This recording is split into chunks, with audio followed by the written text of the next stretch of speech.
Who the heck is Pep Talks? I'm not gay, but I fantasize about Marco Rubio. Pep Talks. Pep Talks. Pep Talks. Let's eradicate the Kung Flu. I'm literally coming. Pep Talks. Pep Talks. Who the heck is Pep Talk? They want our women. They want our children. Pep Talks. Sometimes no means yes. Grab them by the pep talk. Grab them by the Marco Rubio. Obama is a racist. Pep Talks. I'm literally coming. I'm Pep literally coming. Pep Talks. We found weapons of mass Pep talks. destruction. My fellow Americans, it has been confirmed today from Pep Talks that we are indeed all high on politics. Yo. Good afternoon. All right. Happy Revenge of the Fifth. Hell yeah. Yeah. I think I mentioned this in the Discord that I screwed up and I watched Revenge of the Sith yesterday. I don't know why I felt like watching that one. I'm gonna be honest, I still got my issues with that movie. Even though I do like it, I don't know. Every time I watch it, it's just like, oh yeah, there are some things. It's kind of like everybody had a problem with Daenerys's, heel turn out of nowhere. I think that one's a little bit worse because when you really think about it, that whole first half of the movie is still a continuation of the second movie. And it's just like, okay. And then just boom, you're right into it. And then he's just, for some reason, he's like, yeah, I don't really trust the Jedi, but I'm going to rat on the Chancellor and then be shocked when they go for it. It was, yeah. That one I do have an issue with. Either way, what up, Mitesh? How you doing? Palpatine killing the best Jedi in the Order in 2 seconds bothers me. Well, I mean, because Anakin kind of did blindside him. But yeah, no, like it he just got murked out. Yeah, all of them. Like that was also part of the problem. I think was like it did kind of like denigrate how like cool the Jedi were, where it's just like, oh, they could literally get marked that easily. None of them sensed something. I mean, Order 66 must have been like, obviously. But this is the problem. See, I also caught this where Palpatine's giving Commander Cody the order. Do you think the entire all of them, every single clone heard, Commander Cody, I need you to execute Order 66. And then did just the second that Order 66 was said, boom, it's just like, no, I have an issue with this. I don't know why. This is the one that really did bother me, where it's just like, no, that's a private phone call, bro. I thought I was special. God. And then you watch Ahsoka, you watch some of the extended shit, and you're just like, it's like, man, you guys went out of your way to try and explain this, and you still did a bad job. Kit Fisto disrespected? Fuck yeah, he was. Yeah, okay. That's another one. Okay. George Lucas, he has actually had some of the best lightsaber duels, under his wing. I still hold that episode 1. So good. As far as the last battle, it is one of the better ones. And it's the same with Anakin and Obi-Wan. But then, yeah, it's like, dude, okay, so you get 4 Jedi in one room, and he didn't even do anything cool. He didn't lightning them and then just freeze them or nothing. He just kind of went twirl, snip, snip, snip, and they were just like, ah! It was like, you are literally the Jedi Council. You are supposed to be the most badass, and again, extended things aside, is like, what the fuck? What is going on with that? Just gonna say. Yeah, see? You get it. So, you get it. You're just like, yeah, they really did just kind of get, completely murked. And it was, a couple seconds. And then Mace Windu's just like, not me, bitches. Which, again, that's why I'm not going to take that one. Because Mace Windu's, it was longer than I thought. I kind of remembered it being, the way that you were saying it. Where it's just it happened so fast. And he was just, completely, murked. But no, he No, I mean, he did the thing where he, like, fried Palpatine. So, which, you think, like, hey, I don't know, maybe just stop. Like, you're kind of, he's killing me. It's like, you're doing it to yourself through proxy. It's like, maybe just, I don't know. Because you think that, yeah, well, I guess Mace Windu, he was going for that kill shot. Like, he was. So, I don't know. It's just the whole, like, explanation of the plot of the Jedi legit, like, boiled down to him bringing Anakin to the opera and just being like, listen, the Jedi are up to something. And he's just like, yeah. And he's just like, I want you on the council. And he's just like, yeah. And then he gets even more angry where it's just like, we do not grant you the, it's like, you'll be on this council. We'll let you spy, but you will not be a master. And then he gets like, all bitchy. Caught up on Andor? I am caught up on Andor. Can I just say, Bix? I think that everybody should have an appreciation for Bix. Like, let's just take a minute to appreciate Bix. Just gonna say. One of the best looking damn couples in all of Star Wars. Let's just also put it that way. Man. Again, I don't know. I guess I missed that the first season, or like the first time around, because, yeah, it was distracting. And then Anakin telling Mace that the Emperor is a Sith, and Windu just casually brushes it off, even though Palpatine got full control of the set. The thing is, yeah, and the only one that was just like, is obviously our boy Yoda, where he's just like, wrong something is. Disturbance in the Force, I feel. It's just like, yeah. And he says it. He says it. When, like, I didn't even realize that until you just said that. Like they say it in the council. They're just like, I think there's a plot. And then it's just like, they kind of spell it out. Well, Palpatine's, overstayed his welcome. And, it seems like he's going for a power grab. There's no way he could be a Sith Lord. What the fuck? It's so stupid. No, when you really think about it, there's no logic there at all. Okay. Oh, I'm glad to get that off my chest. This is what happens when I go rewatch Star Wars. I'm just like, there's so much that doesn't just add. Okay. I know this is something that's really dumb to harp on. Luke, how long did he actually know Ben Kenobi? Because, like, from my understanding, he was just some old hermit that, Uncle Ben, and like he didn't sneak out to go see Obi-Wan or anything like that, or hang out with his Uncle Obi-Wan. He legit was surprised when he ran into him. He was just like, oh, it's that crazy old dude. What's up? And then crazy old dude's just like, I knew your dad, and here's his toy, and here, you feel a connection, right? Yeah, cool. All right, well, we gotta go do this thing. You see this princess? We gotta go do this thing. And Luke's all just like, yeah, I ain't got no home, but all right. But, like, he's talking about Ben on the Millennium Falcon like he's just like, he's a great man. You hold your tongue kind of thing. It's just like, you've known him for 10 minutes. Like, what the fuck? I mean, think about it. It's like he would have also started asking, I don't know, a few more questions. Like, I knew your father well. It's like, hey, tell me about him. Nah, your father was killed by Darth Vader. Oh, no further questions. Cool. Let's just move on. What? And it's not, again, the Millennium Falcon. They made it like, I don't know, like even in hyperspace, it took days. So it's just like, you got time. Like, instead of doing whooshy with the lightsaber and totally getting owned by a little ball, just maybe do some homework. I mean, and that's just as much as on Obi-Wan. Fuck that. No, Obi-Wan is just as responsible to make sure that Luke is totally up to speed. Like, what the hell? You want to talk about and then he does the thing. I mean, they do cover this in Empire. That's how much of a plot point, like a plot hole this was in the first one, where he's like, yeah, well, what I said was true from a certain point of view. And then Luke drops the line of all lines from a certain point of view. Like, he's just like, what?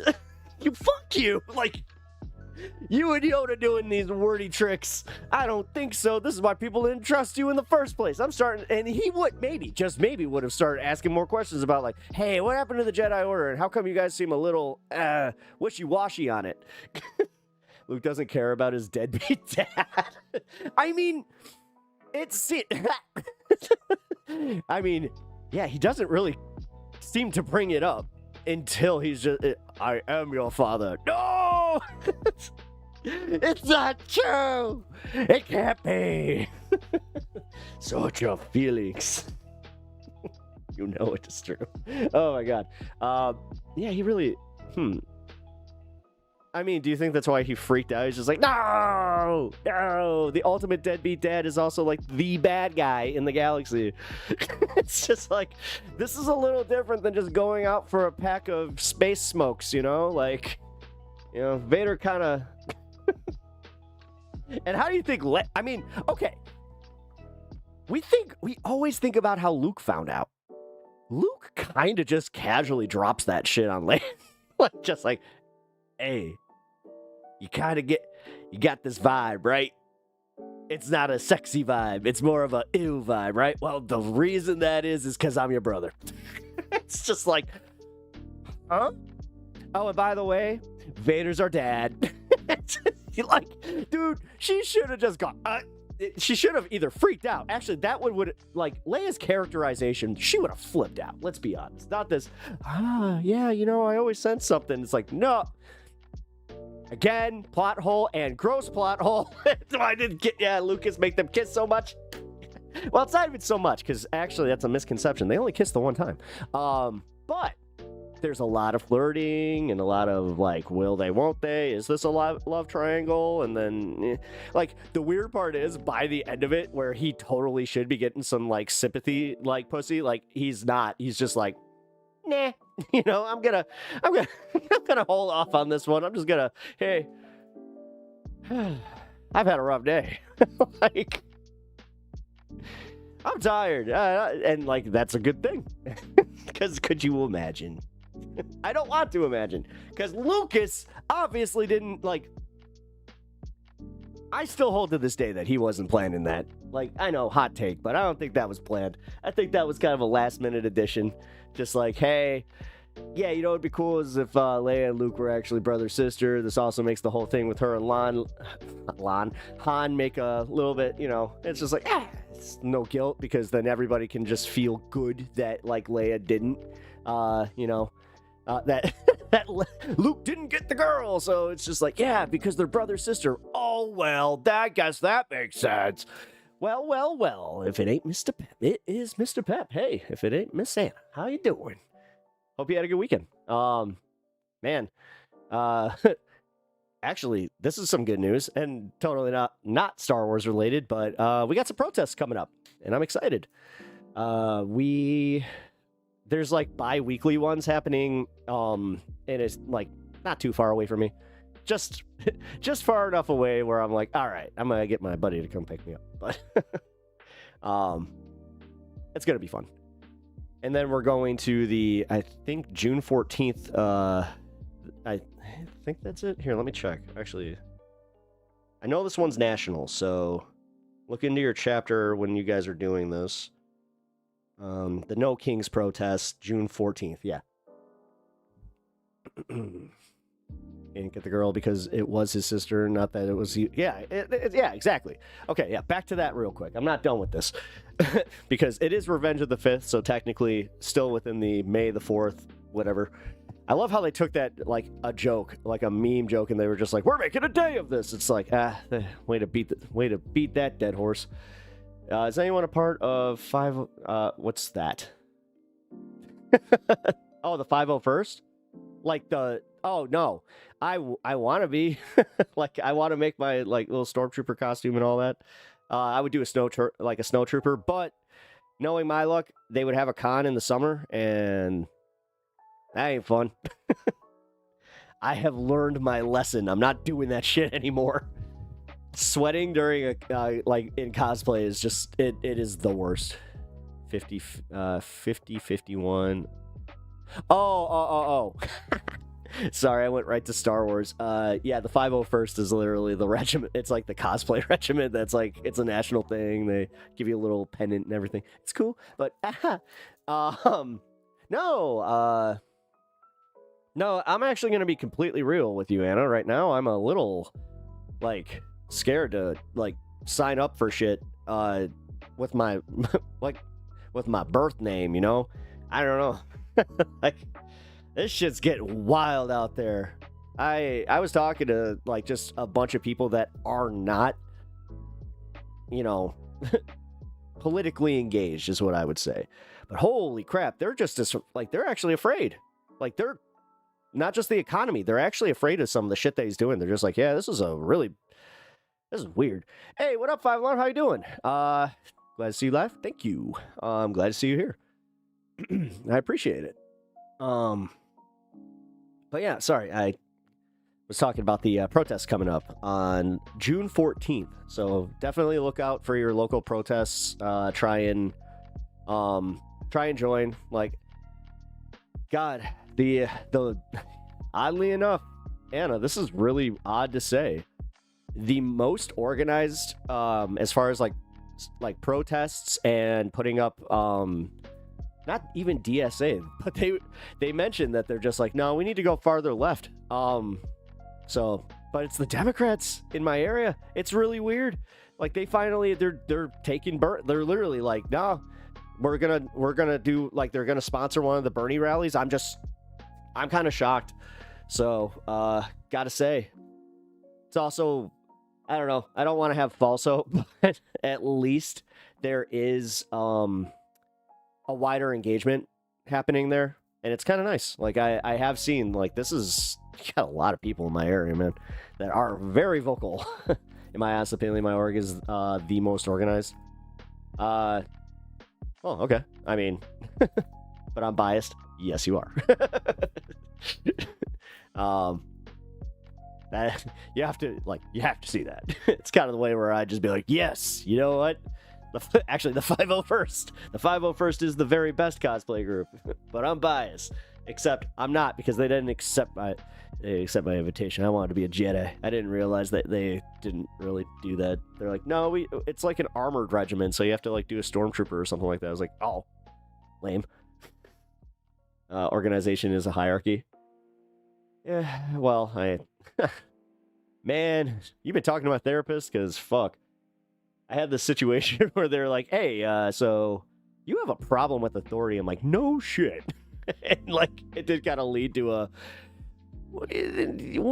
you do need to have like within, I'm like, yeah, really? I'm like, no, I should question this all the time. And it's suited me well.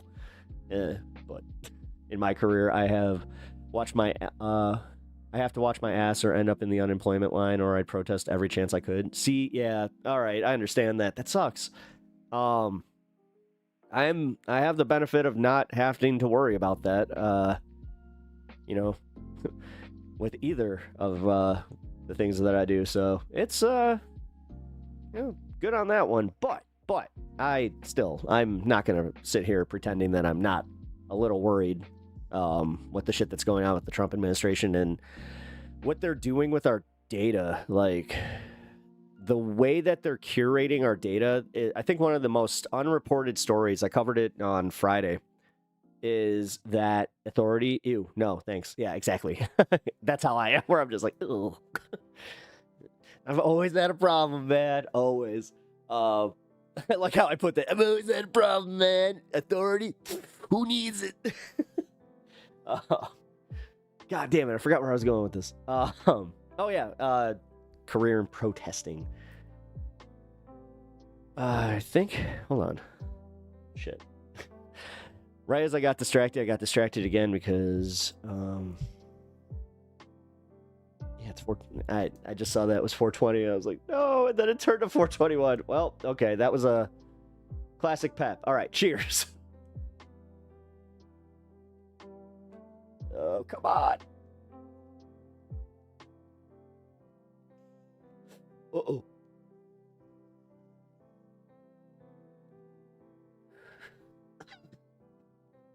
Okay. Alrighty. Huh.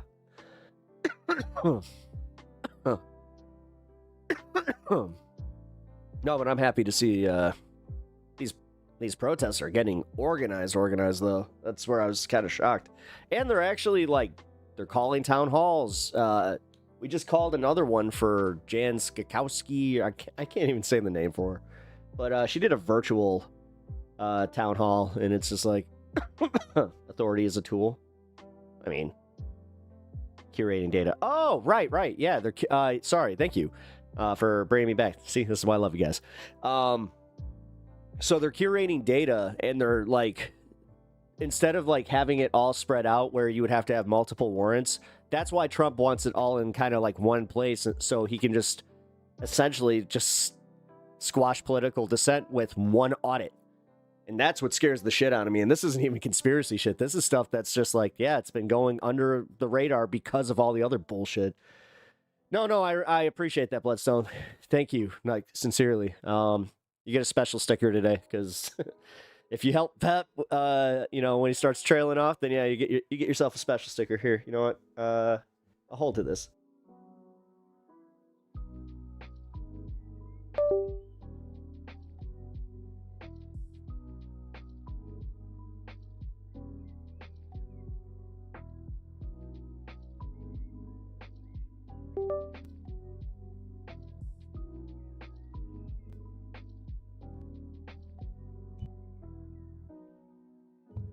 There we go.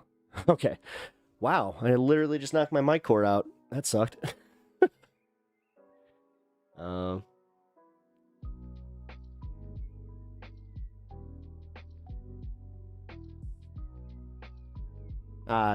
She's not a Yankee. Wait, it has an appropriate use case. I mean, sure. I'm just kind of literally going, I've just never been. It doesn't matter. Because, here's the thing. Here's my problem is, even if somebody, say, in, your movement came to power, I would still question them just as hard. Every bit of what they do. It's kind of part of challenging, power. It doesn't matter who's in power. This was the whole, thing that always pissed me off, especially when I registered as a Democrat, was how immediately I started getting the, oh, well, you stand Obama for X, and it's no. I was protesting his fucking immigration policies pretty hard, and his drone policies. It was crazy the amount of people that he killed. Just with the signature, with the signing of... And then you find out that it was that robo-signature shit where he might not have, even seen some of these memos where you're like, what the what? Or he saw him and then he just, he couldn't be bothered to actually put his hand, pen to paper. I mean, Trump does the same thing. This is nothing new. That's okay. Questioning people in power is both your right and your responsibility. I question my own party all the time. You should. No, the thing is, what scares me is the second that you stop, that's how, I think that you'll lose the part that would recognize it, but that's when you've lost objectivity within yourself to just it's then you're accepting the cult. Then you might as well just go be in a cult, because then it's oh, let them think for you, because what else? If you're not going to question them. But that's where I think that's my I don't know, part of my personality. But this is what's actually scares me is my entire life going back to school and even therapy. They have always said that questioning authority is considered borderline a mental illness, or definitely something you should be careful of, because what was it called? It's been a while since we've talked about it. What is it?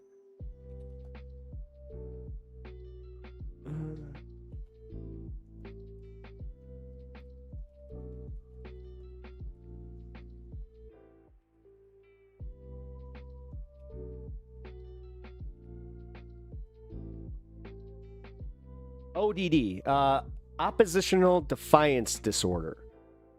Defiant disorder. Several mental health conditions can involve questioning authority. Oppositional defiant disorder is the main one, characterized by a pattern of negative, hostile, and defiant behavior towards authority figures. Paranoid personality disorder involves a persuasive distrust and suspicion of others, often leading to questioning their motives and trustworthiness. Antisocial personality disorder is marked by a disregard of social norms and rules, including authority figures, and a lack of remorse for actions. Yeah, that one. Delusional disorder can also involve questioning authority, particularly in cases of persecution, delusions, where individuals believe that someone or something is mistreating them or harming them. So, this is what I'm saying that they definitely abuse, because, like, I originally learned about this when I was diagnosed with ADHD, and they were just like, oh, well, we need to test for ODD. And at first I like totally let that go, didn't even question what the fuck it was, until they were just like, I looked at the questions and I was like, how often do you question authority? I was just like, well, a lot. And I was just like, all of it eventually just led, it's like, oh, so anybody that even considers themselves like a punk rocker or like, you know, any, you know, God, what's the word I'm looking for? Not eccentric. Individual. Like anyone that considers themselves like with an individual like frame of thought.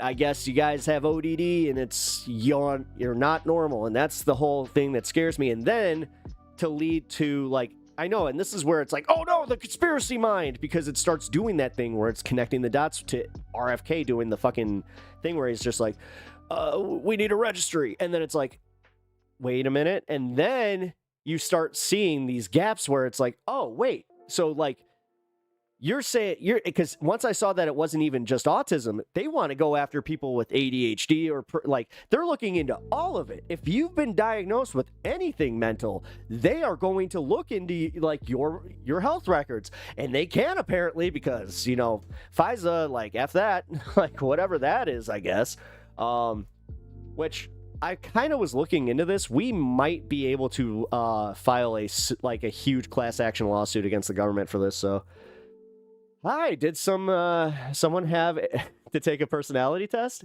Multiples. I'm not kidding, and I'm not making the joke just because of my mom. No, for real, I have taken my fair share. I've taken 2 DSM tests, and then I had one where, yeah, they did the personality, all of it. I'm on multiple lists then. Yeah, no, see, that's why I'm, like, not gung-ho about signing up for orgs anymore, because I saw how that worked. Like, I've already had authorities show up to my home questioning, like, some stuff, and, like, it was stuff where I was like, oh, whoa, I thought this was protected, because they had emails, and I was like, oh, boy. And they had like a list of some friends that I was hanging out with, and they were questioning like a bunch of this. And they were just like, what do you do at the It was really funny too, because I had a funny answer that turned out to like, it was true, because he was asking, he's like, what do you do at these meetings? I'm like, we have drum circles. So I mean, what is this stream about? Oh, hey, welcome. Bum number one, or bum one number one. Welcome. This stream is about being, well, number one, a little toasty, but also having some interesting takes on politics. Whether you are left, right, center, I welcome you. Either way, I will admit my bias. I lean left, so definitely gonna have that little bit here, and also, yeah. My community is kind of that way, but we're all over the place. So either way, welcome here. Appreciate it. Oh, I wondered what was up. Oh, yeah, Robin. Yeah, well, no, we were talking about ODD and just how, like, it's kind of, like, to tie it all together, it scares me that they're, like, gonna start diagnosing everybody with ODD, where it's like, oh, you don't like the government, you don't like authority, well, guess what, you have a mental illness, we're locking you up for your own good. Because they've never done that kind of stuff, right? Wait, what test do I have to take to get the government to my house? Free bodyguards, hell yeah. It wasn't like that. It wasn't like that at all. I'm all jokes aside, guys. That was a scary situation. That was, yeah, especially because my dad answered. I'm not sure who was scarier though, because I'll be real. It was the fact that they talked to my dad first, and then talked to me, and then, oh boy, my dad was not happy, guys. Just gonna say, God, that was the first time that he was just like, why? Like, why do you even think you have a political, like, that was the weirdest part. I was about, I was 18. And he was just like, why the fuck do you think you have a political opinion? I was like, that's a really weird take. That one stuck with me too. I was just like, wow, how little you think of me. And then, the weird part is that's not just my dad. Like, so many people that are around that age, like the boomers, for real, they all have that, like, they still have that opinion. Like, I'm not sure if you're in your mid-30s, but like, it's weird how much we get treated like children. And I get it. We can't let go of our nostalgia. We like Harry Potter still. What the fuck ever. All right, fine. Valid criticisms, but don't, like, that's no reason to then just, like, be like, oh yeah, how old are you? 38? Well, you're still a child. It's like, what? What's my take on IDUBBBZ, Ethan, and Hassan?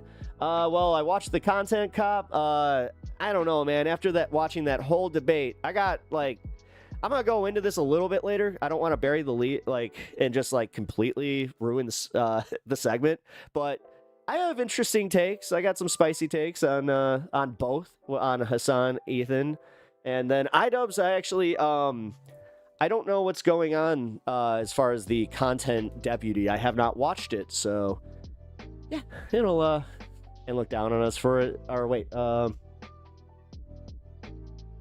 they treat us like we are children and look down on us for it, they will realize it's... Yeah, see, the thing is, that's what's pissing me off, because I just had this conversation with somebody about, like, local government, and we were looking into the age of, like, who runs just, like, the average city council in Chicago, and, dude, it's a bunch of these people that the average age is 75.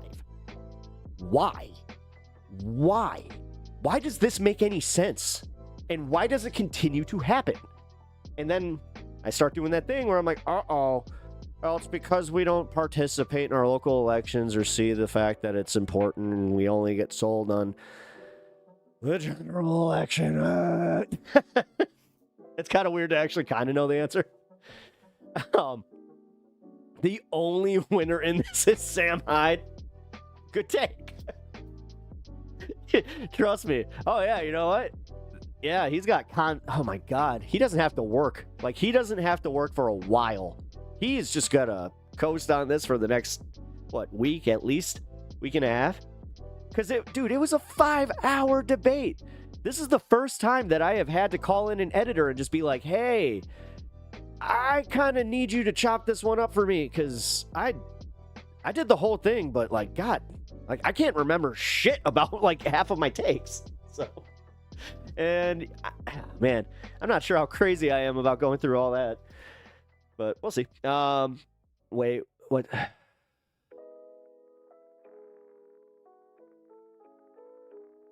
You're protesting, you must be getting paid. Yeah, dude. How much, like, Kaz, how many times did we hear that shit? Like, I hear that a lot. Especially when if I post anything about, like, protesting, they're just like, oh, what, you must be paid. It's like, okay. Well, then, wow, I guess I got screwed. I agree with you that the autism registry accept. Yeah, see, it's scary, but Robin, that's what's scaring the shit out of me. And I'm not trying to be hyperbolic about this, man. Like, it scares the shit out of me. I don't like the way that RFK talks about autism being like this epidemic and sickness. Like, he doesn't have it. Like, that's what really bothers me, is look at his behavior. Like, this is why I really hate the fact that they also kneecap psychiatrists, because I'm not sure if you knew this, but there is an actual law that was instituted in the late 70s to protect one guy, essentially, because a psychiatrist went on TV and irresponsibly diagnosed his ass during a campaign. The guy lost, they could act, and then he sued for defamation. It Well, it actually took. And then they had to create a law within the psychiatric, in psychiatric medicine, where they cannot go on any public shows and talk about a public figure and diagnose them. If any of them do, they're not actual therapists. That's why I've always held that Dr. Phil is not a licensed psychiatrist the way that everybody claimed he was. If he was, he would have lost his license years ago. So I'm just going to, like, that shit always bugged me. Young people are stupid. I should know I was one. That reminds me of Mrs. Doubtfire.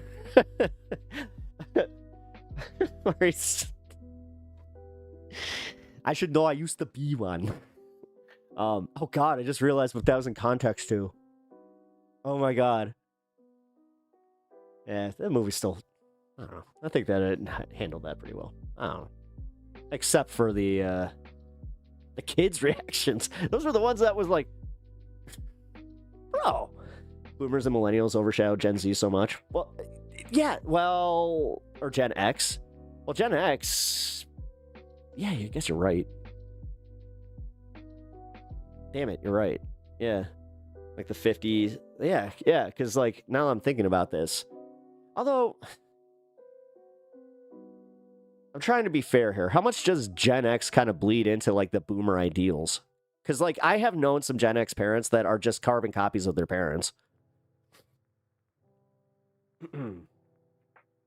Not trying to like, again, simplify, like just saying that like not every generation has that, but I'm just saying the ones that like really kind of follow the mold, like think about it. Like have they really tried? Like I didn't see a push to like change politics from, well, you know what? I was about to say something and then I just realized how ignorant it was because I was a child.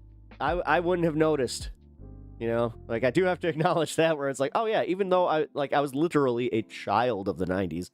So yeah. You know what, Robin, what was the big deal then? Cause like, I also don't want to do the thing where it's like, oh, it was the ozone. Cause I don't know. I remember that being a big deal for a while. Then they were like, I don't know. I'm Gen X and appalled by other Gen X. Oh, okay. So I'm not too far off. Like, so they're like a lot of righty like people. And that's because I hate these reductive like studies that are just like the millennials are the most, based generation. When you look at like accepting people and instituting their values on society.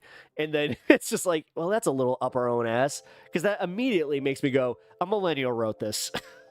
Like, there's no way.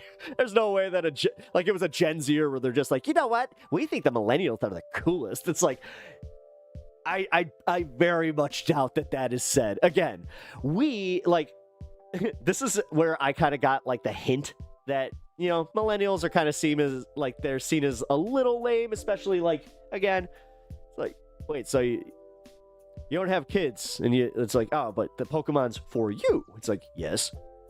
It's like oh, you're going to the wizarding world dressed as a wizard for you. Okay, and like I feel bad for the ones that like name their kid Hermione and shit. It's just like, oh no. It's like, dude, you didn't stand a chance. Like I have always talked about how with some of my nerd friends where I have just been like, I don't think your kids are gonna be really into the same shit you are. Sure enough, I called that one.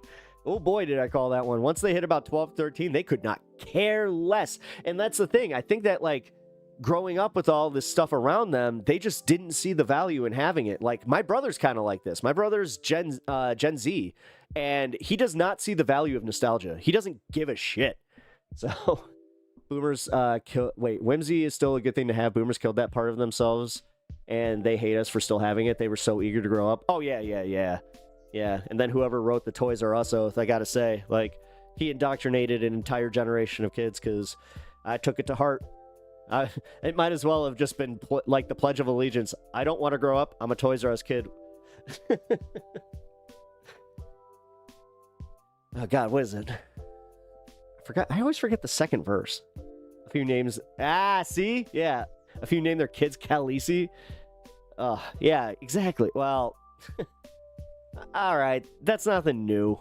That's nothing new.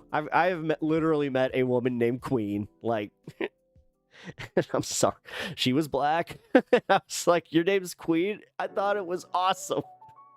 But then I was like, what do I do for a nickname here? That's kind of funny. Yeah. Maybe it's like, that's my thing. I just admire the boldness of that one. Where it's like, fuck it, just name your kid King. Go for it. Or I was about to say, I've already met the ones that have named their kids after Norse gods, but now it's like the problem with Marvel movies is like, well, did you do it because you like Norse mythology a lot, or did you do it because you really just like Thor? God, that one. Ugh. All right, actually, what's your take on this one? When you see a dude wearing a Mjolnir, I think that I'm saying that right. That's kind of like Worcestershire. It's one of those words where I'm like, I'm not very comfortable. But when you see that on a guy, do you like instantly go, oh, you're really into Norse mythology, like, let's talk to you? Or do you go like, oh, there's like a 50-50 chance that you're like a white supremacist? So, nickname Kwee. That's not bad. But like, I hate nicknames that add a syllable. Like, the whole point of having a nickname is to shorten it. Like, I hate that shit. But that's just a me thing. You know what, guys? Maybe I just got a weird, like, weird thing there. Some names can be cool, but it has to sound universal and more or less fit the culture. You need to know what the name means. Naming their kids some BS that means chicken rice. Oh, trust me. All right, legit. My cousin, he's one of those guys that he got a kanji tattoo, and it means stupid white man. And the thing is, he kept it. Once he found out, he was like, now he wears it as a badge where he's just like, yeah, I know what this means. And it's funny because they got me. I was like, yeah. It's one of the people that taught me how to take things in stride. So I'm 50 and both my kids are literally collecting records and cassette tapes. My youngest just bought Ministry, in case you didn't feel like show. Okay. Nice. Actually, you know what? It kind of started with me, like our generation. Like the millennials brought it back as far as, because like for real, because records, we didn't see their utility because of like CDs and then iPods. And I'll tell you what, I was one of those guys that immediately, once everything went onto my iPod, I felt something was missing, because as much of a pain in the ass as it was to look through the CD book and all that shit, there was just something that was off. And yeah, then I started actually like collecting older vinyls, and then my father-in-law gave me his entire vinyl collection, which that was a good day. That was a really good day for me, because he has so much. Like he has like a radio station's worth of stuff, or had. Now I do. But no, it's cool. And the cassette tapes one, that's the one I actually just talked to my buddy about this, because he was asking me, he's like, hey, what vinyl, like what kind of player should I get? And I was like, well, maybe an Audio Technica like turntable. But then I was like, no, wait, because I asked him, like, is she technically into like what's going on now? Because the tapes, I'm like, I went to a concert recently, and I was like shocked that the #1 selling item that like people were waiting in line for was a limited pressing of a cassette. And I was like, what? That was wild. I was like, of all medium, like cassette, let's be real, guys. Cassette has always sounded like ass. Like, at least vinyl and CD, like, they always sounded good. Well, unless you had a really shitty CD player that had a crappy laser, or we all know the one where they didn't quite know how to do the bounce calibration, or you bought a really cheap CD player from like Walmart, so every bump you hit, it was just like it would skip your CD. That wasn't fun. There was more personal engagement with music, physically. Yeah. No, for real. I mean, dude, I'm one of the last generations that went to Tower Records and waited in line to get tickets to go see The Offspring. God, that was a good day. I got really, dude, oh my God, I got such good seats. That was such a good show. Physically owning something is lost on a lot of kids. Yeah, that's what sucks. Like, because now I see it as being like, it's kind of like this, where you think that just because your kid's into it, that it's like this generation's, it's like, no, they're technically the weird comic collector kid that, you know, I was, where it was like, I was like one of 4 kids in my entire school that even knew what a comic book was. So, I like the modern convenience, but it does feel like you're missing something. Yeah, see, like, I'm this asshole where if I'm having a party, I'll let the, like, vinyl go for a little bit, but I will not just constantly go and flip a record. Like, I eventually will just put on my Spotify, like, playlist. Kind of sucks. You almost feel like you're betraying, like, yourself, where you're just like, but the physical medium! Guess that's where, passable before anti-skip technology-ish. I don't know. There was always something lost, like the mid-ranges. There was always, I felt like there was just, I don't know. Maybe it was over-compressed or something like that. Also, cassettes and VHSs wear out on multiple plays. Yeah. Yeah. Yeah. Me and my wife were just talking about that, because she used to go and rent The Last Unicorn. And at one point, she rented it so much that, like, she wore out the tape. So they, like, just offered to, like, for her to buy it. Yeah, man, physical media is so lost on kids, you know. It's such a shame that they won't get a physical thing that they can break, that can scratch, that can mar, and they'll no longer play back the same. I mean, true.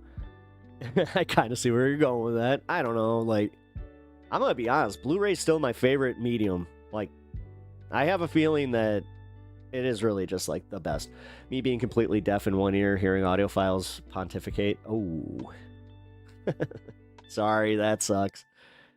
I have a bit of tinnitus, so, if that helps at all. I'm not sure if, like, being, you know... Wait, can you still, like, hear tinnitus if you're deaf? That's, like, a really weird question, but... Never thought about that.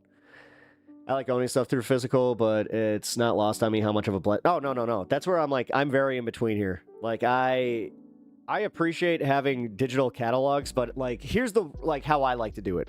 It's the same way that I kind of like doing my comic collecting, where if a book is...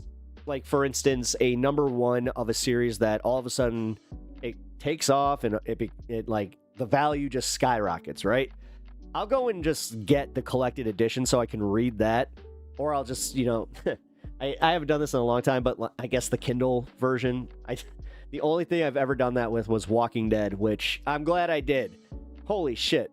I did like a compendium's worth on a Kindle. Dude, holding those things... I had to pull a few of those down. I went to Free Comic Book Day on Saturday, and I was helping out a little bit, and when I pulled down 2 of these compendiums, I was like, I felt my wrist, like, kind of just, like, giving up, just like, ah!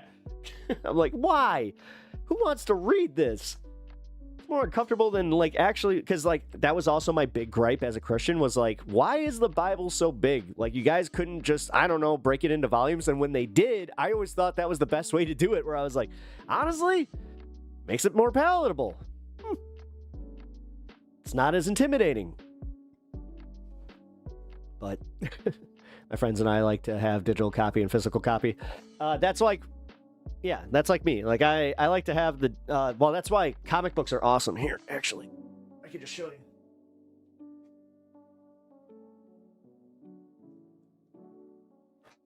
Like this. Modern comics... are pretty cool for this reason,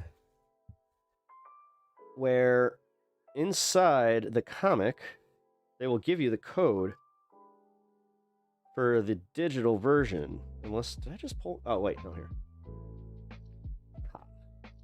Yeah, see? Now, here's the bitch of it. When you pull that tab, even though the digital codes are technically they are like timestamped, so you can only get them for a limited time. If you take that off, it does like kill the value of the book, like as far as like collectability. So I don't know. I use it very sparingly, to be completely real.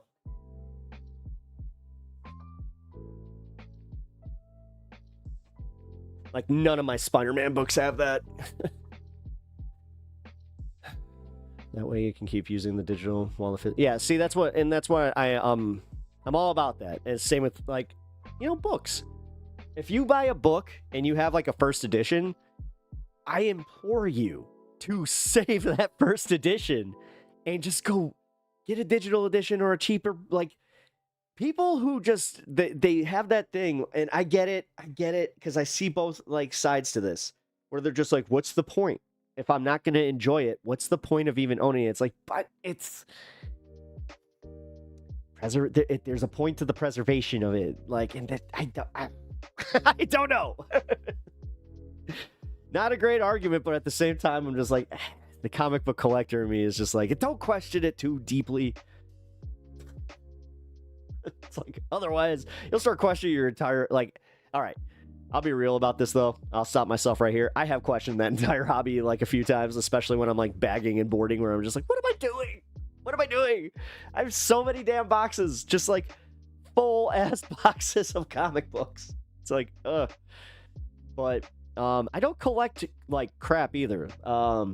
That's one of the things that I will say. I have a pretty good reading record as far as like things that are, they always retain their value or they like skyrocket in value because, again, they only actually, you know what? Before I say this, anybody in chat, give me like what you think as far as like what a normal print run for a popular comic book would be. Like, how many do you think they print? Because I want to see what like normal like people who don't read comics think about this. This is a nice little thing. Nice little way to do that. And while I do that, I'm also going to prep the next segment. 300K. Close. You're getting close. You're not too far off. Damn. Good guess. 350. Damn you. Coming in here with the 350. Well, 25K. That's low. Yeah. Okay, actually, so I'll just say, like, it's about like 75K to 100K for like a popular book. So like Ultimate Spider-Man, for instance, that one, what they'll do is like the first printing, that one only had, I think it was like 90K, and that was like a popular book. But this is why, like, okay, so in comic book collecting, number 2, like of any, like of Walking Dead, of like Invincible, any of these books, they will like sometimes overshadow how like valuable a number 1 is because they printed half of them. So it's kind of crazy. Wasn't Superman number 1 million? Yeah.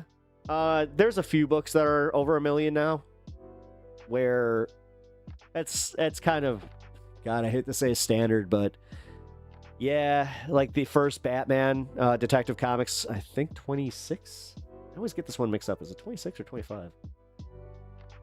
Detective. This is where I'm worried about my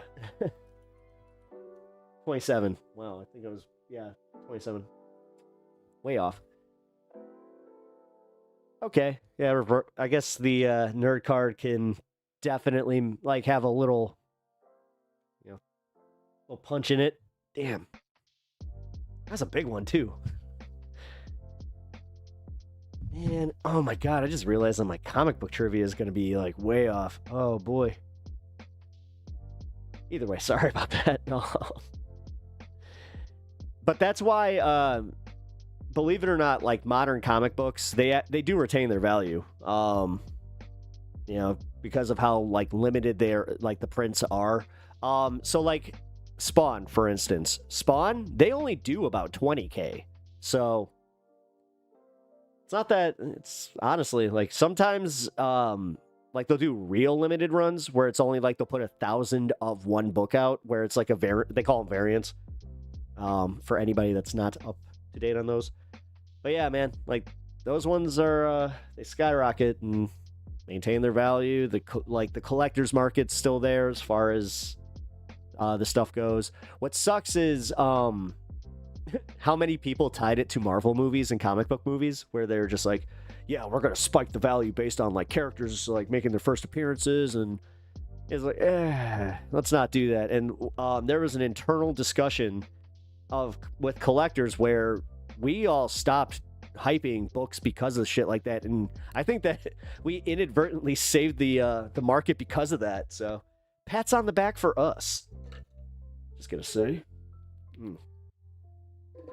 All right, well, we had our first hour of just BSing. Let's get into some stuff here. What do you guys think?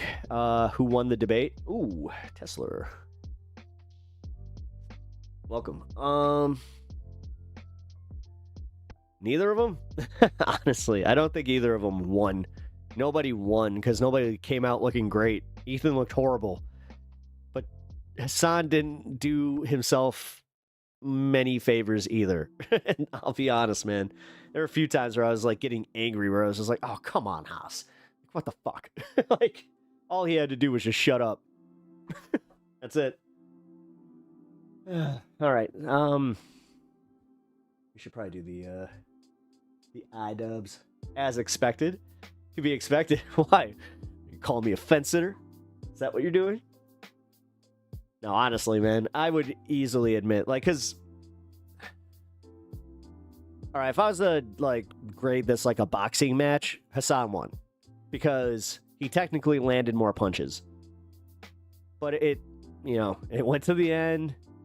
Ethan got some jabs in. Yeah, gotta be real.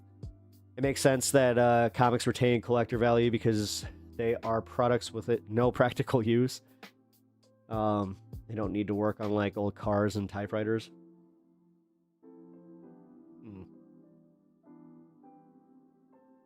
Well, wait. I'm kind of confused because like the typewriters, I know those don't really retain value. Do they? Is there a market for those? Because I've mentioned here that like I used to do work with a estate company like that did estates, like we planned estate sales and we curated everything. And man, yeah, typewriters, I could not give those away. So it's kind of like weird when I hear shit like that, or somebody like that tells me that like cameras, like vintage cameras are a big market. I'm like, are they though? Because I've had some vintage cameras that have been, on Marketplace or whatever forever. Haven't moved, so I don't know what to tell you. The only reason Ethan had anywhere near the points to win in a boxing match was because of all the clenching he did.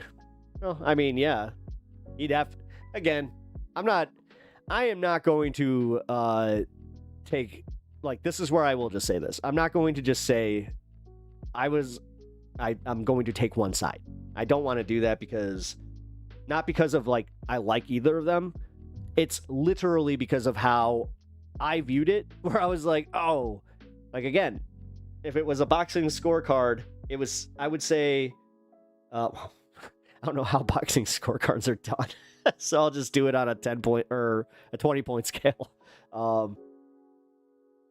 Where, yeah, Hasan got 20 and then Ethan got 17. Because Ethan did fuck up. Like, he looked bad, especially at the very beginning, man. Because, like, the way he was harping on just Hasan's just the bullshit. And then they actually got to the crux of the argument, and it was like, okay. Comics have value, even if not mint condition, because they are just art prints. Well, yeah, essentially. But it's, yeah. I mean, yes, I'm answering the question, if that's a question. Yeah. It's also because, like, people like scarcity or whatever the hell. I don't know. I don't try to play into the psychology of it too much, outside of the fact of, like, I know what I like. I like the art. I like the stories. And occasionally it is kind of nice to just know where it's like, oh, hey, like, this has a little bit more value. So, like, for instance, here's just anecdotally for me, I know somebody that like put a down payment on a house with his comic book collection, and it was all modern books. He didn't have any like Superman #1s or anything like that in there. So that's why I'm saying, because it was weird. I've always had to kind of justify that, where it's just like, oh, are you doing it for an investment? I'm like, not really. It's like, I just kind of see it like when I do look at it, I don't see it as a complete like black hole.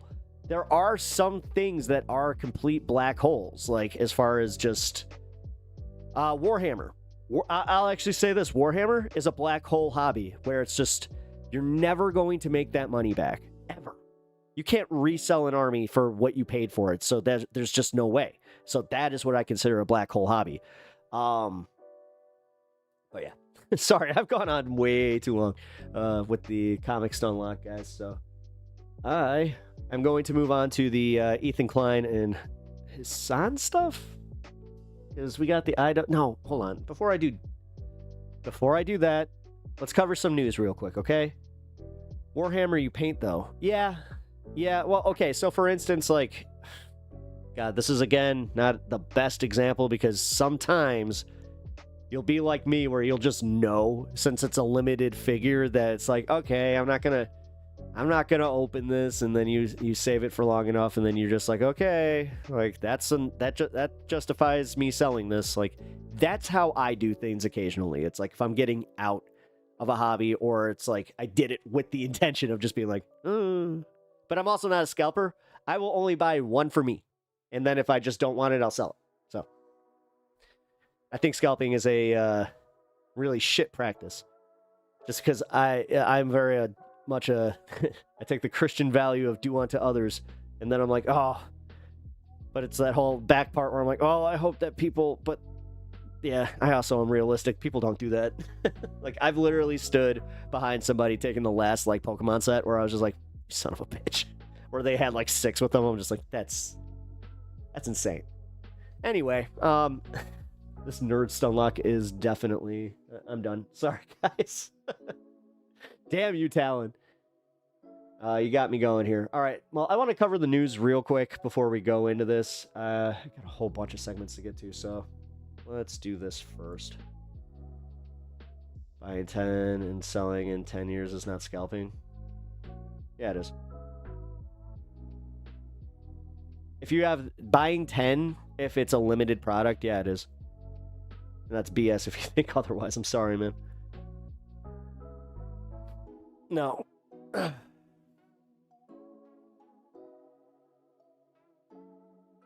That is literally the definition of scalping. And like, this is where, if you're doing it for the selfish, like, monetary thing where it's like, well, I'm looking out for me, you know, it's, again, fine, but you're also hurting the hobby if you're just keeping, you know, people out of it that actually want to be part of the hobby, that actually want to play. Like Pokemon is experiencing this right now, where scalpers are actually doing more damage to the hobby because people aren't playing. They're not able to play. They're not able to set up the decks that they usually would. So, like, the constant fan base that has kept Pokemon going for as long as it has, they're starting to fuck off because they don't want to get caught with the scalp. Like, they don't want to be part of scalping. Scalping is when, so for instance, that white box right up there is called Prismatic Evolutions. It's one of the more popular sets of Pokemon. What happened is that came out in like November, and because it had so much hype behind it, you had people like literally fighting over it, like just trying to get just one of those boxes. Then you had people that like got 300 of them and sold them and are still continuing to sell them. Those usually MSRP for around $54.99. Usually you can get them for that. Not anymore. That box right there is worth like $300 something. It's ridiculous. And it makes no sense. It makes absolutely no sense. And that's honestly why I'm scared to fucking open the thing. Because I'm just like, here's the other thing about collecting Pokemon where it's like, okay, so if I crack that box, that instantly loses all of its value, even without opening any of the packs. And then you open the packs and then you're just like, oh, I didn't get any good cards. Or I could have the $2,000 card in there. Who knows? But that's why scalpers see the intrigue in this, where they're just like, oh, like, then you have card shops that where what they'll do is they'll buy up every like all the inventory in the area, and then they'll open them and they'll sell the individual ones at like marked up prices. It's fucked up. It's a really fucked up practice, especially like when you have people that are just like trying to enjoy. Like this is where I like, honest to God, had like a situation where I was just like, fuck, dude, like I just wanted one thing to enjoy, especially like you guys know what's been going on with me. So I had a situation where I was just like, God, I just want to go and buy a pack of Pokemon cards, or like just like a few packs of Pokemon cards and just open them because I just wanted to feel better. And that kind of made me feel better. Well, it made me feel even worse because then it just like the whole weight of everything crashed down on me where I was like, oh, this is disgusting. And like, oh, like I can't even enjoy this anymore. Like, great. I can't even enjoy just the stupid hobby I have. Like, whatever, man. Like, Schrodinger's Psyduck. Hey, Psyduck rules. I only heard of scalping in relation to Native American. Oh, well, sorry. Yeah, my bad. Okay, well, I could see how that's a little confusing. Well, it's to put them on the shelf for like 10 years. Like, I have 5 special edition Switches. Ooh, shit. Well, you need to get rid of those now, because with the Switch 2 coming out, they are going to end up losing their value. It depends, man. Like, it really depends, because like the Zelda one, I thought the same thing. The Zelda one barely retained its value, so I don't know, man. I just ended up just selling the other one to my friend for the price I got it for, because see, I don't know, man. There's no point, because then you don't want to be that guy. You don't want to be the guy that like did the speculation and then you're holding. Dude, you know how many people did that with Spawn number 1s that to this day still think that they got like millions of dollars in that box because they got the Spawn number 1? They're going to get maybe tops $20 per copy. So it's like, okay, yes, technically it's a win on the investment if they paid cover price. Fine. But are they making is it like the whole way that they would say, like, this is my kid's college fund? It's, no. So scalping is speculating on physical items and hoping that you can make more money. Yes. Actually, yeah. No. You literally derived the Webster's dictionary term from that. So good job. Thank you for summing that up. All right, guys. I promised. News time. Let's do it. Let's do news. News. All right. OpenAI. Here, if they are ever worth 10K, I will part ways. Well, I mean, if you're keeping them for yourself, like again, if you're a Nintendo collector, then fine. It's just the people that like keep them well past when they should, because it's not like the N64, man. Like the N64,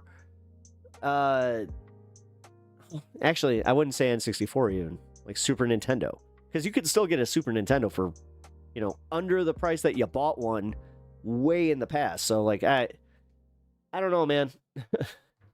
I've only seen a few of those systems ever turn a profit like that, and I don't know. As I said, I'm going to move on from this.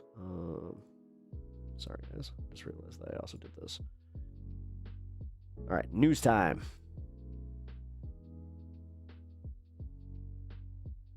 Israel holds plans to seize all of Gaza and hold it indefinitely.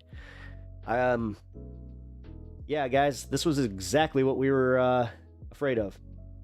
And I mean, like, exactly what we were afraid of. So, God. Sorry to go for, like, the heaviest one right away, but it's crazy. Like, and they did this on the DL, let's be real. Like, wasn't much pomp and circumstance, and honestly, there was not much talk about it this weekend at all. All right, so this is from the AP, Tel Aviv. Israel approved plans on Monday to seize the Gaza Strip and to stay in the Palestinian territories for an unspecific amount of time.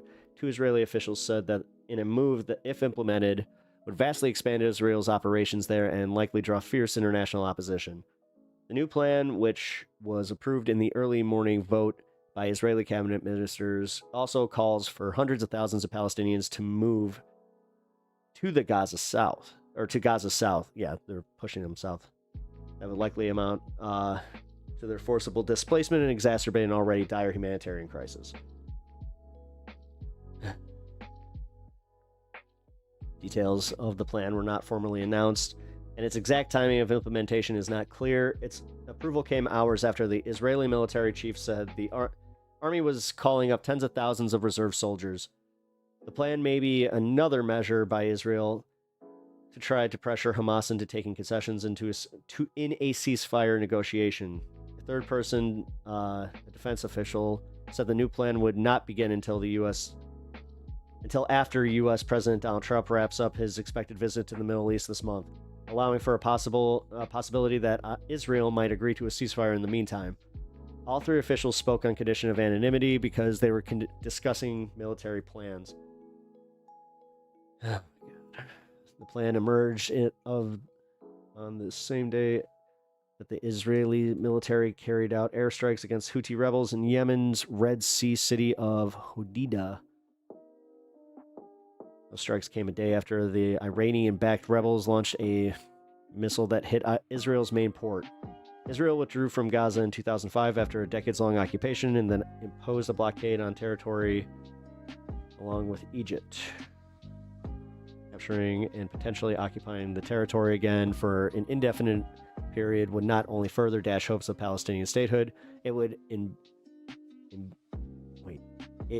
embed Israel inside a population that is deeply hostile to it and raise questions about how Israel plans to govern the territory, especially at a time when it's considering how to implement Trump's vision to take over Gaza. Guys, for anybody that told me that Trump wasn't serious, that he was doing the fucking memes, can we just apologize? Because, I had people literally telling me, like, I'll worry about this when it's a reality. It's like, this has been the reality. Since Israel ended a ceasefire with the Hamas militant group in mid-March, Israel has unleashed fierce strikes on the territory that have killed hundreds. It has captured a swath of territory and now controls roughly 50% of Gaza. Before the truce ended, Israel halted all humanitarian aid to the territory, including food, fuel, and water. Let's just mark that as exactly what it is. That is an international crime. So, setting off what is believed to be the worst humanitarian crisis in the 19 months of the war. The war began when Hamas... Yeah, okay, we get this. We don't need to revisit this whole thing about them. What started it?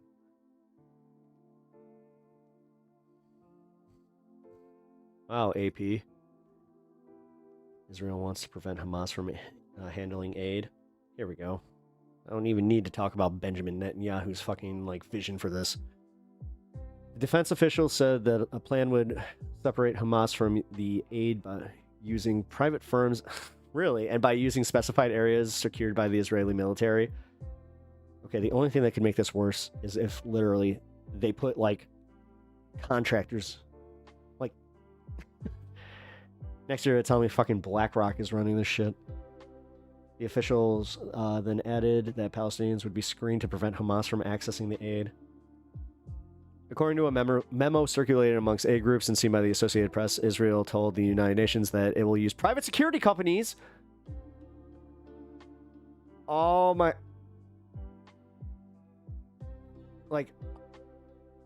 Did I... What?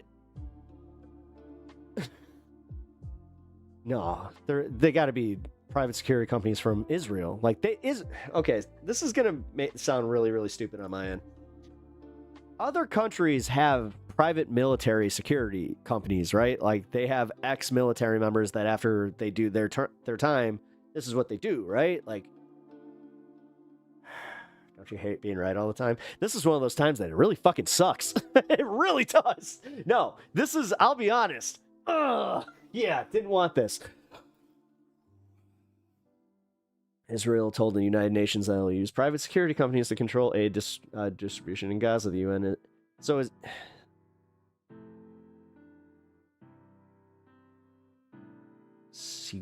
Wait. Okay, so it's Israeli. The UN is, in a statement Sunday said it would not participate in the plan as presented. saying it violates its core principles. The memo summarized a meeting between the Israeli defense body in charge of coordinating aid to Gaza cell called Kogat, there we go. And the UN, it was written by a group believed on the meeting. The memo said that facial recognition technology will be used to identify Palestinians at logistical hubs, and text message alerts will notify people in the area that they can collect aid. Kogat did not immediately respond to comment. UN accuses Israel of wanting to control aid as pressure tactic. After Israel said it was that. Excuse me, let me reset. After Israel said it was going to assert more control over aid distribution in Gaza, the UN Office of Coordination of Humanitarian Affairs sent an email to aid groups urging them to reject any draconian restrictions on humanitarian work. Okay, that's literally. Damn it. Okay. So, like Illyria just said in chat, this is one of those situations where it's just like, oh, God.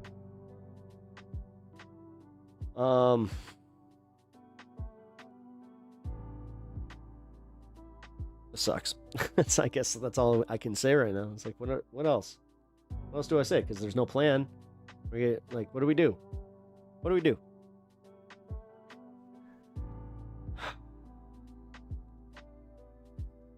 Because, man, I hate to say, it felt like it was more impactful when Biden was in office to be like, okay, let's go protest.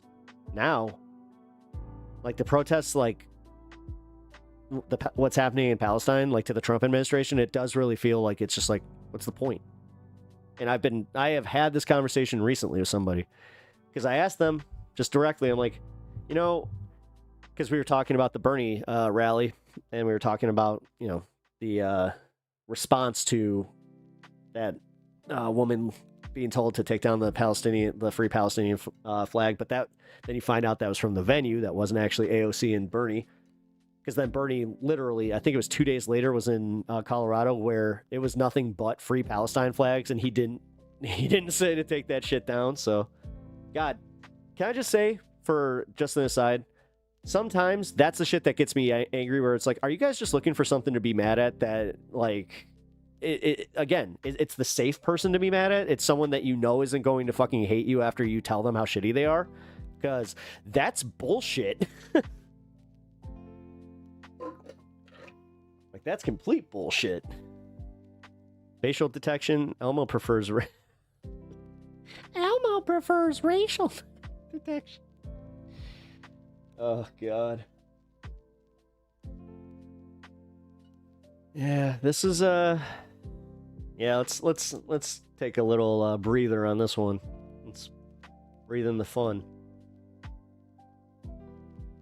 I bet this. Sorry, guys. Man, I've been doing that lately.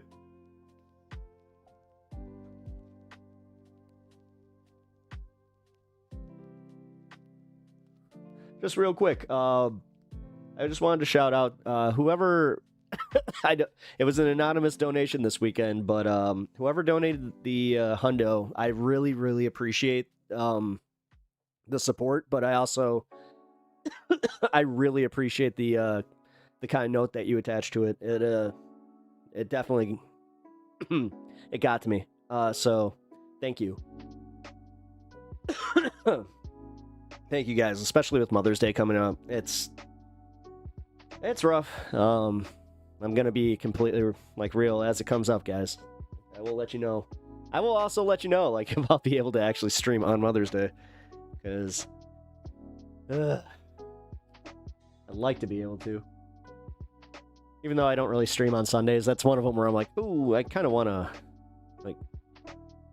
do something else, but I don't know. It all depends on if my sister's in town.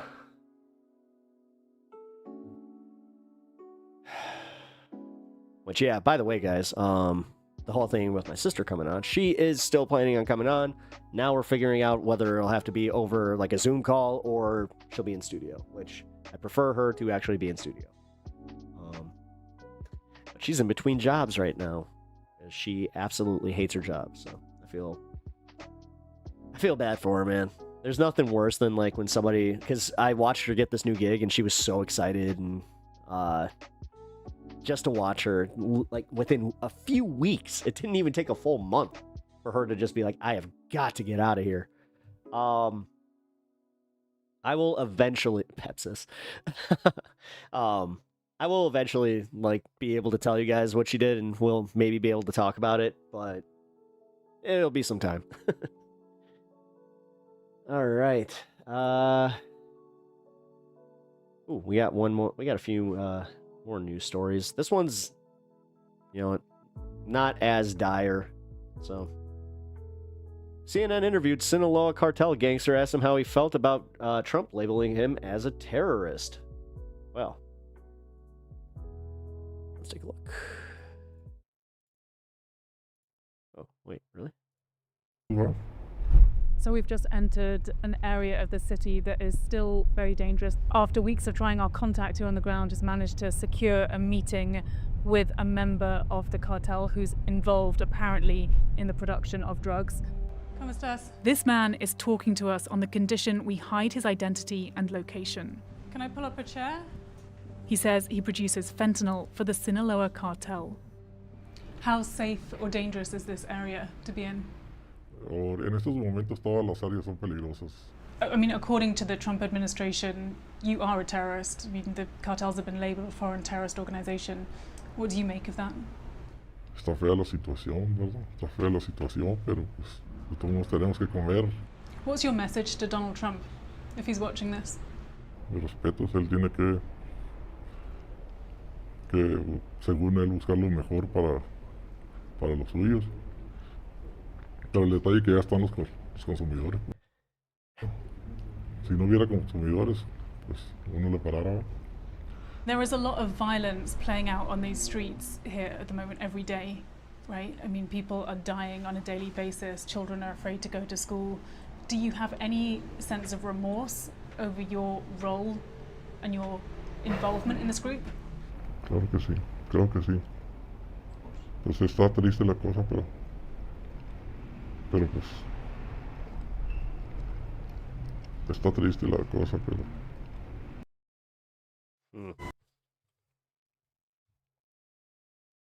And this is right after the Mexican president said that she will not accept Trump's proposal to send in the military to help. Because we all know that could be a slippery slope. And I think they understand that too. Hey, you're that's not... just because you're like at an angle doesn't mean I can't just hear you going freaking ham down there. So, all right. They can't take it. I knew it. I knew Trump was gonna literally say that about the AI like Pope shit. I saw something posted today that actually really made a lot of like it made me kind of feel vindicated in the fact that it's like, dude, this isn't the funny shit. Like, it's if like the Shane Gillises of the world are still laughing at this, fuck them. Like, seriously, dude. Because at what point do you just want an entertainer? But this is literally supposed to be the commander and fucking chief. Like, this is supposed to be the world leader. And this dude is out there doing fucking memes. Ew. Just fucking ew. And it's so beyond disturbing. And people are just like, yeah, you know what? Big, strong man. Like, hell, you got the Sinaloa cartel even just being like, yeah, you know, he's just protecting his people. It's like,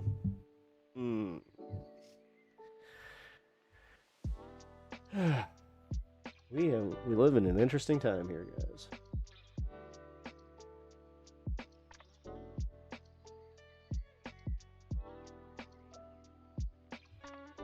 Ooh, actually, here we go. Here's the big news that we missed. We'll do this story and then we'll get to it, guys. We'll get to the IDUBBBZ thing. All right. Welcome back to the weekend. The court losses are piling up for the Trump administration. In just the past week, the administration faced two big legal rebukes. On Thursday, a Trump-appointed federal judge from Texas barred the administration from using the Alien Enemies Act to deport Venezuelans it deemed to be criminals from the Southern District of Texas, claiming that the use of the statute by the White House was illegal. Then on Friday, another federal judge blocked Trump's executive order targeting law firm Perkins Coie, calling the president's efforts, quote, an unprecedented attack on the U.S. judicial system and, quote, unconstitutional.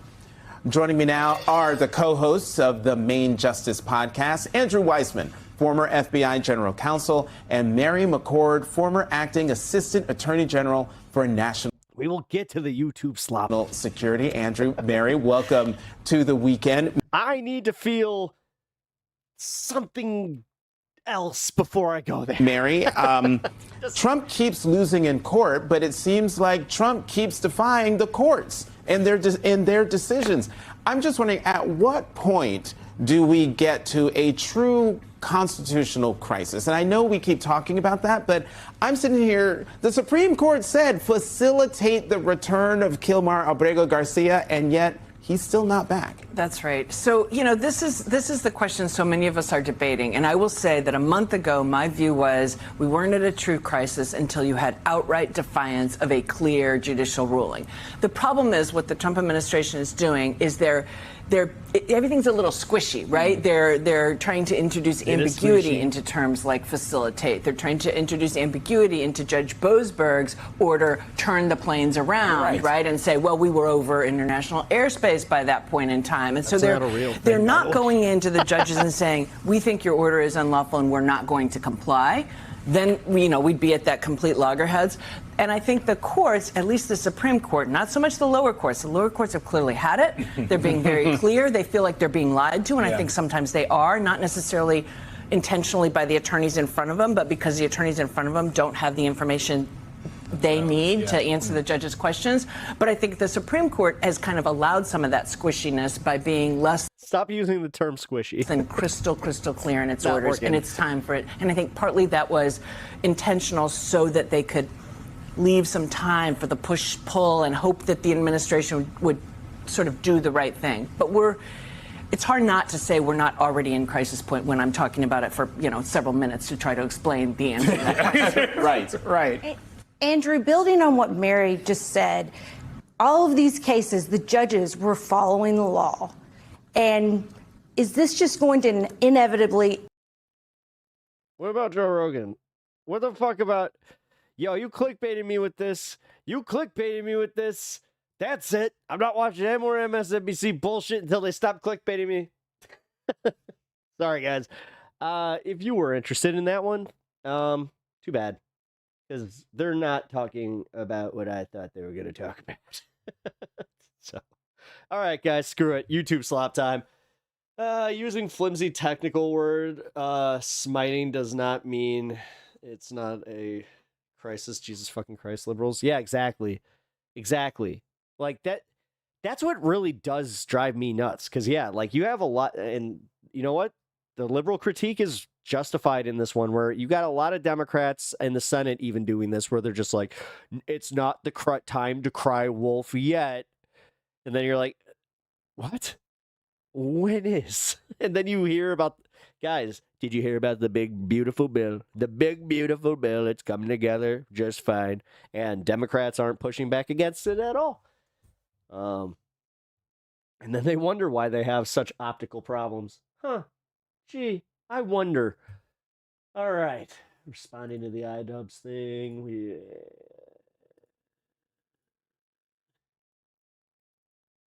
Ooh. Now this puts me in a bit of a pickle. Because I have the actual IDUBBBZ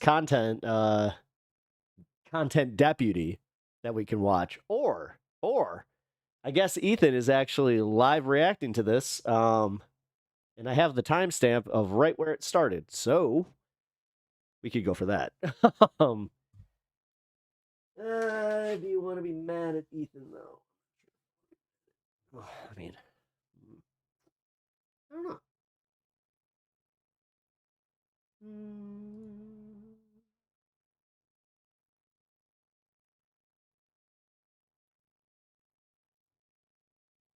Let's take a look. Is it the whole crew?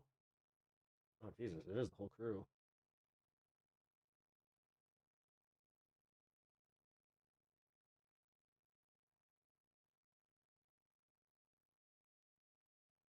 Or maiming or kidnapping.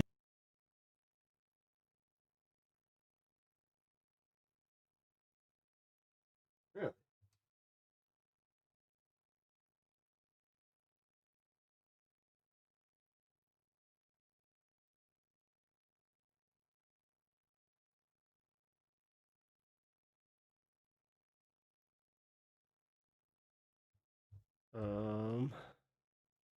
The ship isn't sinking, only 6 and... Oh, sorry.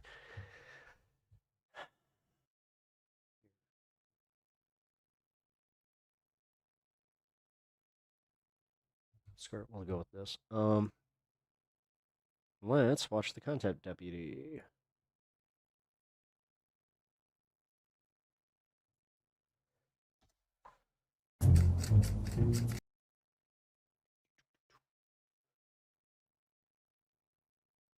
All right.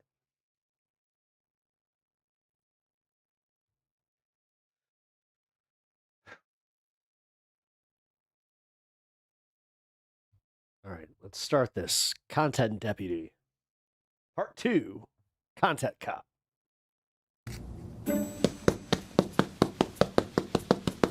Hello everyone, welcome back to another episode of Content Deputy. Now normally in a Content Deputy I would dance around in my cop outfit in the woods, but this video isn't going to have any of that fanfare. We're just going to get straight into it. I was hoping that if I made a video about Ethan, he would act like an adult and he would keep the attacks directed at me and Anissa. Unfortunately, I was wrong in thinking that because Ethan, in a desperate attempt to attack and smear Anissa and I, he started attacking our charity event. I don't know if you know this, but the last year they lost $250,000. To be charitable, you actually have to give money to charity, son. You have to give money to be charity. It's like a slush fund for them. Ethan and Neela are well aware that we raised $1.3 million for charity the first year of Creator Clash. The second year we operated at a loss, and I take full responsibility. Wait, he's the one who did Creator Clash? For that. We did band together. The community and the fighters involved ended up raising $175,000 for charity. It's been really disheartening to see how often Ethan will attack Creator Clash through us or attack us through Creator Clash. Ian and Anissa, masters of putting on an event. He's reposting random troll accounts that are very easy to vet. If you click on this profile,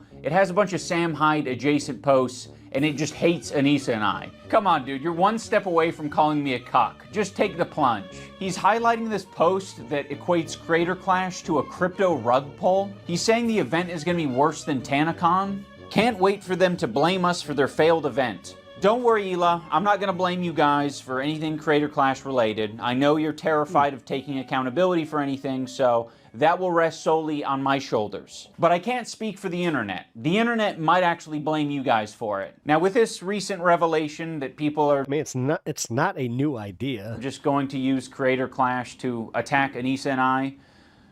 Anissa and I have decided to step away from Creator Clash. We have relinquished control to our business partners who ran the previous 2 events. They're very capable. They know exactly what they're doing. They run events on a regular basis. The event is still happening. Anissa and I just don't have any financial ties. We don't have any ownership.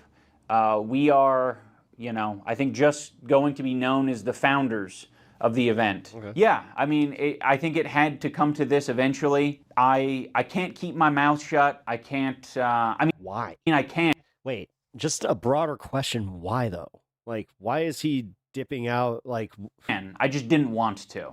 I want to be frank. I want to be honest.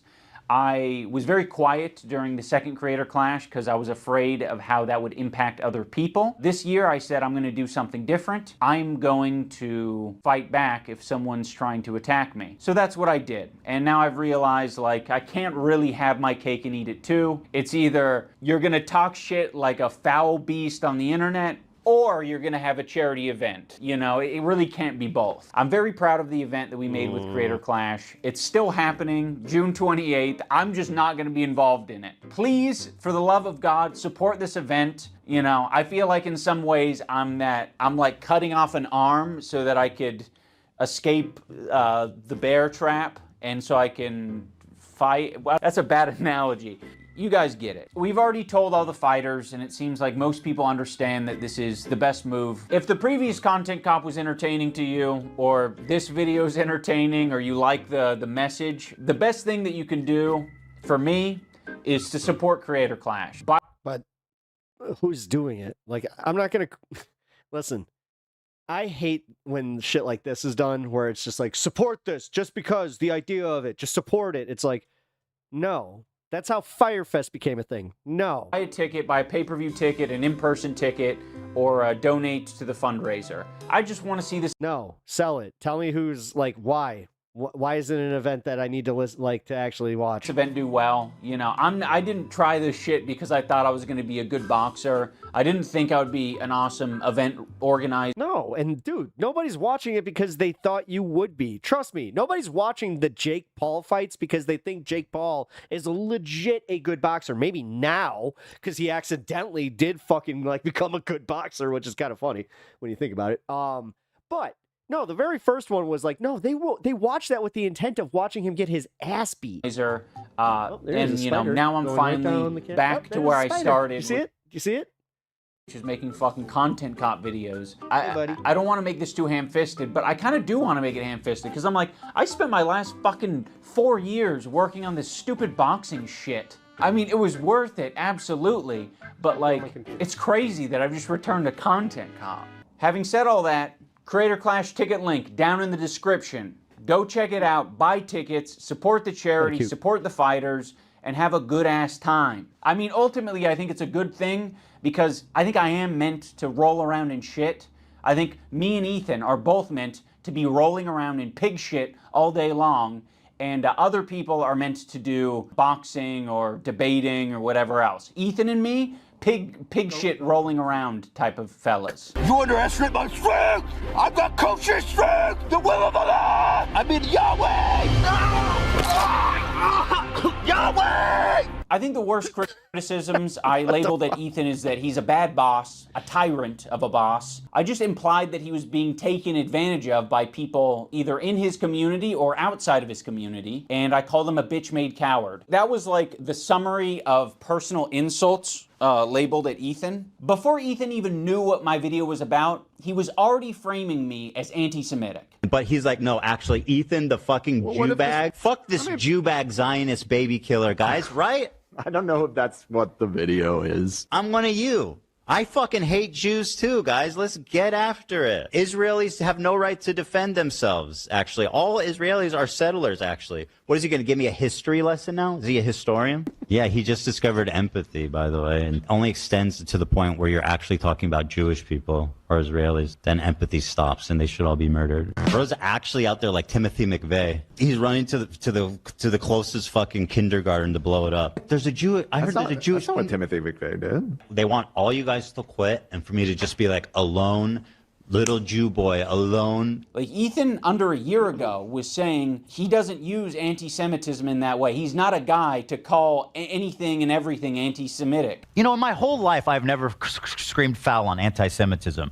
I literally have been getting this shit since the second I stepped foot on the internet, and I have never fucking ever done this, okay? So the people online, they're saying, oh, Ethan's making himself a victim or Ethan's making everything about anti-Semitism. I've done this once in my life right now. But he's like, no, actually, Ethan, the fucking Jew bag. Fuck this Jew bag Zionist baby killer, guys, right? I don't know if that's what the video is. I mean, I get that he's scared and offended, but this was the whole fucking point of my video, Ethan. I was saying that you shouldn't be doing this. It led to me making this video in the first place. You were triggered by this. It's kind of funny where it's just like, EPS harassment. Your mischaracterization has now led to him making another video just to make sure it's like, no, you dumbass. Thing. And then you immediately equated Anissa and I to it. That was sloppy, and that was horrendous, and it was horrendous for us.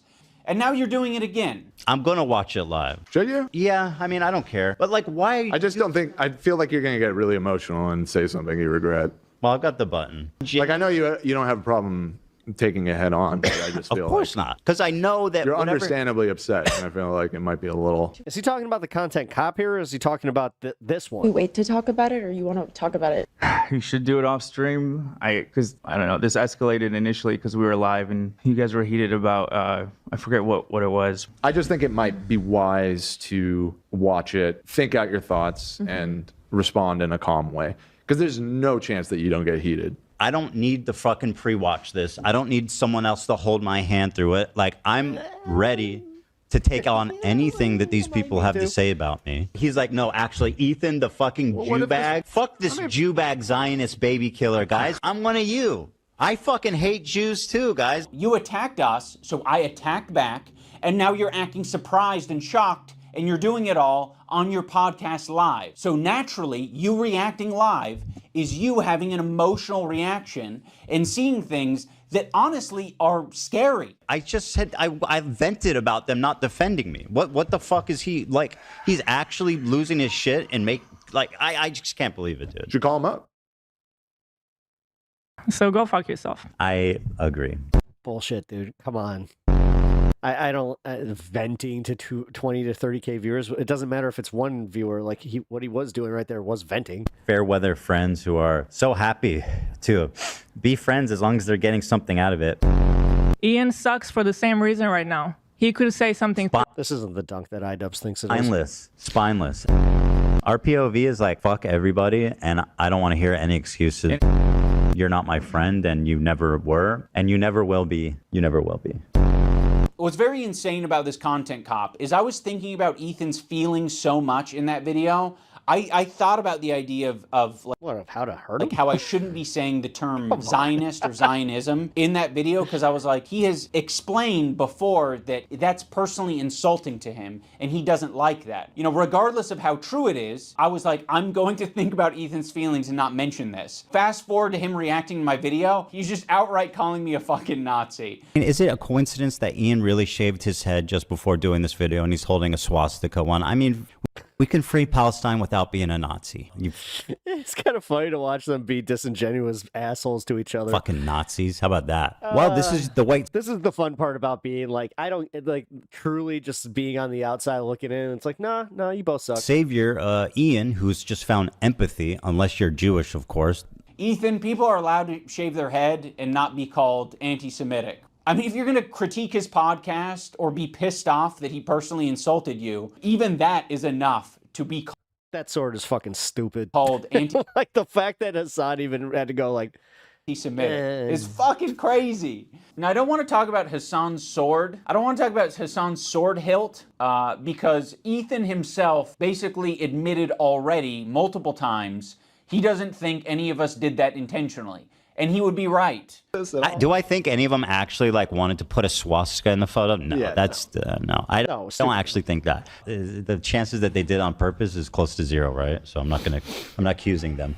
I picked up a random sword in HASAN's room that was laying around. That could be the end of the discussion. You don't actually need to debate HASAN about the sword hilt. He left it up. Decision making. If it was a mistake, he could have deleted it. But I'm not going to delete the photo because that would be indulging in your weird anti-Semitic fantasies. We can free Palestine without being a Nazi. You fucking Nazis. How about that? I'm done being nice to Ethan. I gave it a chance. My sincerity and my empathy in that last video That's a weird way of being nice. was real. I was even equating to him having crash out moments in the same way that denims could have crash out moments. I think we're all capable of it, but he was using it in the video to suggest that I was making fun of his mental health. To my good friend Ian of 8 years, I really appreciate you weaponizing my mental health against me. To make Ethan crash out. He's having a parasocial weird crash out. People can have crash out moments. Maybe if Ethan's able to get some help. Dude, I'm not making fun of your mental health. Every example you used was me basically saying that other people are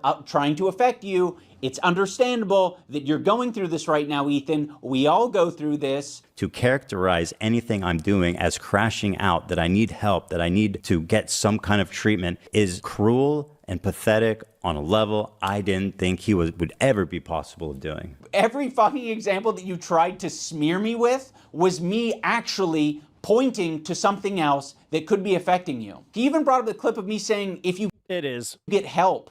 But it's also like, all right, so the clip of Hassan actually buying the thing is what makes this a problem, because when he live streamed him buying the sword, and then he blatantly asked, like, yeah, it looks like a swastika, right? And the thing is, he admitted that he didn't watch Bleach at that point. Like, there's thousands of other swords to fucking get from an anime. We all need help. Everyone on this planet needs help. I don't care how you get it. You can wander into the jungle and... There's a manga called Blade of the Immortal, right? And the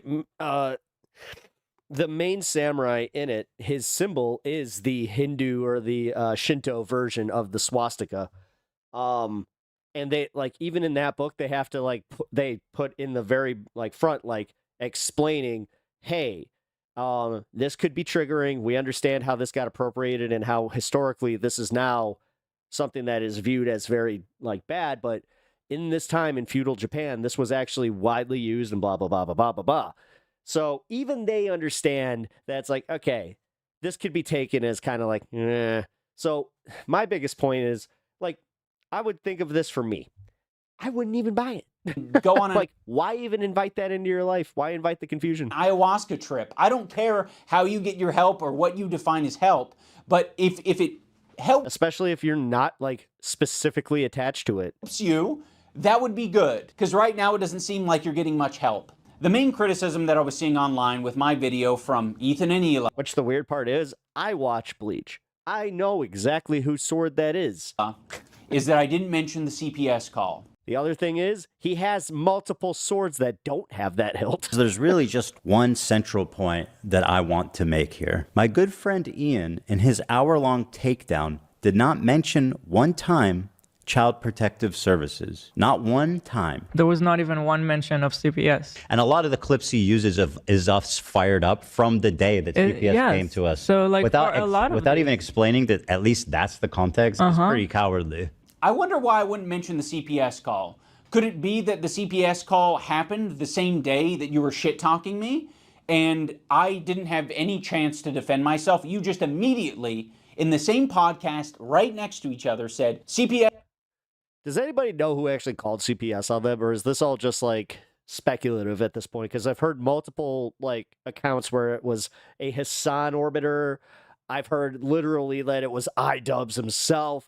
Like, who does anybody actually know what the fuck happened? Because I'm going to go out on a limb and say that I thought it was just some, like, rando from, like, Reddit. CPS call was very traumatic. And then you said, fuck Ian and Anissa. And you linked those together. You kind of layered those flavors. And then Anissa and I got a bunch of harassment. We had nothing to do with the CPS call. What are all these fucking comments on your Reddit saying, like, it happened because of the CPS call? I don't entirely blame your audience for getting confused, because number one, it's a fucking cult. And number two, you can't even get the timeline straight. So if anyone's watching your dumbass, their brain is also going to get scrambled. Be friends as long as they're getting something out of it. So again, he's not showing the context. What was the okay, I'll play this part. Did you guys ever find the context of what I was talking about here? Because I feel like I wasn't even talking about him. I could be wrong.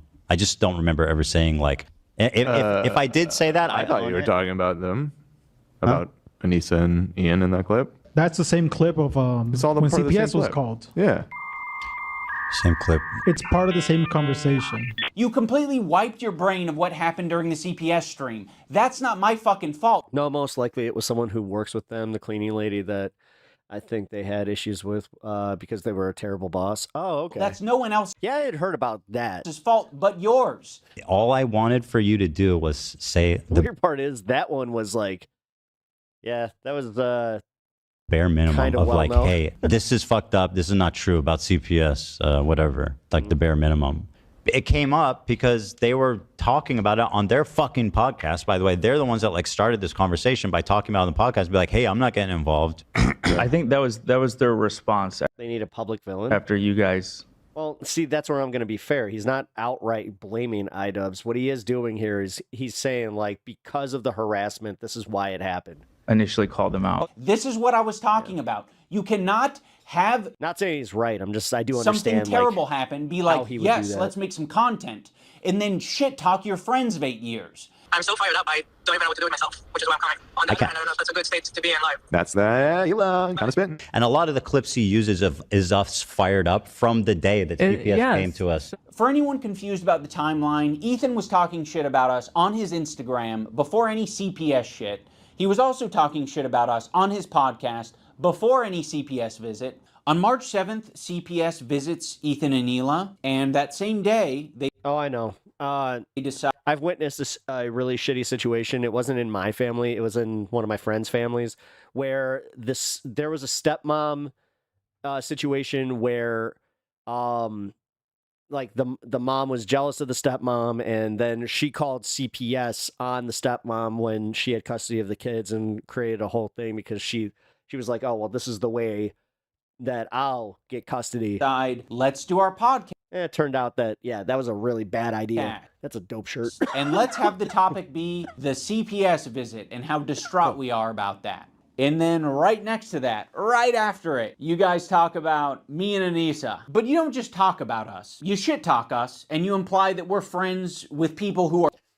Bro, I've watched collectively maybe 2 hours of IDUBBBZ content, to be real with you.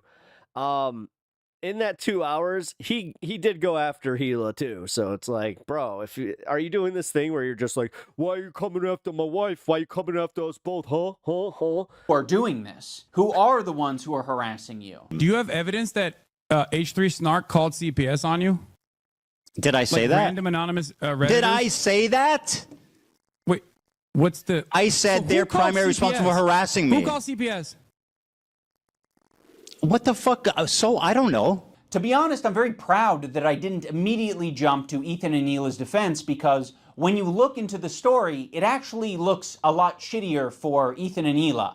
And I do mean that literally. There was this H3 stream where Ethan was dumping as per usual. He was talking about his own health. He was talking about his caca breath, his dog having diarrhea, his dog having giardia. Olive has giardia. It's a bacterial infection in the intestines that makes you have diarrhea. His child running around putting things in their mouth.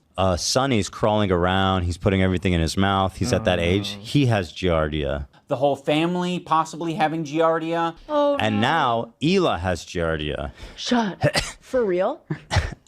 And now I think this morning I had diarrhea. Oh my god.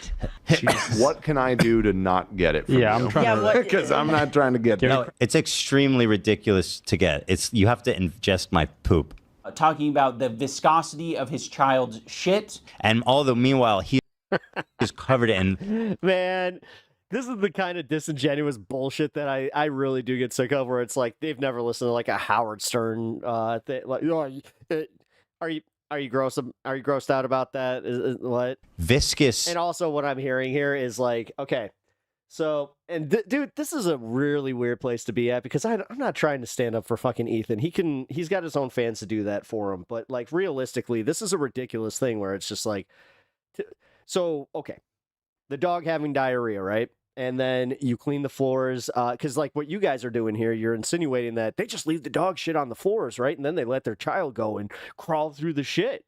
Because like that's what this is. Like, he lives in a hoarder house in Beverly Hills, and his child is literally crawling through feces.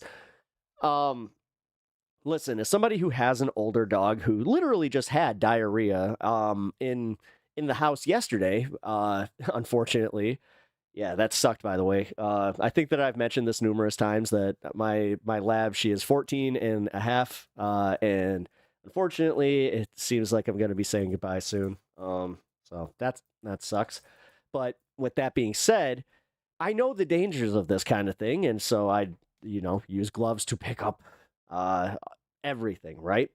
But let's be real. Like, I could miss a spot on the carpet. I could miss, especially if you have like a carpet like mine, where it's like, okay, this actually happened, by the way, where I totally missed a spot because it like blended in. I was like, oh, damn it.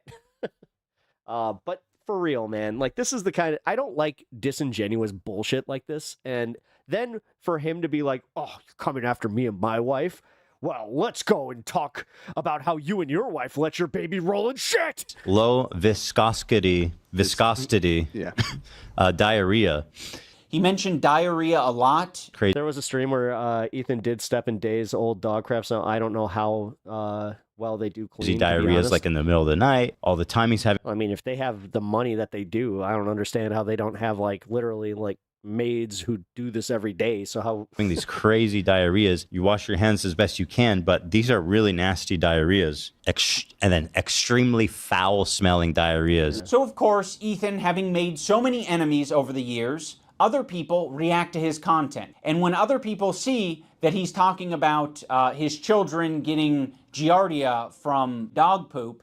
Sonny's crawling around. He's putting everything in his mouth. He's at that age. He has giardia. People are quite reasonably concerned. And so, yes, anyone who's seeing that content might be concerned enough to call CPS, including Ethan's own chat, which, by the way, is not a measly number. It's about 26,000 at the time of this stream. So there are 26,000 people listening to Ethan go into great detail over 7 or 8 minutes about diarrhea, viscosity of diarrhea, his child having giardia, him and his whole family having giardia. They're calling it the poop house. Now what Ethan does, instead of taking any... I'll be honest. Okay, so the part about this is like how he talked about like that moment.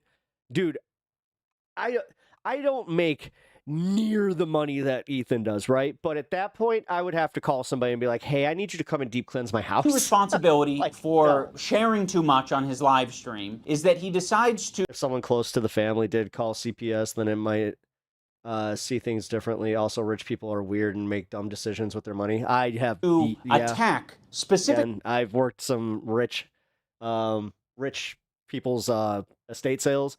Especially, dude, this is where I have a little bit of a nihilistic take on life, because these rich people, they had like so many kids that like, this is the problem.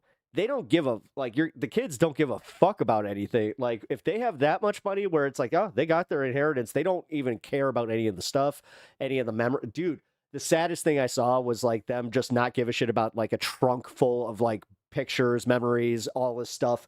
They told us to throw it away. I was just like, okay.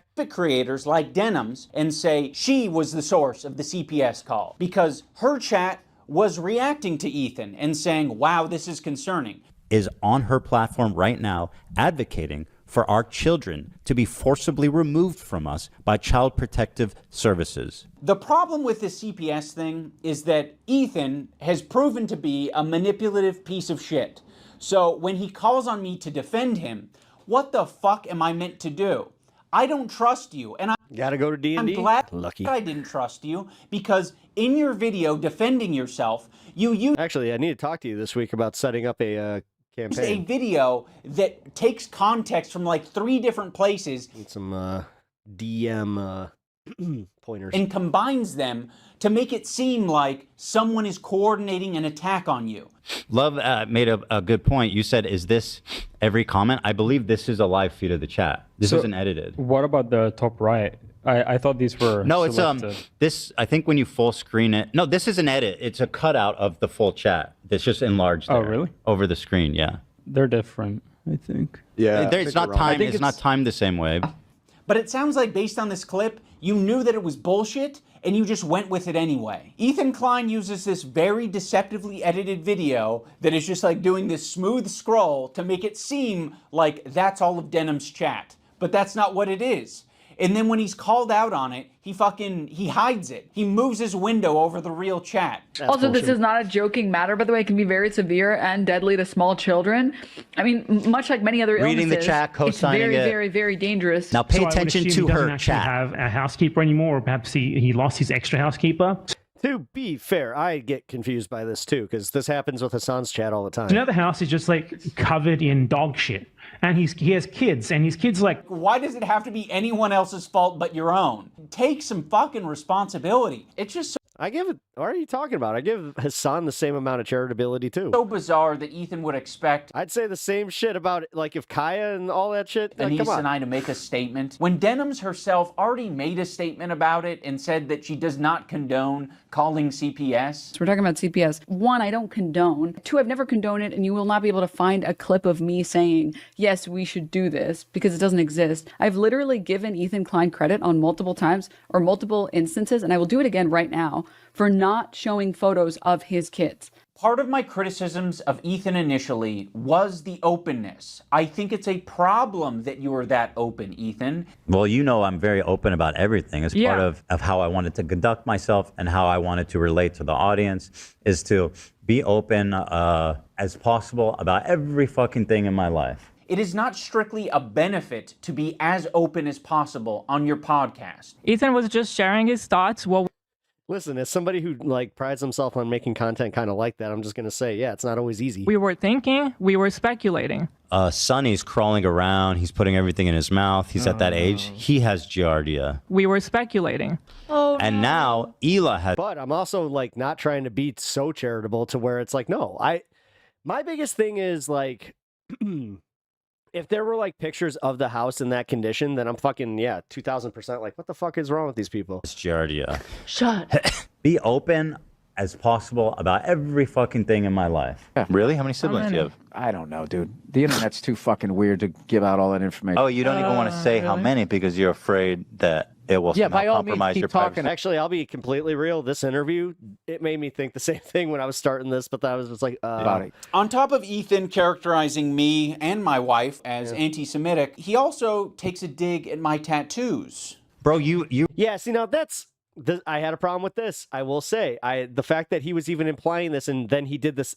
He's like the skinhead thing. Like he's like, oh, he just happened to shave his head. It's like, You literally bro. look like a fucking free tattoo pack that you get for 25 cents from a windy thing, bro.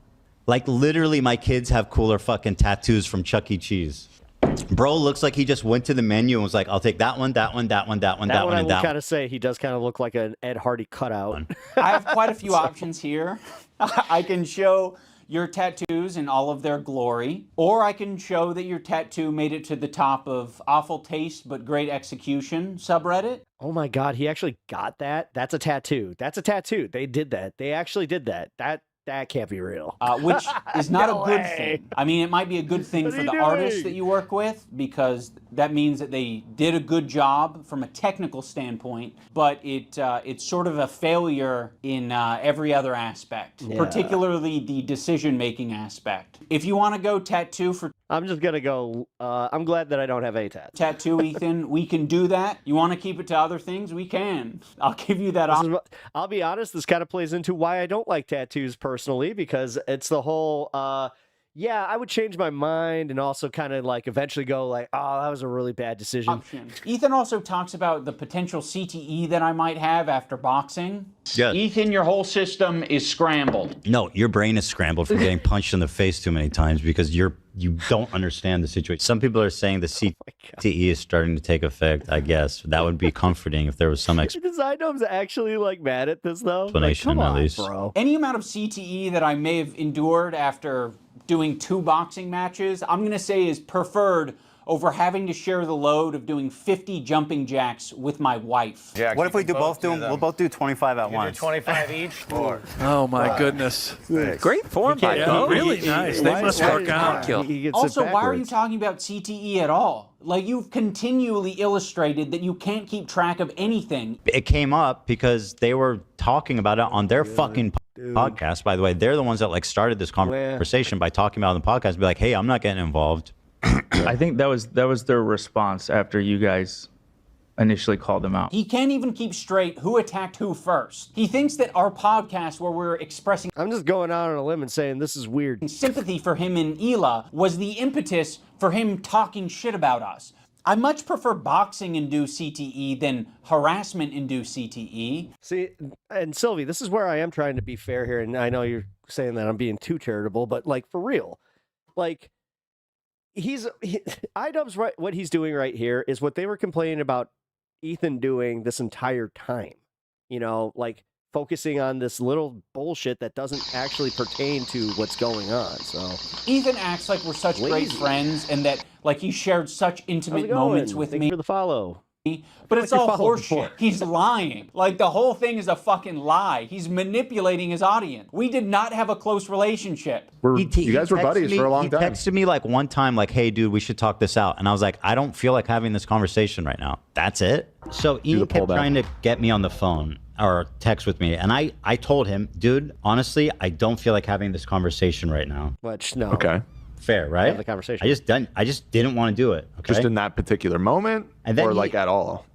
Well, it turns out I didn't want to talk to him at all.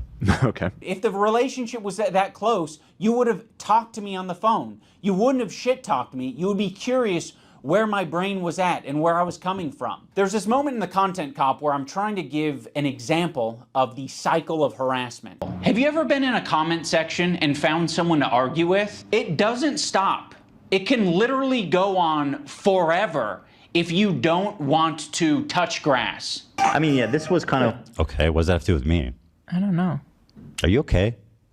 I mean, I know exactly what he meant right there. Ethan and Eli act like they have no idea what I'm talking about here. So, I mean, Very hyper fixate on the bad, and then you let it ruin your day. maybe they Everybody's don't. been there. It's a very obvious and easy to digest point. That's why I made it that way. I'm going to explain it here so everyone on the internet understands. When you have a podcast where you are Dude, I am a small creator, and I understand what he's saying here. So for Ethan to be like, oh, what does he mean? Come on, bro. emotionally dumping and saying things just off the top of your head, and you're attacking other people randomly, maybe from your perspective it's not attacking.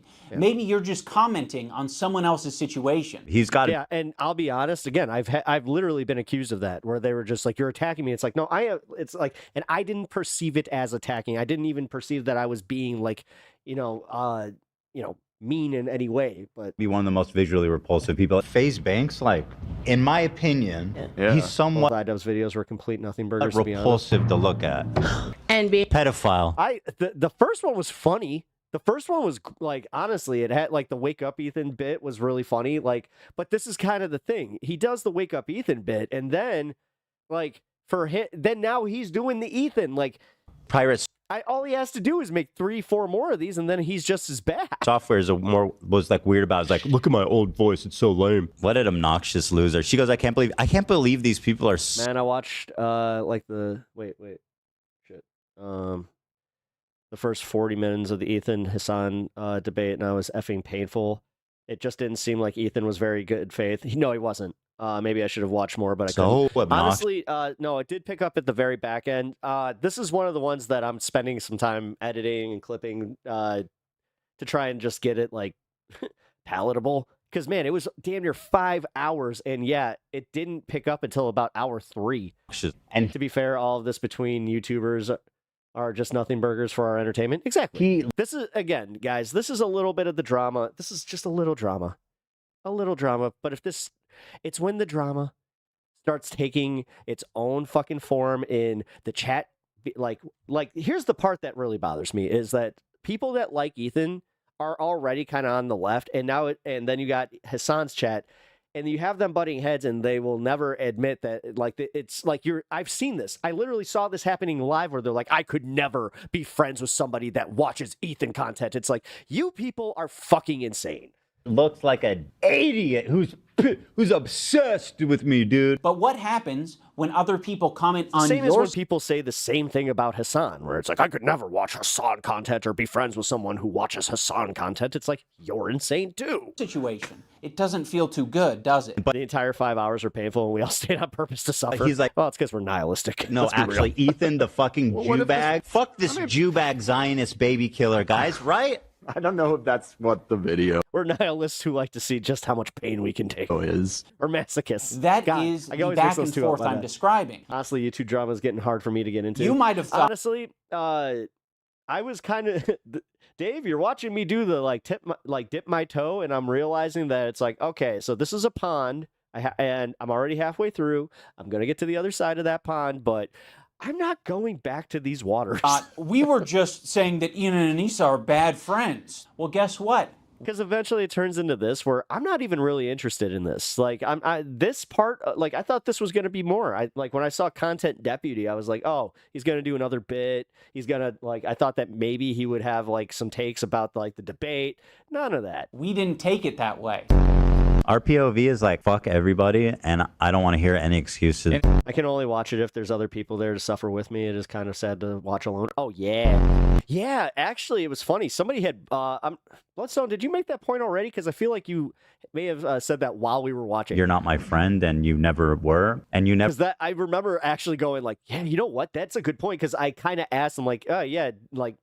I remember looking at their numbers, and then I was just like, oh, I wonder why and somebody was just like, because people sometimes want to share the pain. Never will be. You never will be. What we took it as is Ethan and Neil are shit-talking us. They just implied that we are okay with people using CPS as harassment, and now all of their fans are brigading us. So I am going to respond in kind and make a content cop. So yes, that is what the cycle of harassment looks like. Okay, what does that have to do with me? I don't know.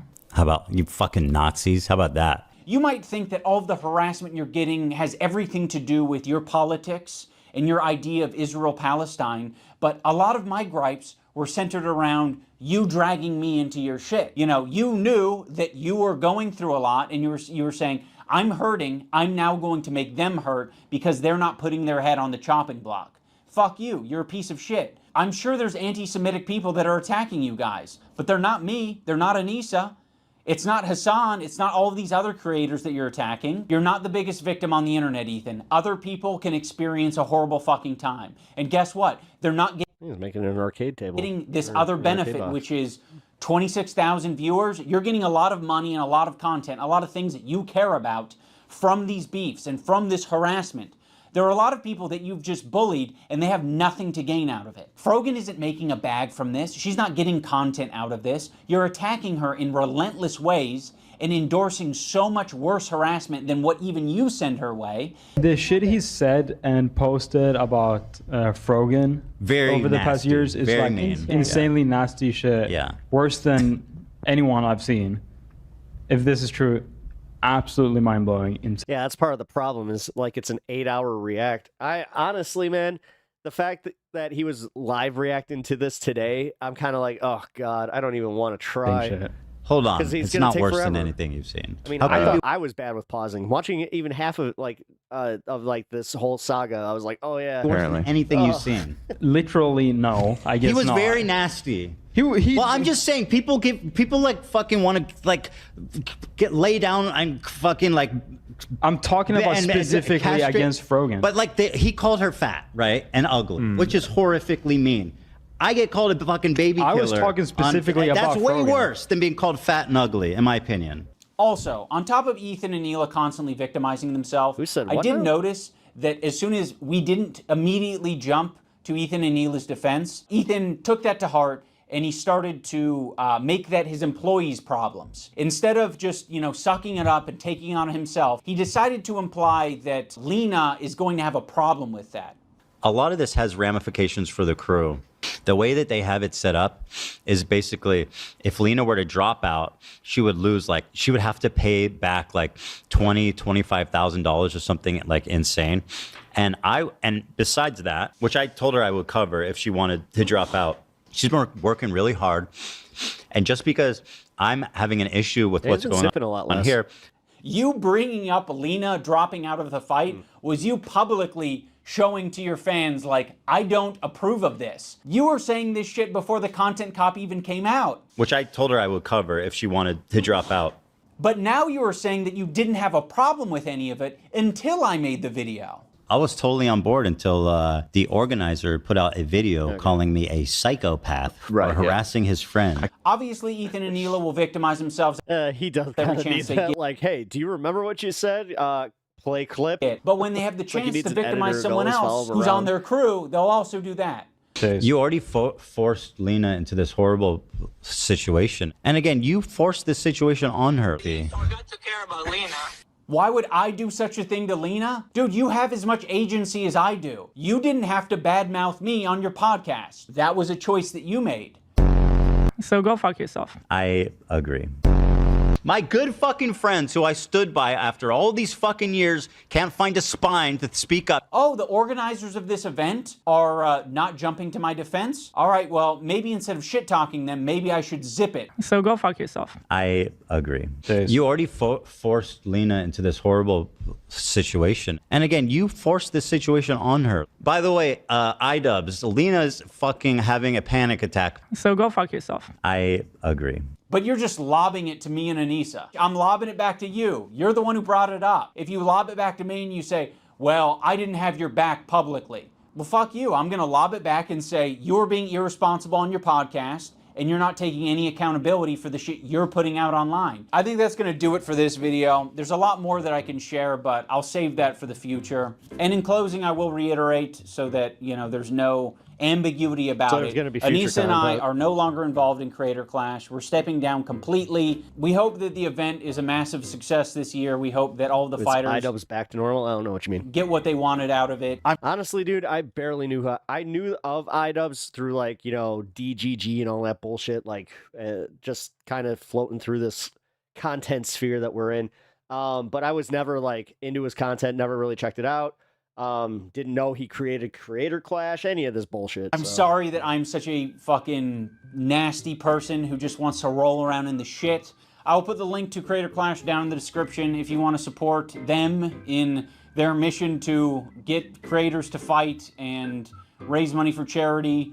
You can do that down there. I will be doing that on my own, and I hope you guys have a good time. Also, for all the people who touch grass, I want to remind you to click the like button on this video. Not so... Fair. I watched the content. I enjoyed the content. Okay, so I like the content. Therefore, you know what? Little karma. Hit that like button on your way in or out here, and I really appreciate it. I'm dead serious, guys. Like, the like button really, really helps me out, so please remember to hit that. And also, if you guys are enjoying the content, please consider subscribing. All right. To summarize this one, and Sylvie, I do appreciate your take on that one. I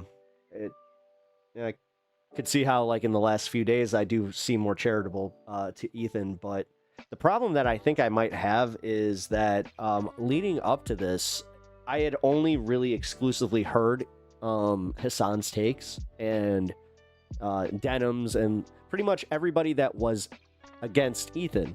So I took it kind of like for, you know, with a grain of salt, but also was like, okay, like if all of these people are saying the same thing, then Ethan's, you know, massively crashing out and all this kind of stuff. And then, yeah, watching the debate with HASAN, as I said, definitely came away thinking neither of them came out looking great, in my opinion.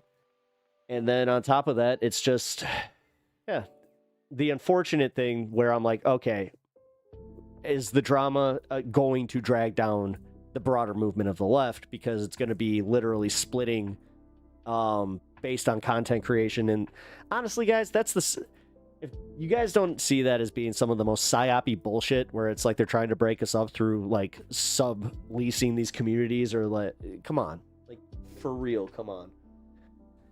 It's the same like thing that I've dealt with here, where it's just like, oh, you know what, you have like maybe two contrary opinions to everything else I believe in, and you're also, you know, you go out in protest, you actually, you know, stand up for like trans people like in real life, and you know, that kind of stuff. Like, it can all go by the wayside if you say one thing. So that debate was brutal. HASAN is bad at defending himself. He for everybody that was glazing his nuts, I gotta say, like, I think that they didn't get it. And same with the people that were doing the same with Ethan, where they're just like, Ethan's owning him. It's like, he most certainly is not. Dude, they were all like, as I said, man, like getting even to the crux, like to the actual crux of the debate, it was just like, it was painful. But yeah, I gotta say that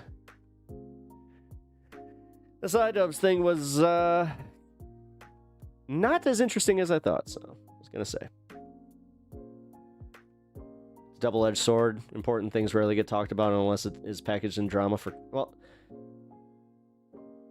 and like infotainment's a real thing. Like this is the reason that like CNN kind of like had like going back to even just basic news before CNN. Sorry, actually bad example. Like cable news. If it bleeds, it leads. Like there's a reason that people do react to more sensationalized stuff like because again, this is one thing that I will always say. For anybody that has always condescendingly just been like, how could you ignore everything that's going on politically? It's like, because even before Trump, you had to watch C-SPAN and you honest to God had to just be like so involved. And I don't know.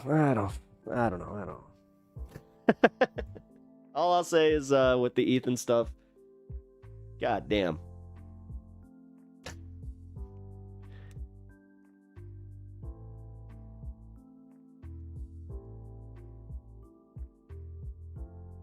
Hassan's not good at debate, never has been. But Ethan was all over the place and superficial on every topic. Yeah. Yeah, and that was my problem at the beginning, too. Like, he kept bringing up everything that was, like, the most superficial. So I was like, oh, so we're just starting there? Okay, cool. Like, whatever, man. But,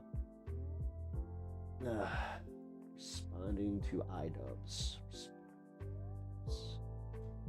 Do I care? I'm not sure if I care, but I should. Because, like, I wanted to watch the Ethan take, or the Hasan take about, like, him just being like, Ethan's losing all his fans. It's like, what?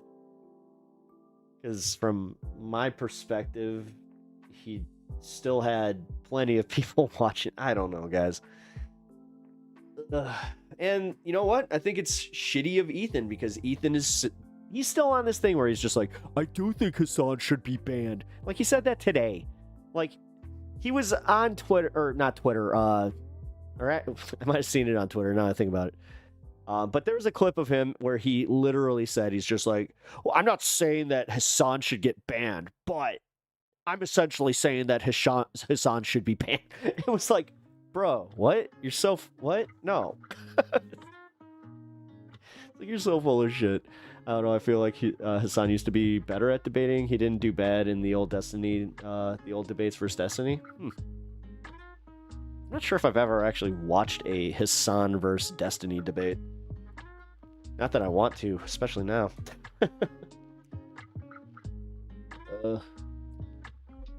Sex Pestiny. God, how does he still have a career? Like, I saw that he was debating somebody else, and I was like, what? How? How does he still have a fucking career? Oh, it was Andrew Wilson on Modern Day Debate. They're going to be doing that. Wait, when is that? Let me look. Dynamo.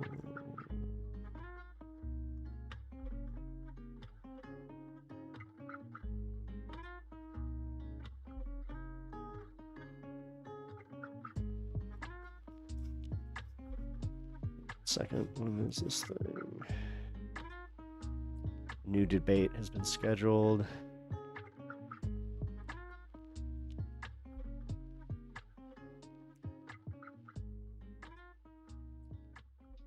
So I thought it was going to be Destiny versus...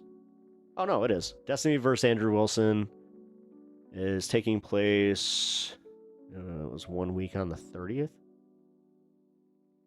Atheists for Liberty present Destiny versus Andrew Wilson in a heated debate on American values. Tuesday, May 6th. Okay. Oh, shit, tomorrow.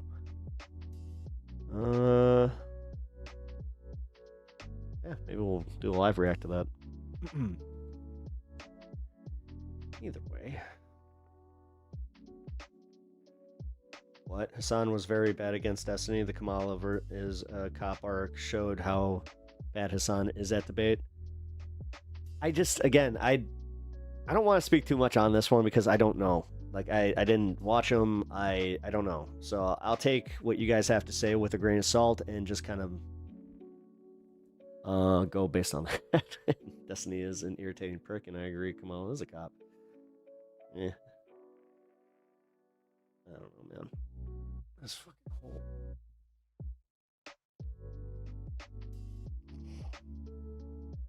I was not a fan of her, but she was definitely better than Biden.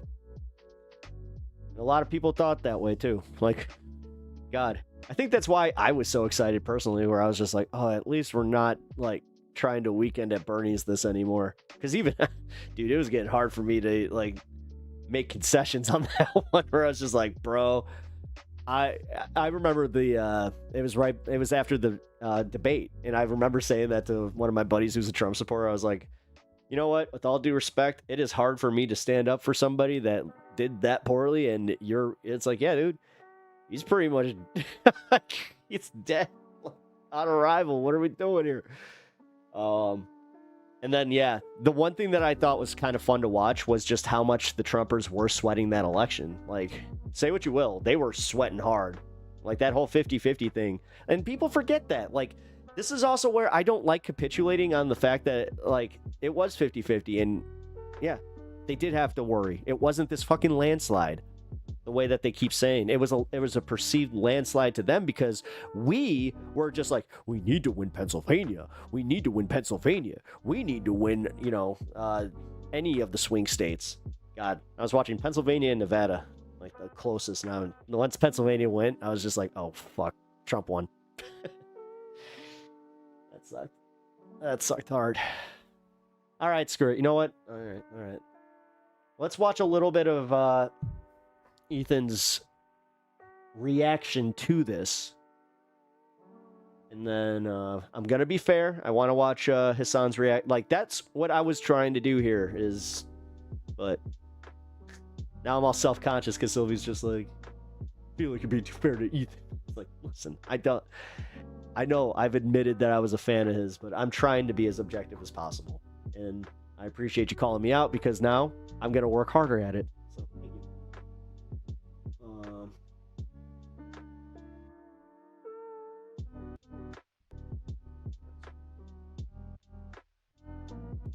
Bring it up. Bring them out. It's fair to be fair. Thank you. I'm glad you can see that. It's fair to be fair. I try, man, because fuck bubbles. I'm trying not to be in a bubble, even though I kind of am. I admit it. It happens. The algorithm, like, it does do that, so let's try and break the bubble, guys. All right, I think this is right where we need to be, right? Innocent civilians. He made that very clear. Mm-hmm. He says it's a deterrent. How does that help Palestine? It doesn't, frankly. And by the way, Yemen is like, he keeps chirping about how Yemen's the poorest country in the world. It's like, well, And then now they're getting bombed by the what's the point of fucking spending money on missiles and shit that are just either getting shot down by the whatever? Yeah. Point is that the name of his stream was Houthis show the limit of the Iron Dome, ! Like celebrating. I got it. Hey, I'm sitting in Nate's chair right now. I'm covering for him. Which means I can't get to the super chat. So does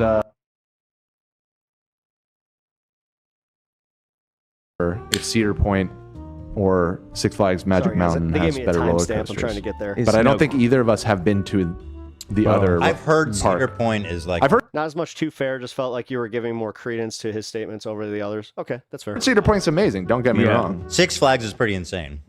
Why do you not go there? It's right here. Cedar No, I What the fuck? Where is this?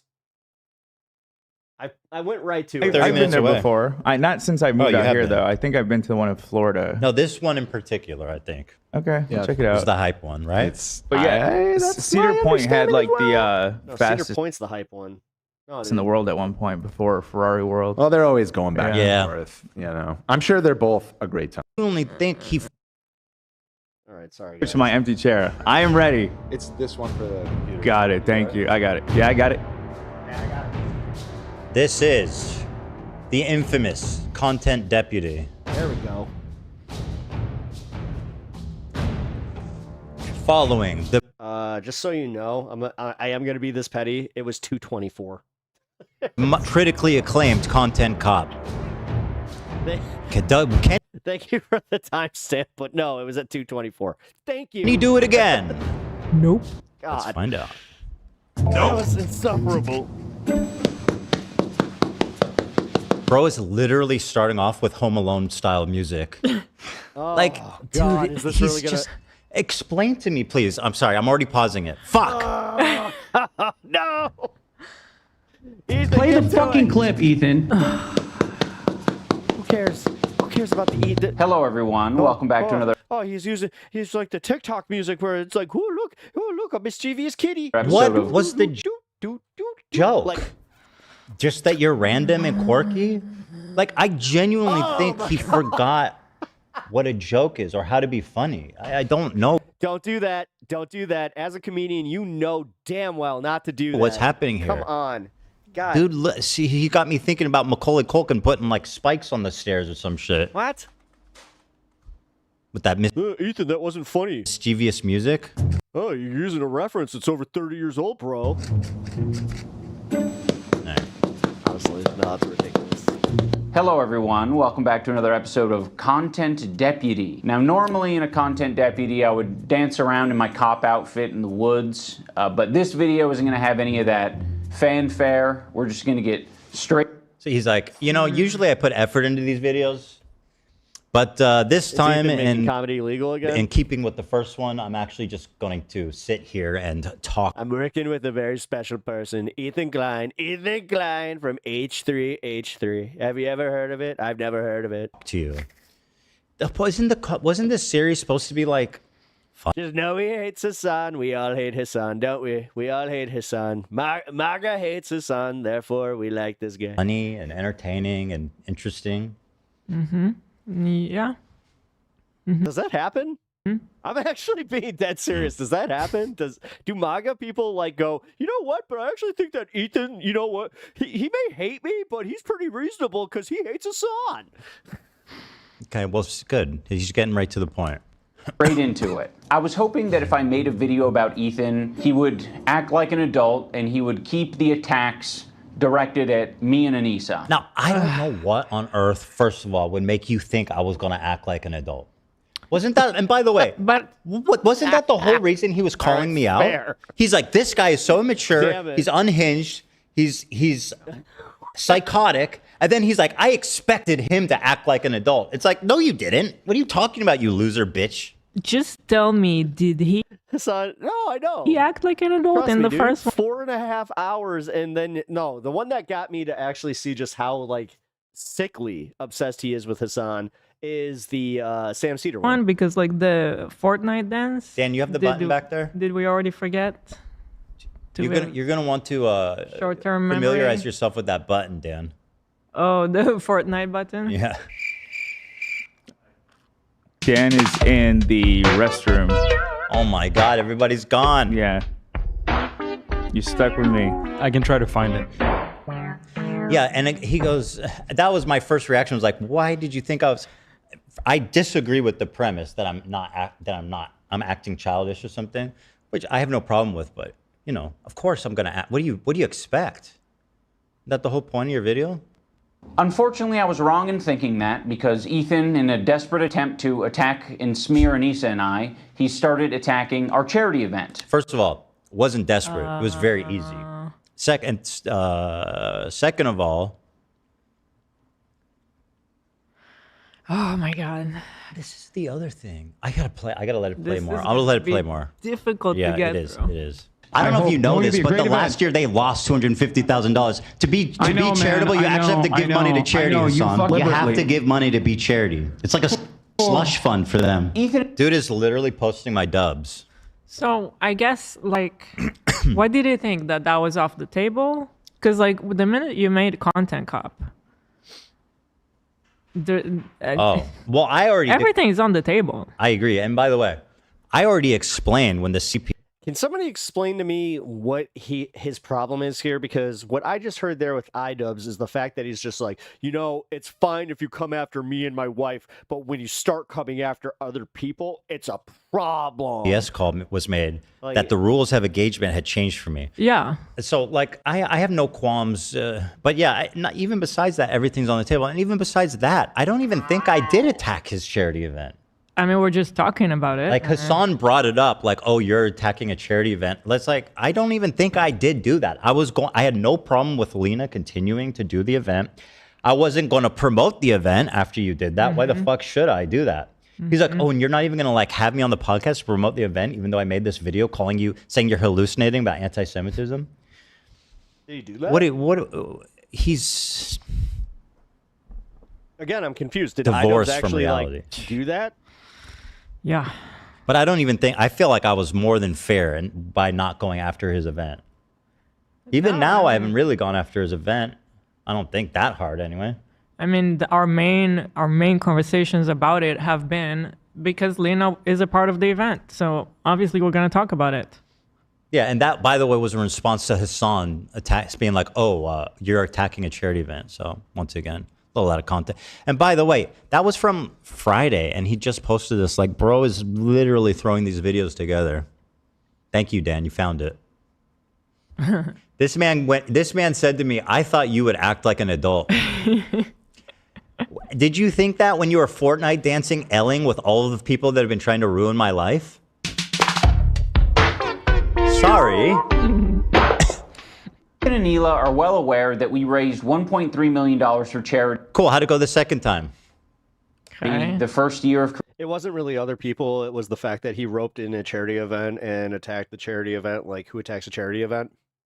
It depends, because questioning a charity event is one thing. Attacking it straight up for I don't know I don't know anything about this, but what I'm equating this to is like Donald Trump's charity, like how they found the fraud within that charity. Not saying that this is applicable here, but Creator Clash. The second year. Why? I mean, yeah.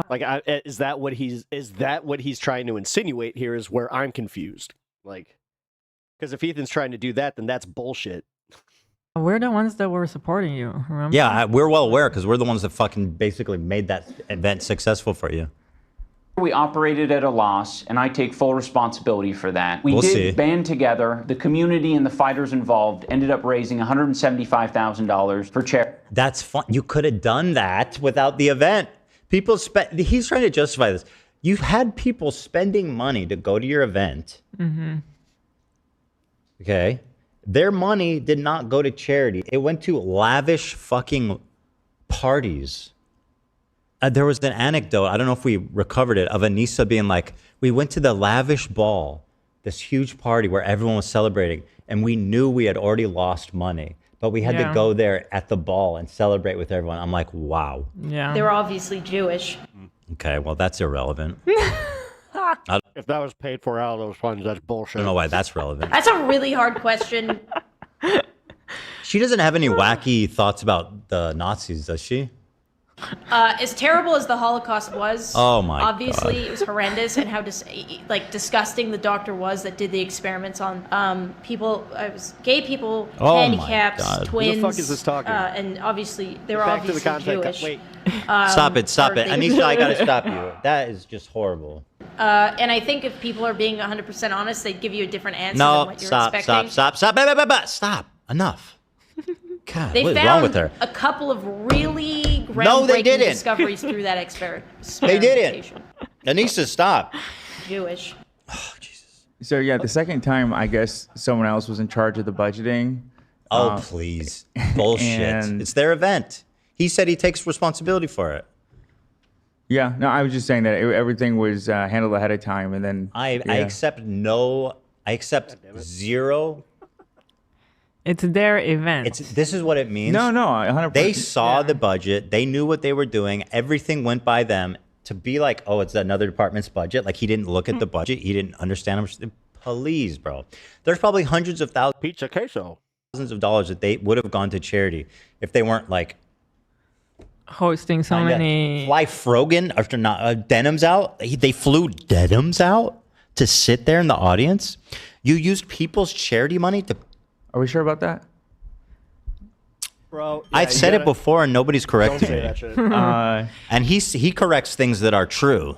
I mean, the fighters got their flights I heard. reimbursed. I don't know. I think I saw it maybe on the Diorio stream that they were flying influencers and Yeah, they hosting did. galas Yeah. and like putting them up for the event. I don't think know. he did. And the real reason is because I don't think she can afford her own airfare. Well, maybe the entertainment, if they were part of the entertainment or whatever, but I don't think just... Denims was part of the entertainment? No, that's what What I'm did she saying. do? I don't think Denims was one of the Spin a people. plate on her nose? As I'm saying, I don't think she was one that was paid Wait, so did they give the money to charity, or did they use it to pay off the costs? for. I think they did. We don't know. That's why I We ask don't know for sure. questions. I think they did. I think they did. But whatever, who cares? They've still lost money either way. I mean, It's been really it disheartening would to see explain how often you lose so Ethan much will money. Attack Creator Clash. Shoe Nice is in chat. Sorry to interrupt. He says, my pussy itches, so I told her to take a shower.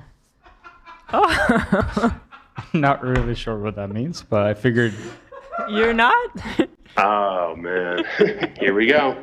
Dewey's in chat, boys and Welcome girls. back. It's always fun. Because I don't wipe my ass, bro. Hopefully we'll get him on the phone here sometime. Sure. Sure. Sounds great. Let me see here. Nicholas Diorio broke down the situation in detail. Oh, so Because the second year we decided to do. Maybe you guys can confirm, but I think it was from Harley's conversation with Diorio that Harley spilled the beans about how they flew influencers out. I don't think for it the was second one. I don't think it was I think it's well known that they paid for all that shit. I mean, how else do you lose $250,000? And that event was huge. It seemed like it was a huge success. Yeah. And then he goes, "Oh, we got people were pirating. It's like, give me a break, yeah. dude." Anyway, here's this story. Hard to take this beef seriously. Yeah. This is the only place we could find it, is this Asmongold clip. Charity. Any of this beef should be all viewed with like an entertainment grain of salt. Meanwhile, they were hosting lavish gala events to process their emotions. They operated the charity at a loss and then raised money to give to the charities afterwards. This whole parties thing is new to me, and Ethan needs to provide proof of that. Nicholas Diorio broke down the situation in detail. Because the second year we decided to do the gala, which everybody complained about. Not everybody, but some people really popped their ass about us. Like, See, now here's where I'm at an impasse because I'm curious. While I agree with you that Ethan needs to provide that, it's like doing the gala. How much of this am I like? How much effort am I willing to put in to do like a little digging? Their ass that we had a gala. There was no money for charity. We rented out a fucking hotel. And we had all these feelings that we hadn't processed. The second Dude, year, they had to which, by the process. way, We had to have a gala, guys. We got to process our emotions. we knew that we had lost money on the event, and we had to go to the gala. Wait, that's even funnier. I Hey, didn't even think of that. I didn't realize the gala came after. So they sat there drinking champagne, knowing that no money went to fucking. And To the surprise of no one, Creator Clash failed to break even and is in fact $250K in the hole. Each of the fighters was paid $20K stipend for boxing and training. Also received travel and accommodation paid for by the event. 24 times 20K, $480K. All they had to do was not pay, which reveals the grift and removes the plausible deniability this was ever actually about charity and not about ego stroking and brand promotion. Fighters who are all either independently wealthy or not outright rich. Mauricio Ray, John Morrison. Wait, John Morrison? Dash Hennigan are perhaps the two biggest names that come to mind. Much like John Moore, like worse than I thought. And it was like this magical, like the wrestler, like movie moment where it felt like this was the right thing to do for everyone as a thank you. And now they're doing What it about again. the kids with cancer? Left is fighting with each other when Trump is dismantling the government and threatening democracy is so cringe. Anissa. Yep. I'm so glad the fighters got an open bar. Hence why I'm waiting to do the news once. Those kids still got cancer. I started with the news and we're ending with the news. Cancer. Trust me, I'm not letting this drama permeate my entire like existence. And that's also why I'm not trying to choose sides here, guys. I really am truly trying to view this as objectively as possible. Hopefully not. So, shalom, yo. Maybe, to be fair, well, some of them are dead and some of them made it. Everything was paid for ahead of time, so I mean they couldn't just cancel.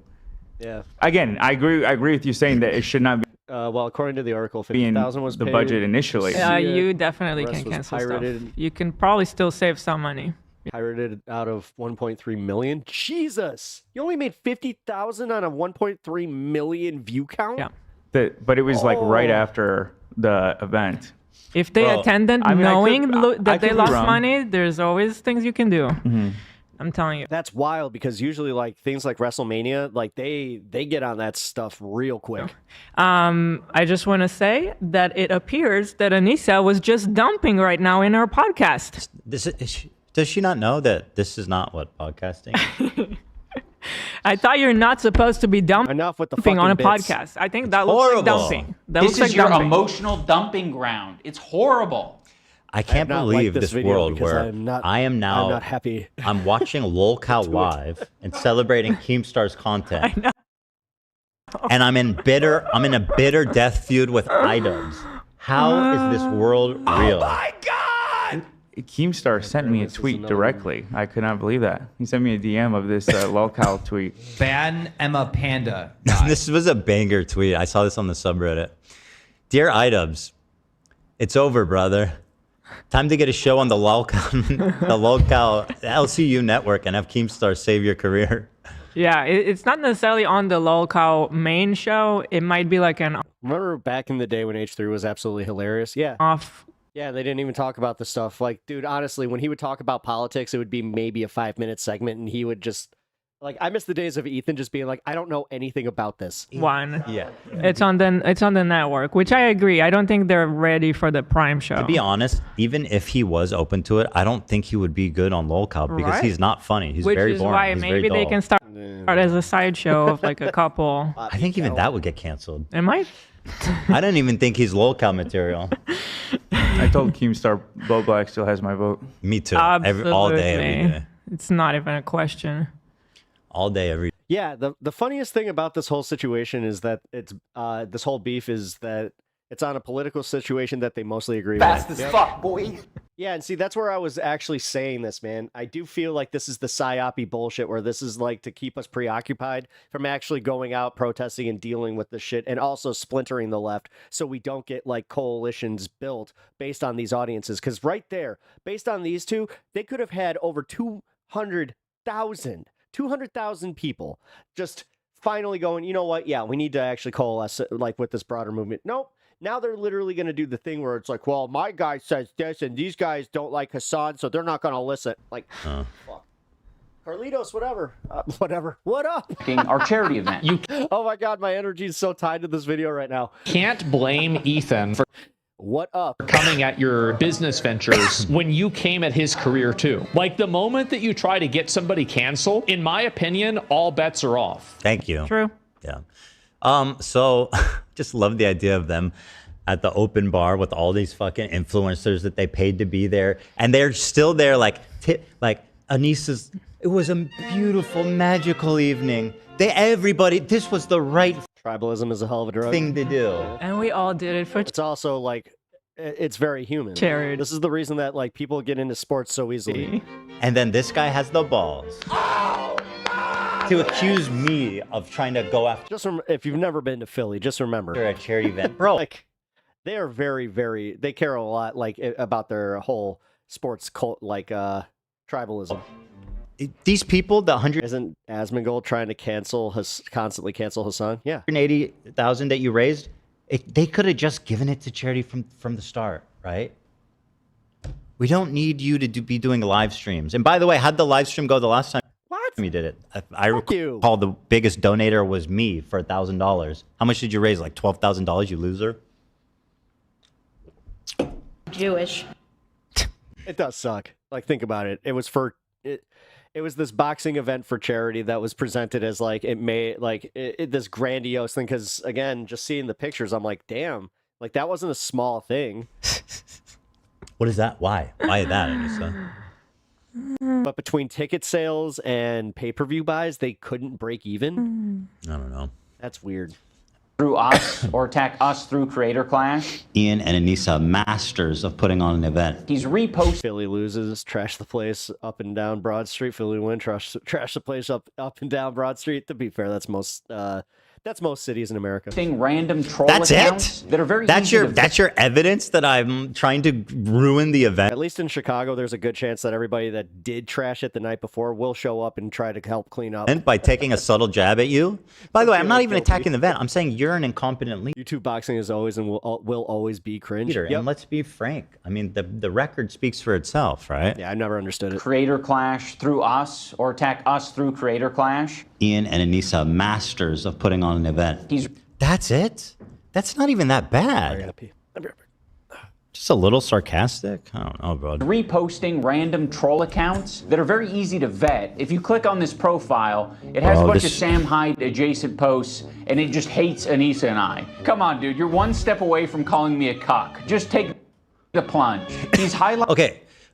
I don't know what his deal is. He did this in the last one where he's like, you didn't even vet this person fully before you famous Icarus. Yeah, Icarus. But he's drowned. I don't know. He's drowned. He's in the bath. He's flying. I don't know. There's all kinds of Icaruses.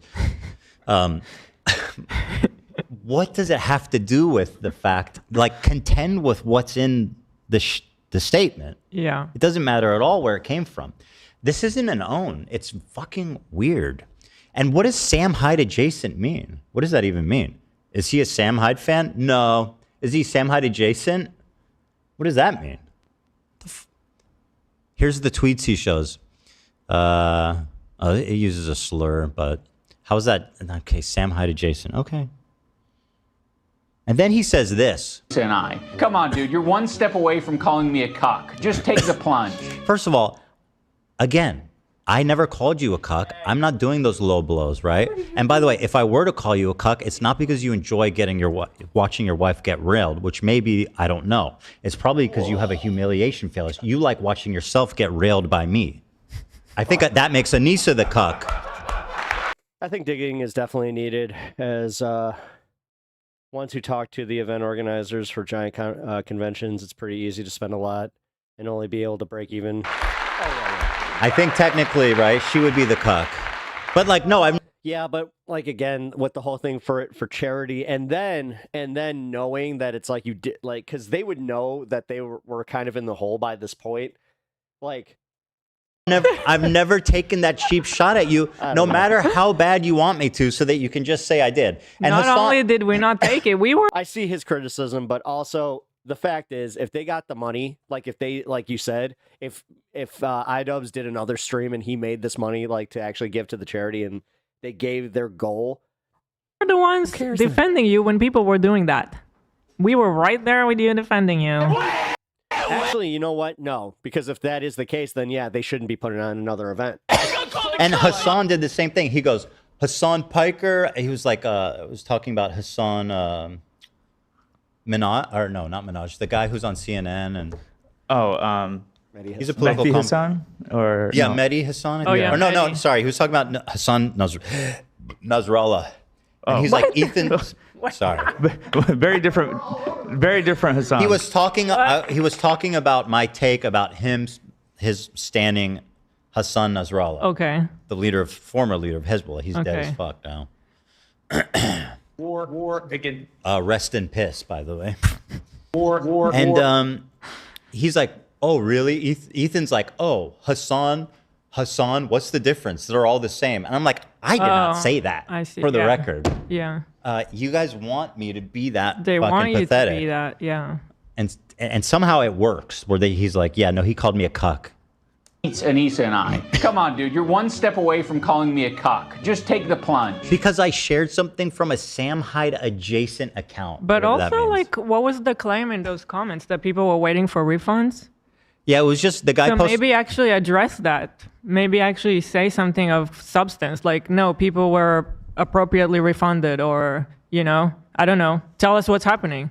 He's mad that I posted this screenshot. She said, in the midst of this huge controversy with Creator Clash, she did this classic move where it's like, I'm so unbothered right now. And by the way, you should be bothered. It's your event. Mm-hmm. Like, people are not doing well in this, and you shouldn't be all like blasé about it.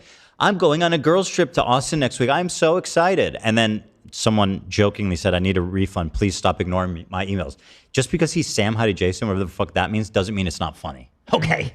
Let's be clear here. You know. Keep playing it. I will. Okay, don't push.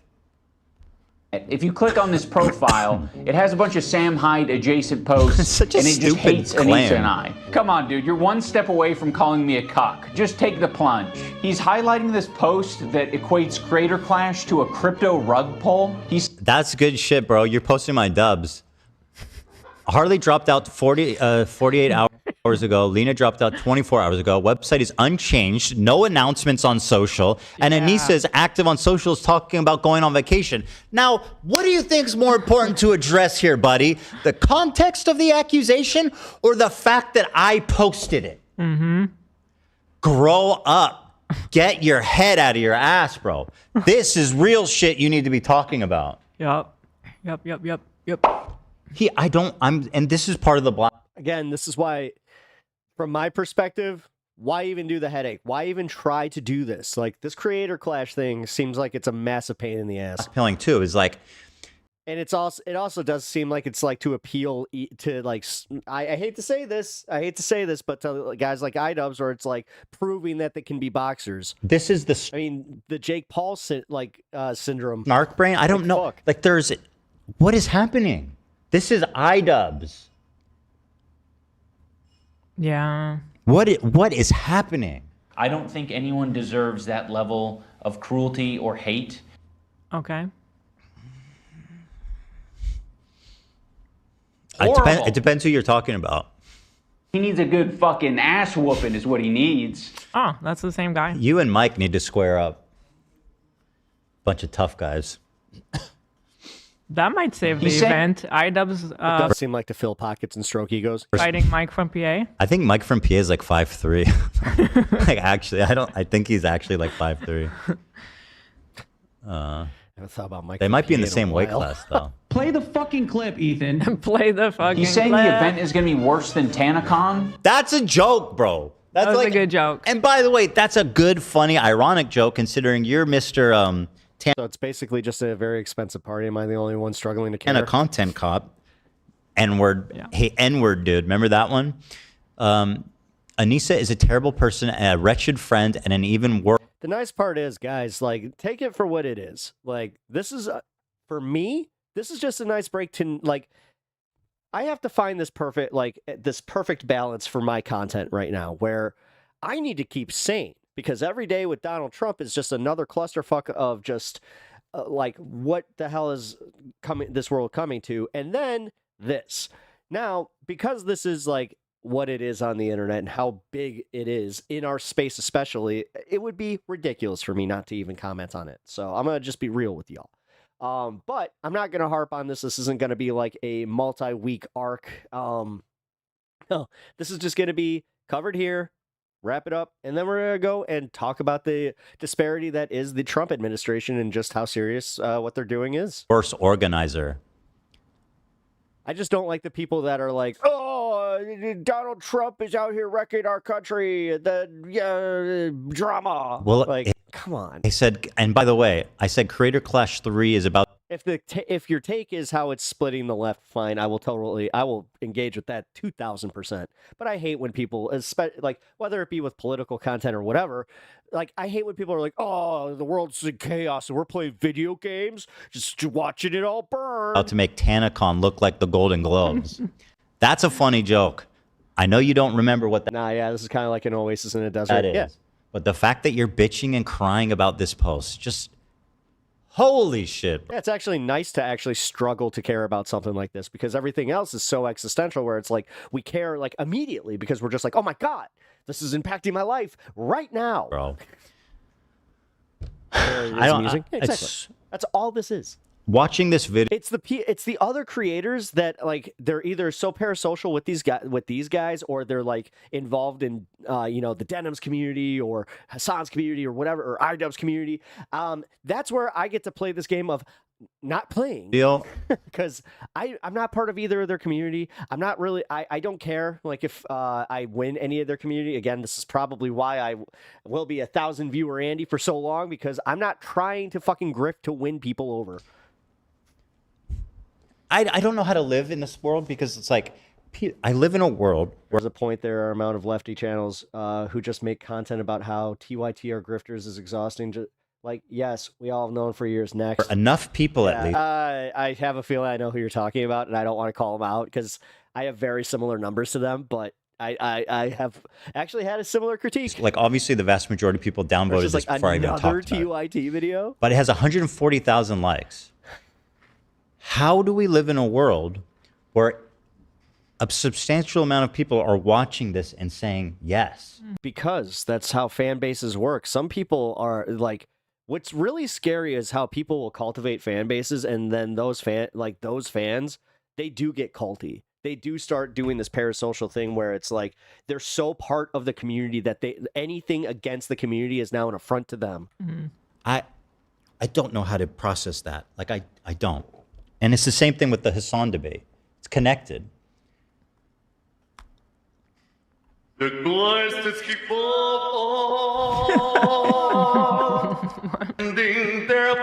I don't know if I don't know if anyone else at home. What are you doing? Home has an explanation for what's happening here. Chat, any explanations? We needed that PhD in psychology to.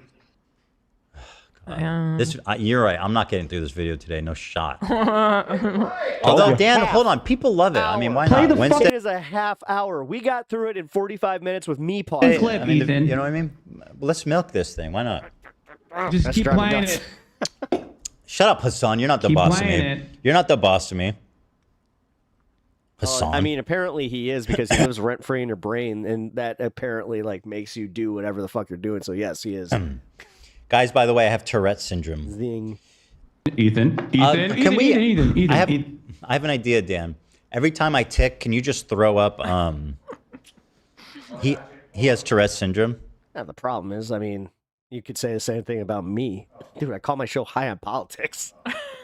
He has Tourette's syndrome. I don't necessarily like that criticism because I like to think that what I'm doing here is trying to, mix a little, serious political action with some ha-ha. So that when they try to clip me ticking out to say that I'm on drugs, that they, you know what I mean? Another suggestion I saw in chat is put the date behind me so people can't chimp us. I thought about that, but then they'll just crop it out because they are shameless people. He has Tourette's syndrome. Did I spell it right? I can't see if something's covering it, but I think so. It's actually apostrophe S. Oh. Whoever the fuck Tourette's is. Who's Tourette's? The guy who invented possessive. The guy who coined Tourette's syndrome? Who's Lou Gehrig? Yeah, it's Tourette's syndrome with an apostrophe. Or actually, no, some people call it Tourette syndrome too, just without the S. Is he really doing that? TS.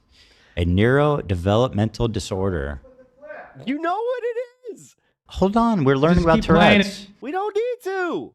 Stop stun Shut up, Hassan. Get to the fucking I gotta make this last till Friday. Jesus Christ, Ethan. I'm gonna make this 3 parts like The Hobbit. I'm about to you're not, turn this into honestly, a trilogy. Nobody's gonna watch after because the people that are here passively, like myself, are just gonna be like, "This is it. This is what you're doing." I know when you're milking Can't wait for them to blame us for their failed event. Don't worry, Ela. I'm not going to blame you guys for anything Creator Clash related. I know you're terrified of taking accountability for anything, so what? Oh, no, I do like this. These beefs are so out of touch for normal people. They don't beef like this. No, they don't. What? I just have nothing to say to that. And if they actually beefed with people in their interpersonal life like this, then you got. Honestly, have they ever had a real friend? I genuinely have nothing to say to that. I'm terrified of what? By the way, he goes... And you're not going to do what? Blame us, and then you continue to actually blame us? He says, what? I take full accountability. That being said, it's your fault. To be fair, he did say that. Oh, my God. You want me to take the blame for your event failing, bro? Holy shit. And by the way, there was a text exchange that leaked that it blows this whole thing up. Apparently, there was a group chat in Discord, and somebody leaked the screenshot. Metaversal trauma bonding is on another level. Shots of one of the fighters being like, It's not a bad thing. what is happening? This is the thing that I don't like when people disingenuously try to say that you can't find true connection in like communities. Like that's bullshit. You guys haven't told us anything. We found out you were leaving the event when you posted your video. Like, holy shit, bro. You gonna blame that one on me? Discord. Discord. Oh. Did I ever mention that he sounds like Bill Cosby when he does that? Discord. With the Discord and the Jello. Discord. Maybe it's a stretch. I don't know. It's a stretch. Remember when this guy used to be funny and make good videos? What? Now he's like the dumbest, worst. He's the... What happened? There used to be a spark behind his eyes and it's gone. He might be the person You're explaining why you find it boring in your complaint. You know nothing about it. making the worst videos on YouTube right now. It's not that I know nothing about it. I just... Listen, this whole... You don't have all the context. You haven't watched IDUBBBZ, Ethan, and HASAN for the last 4 years, and... He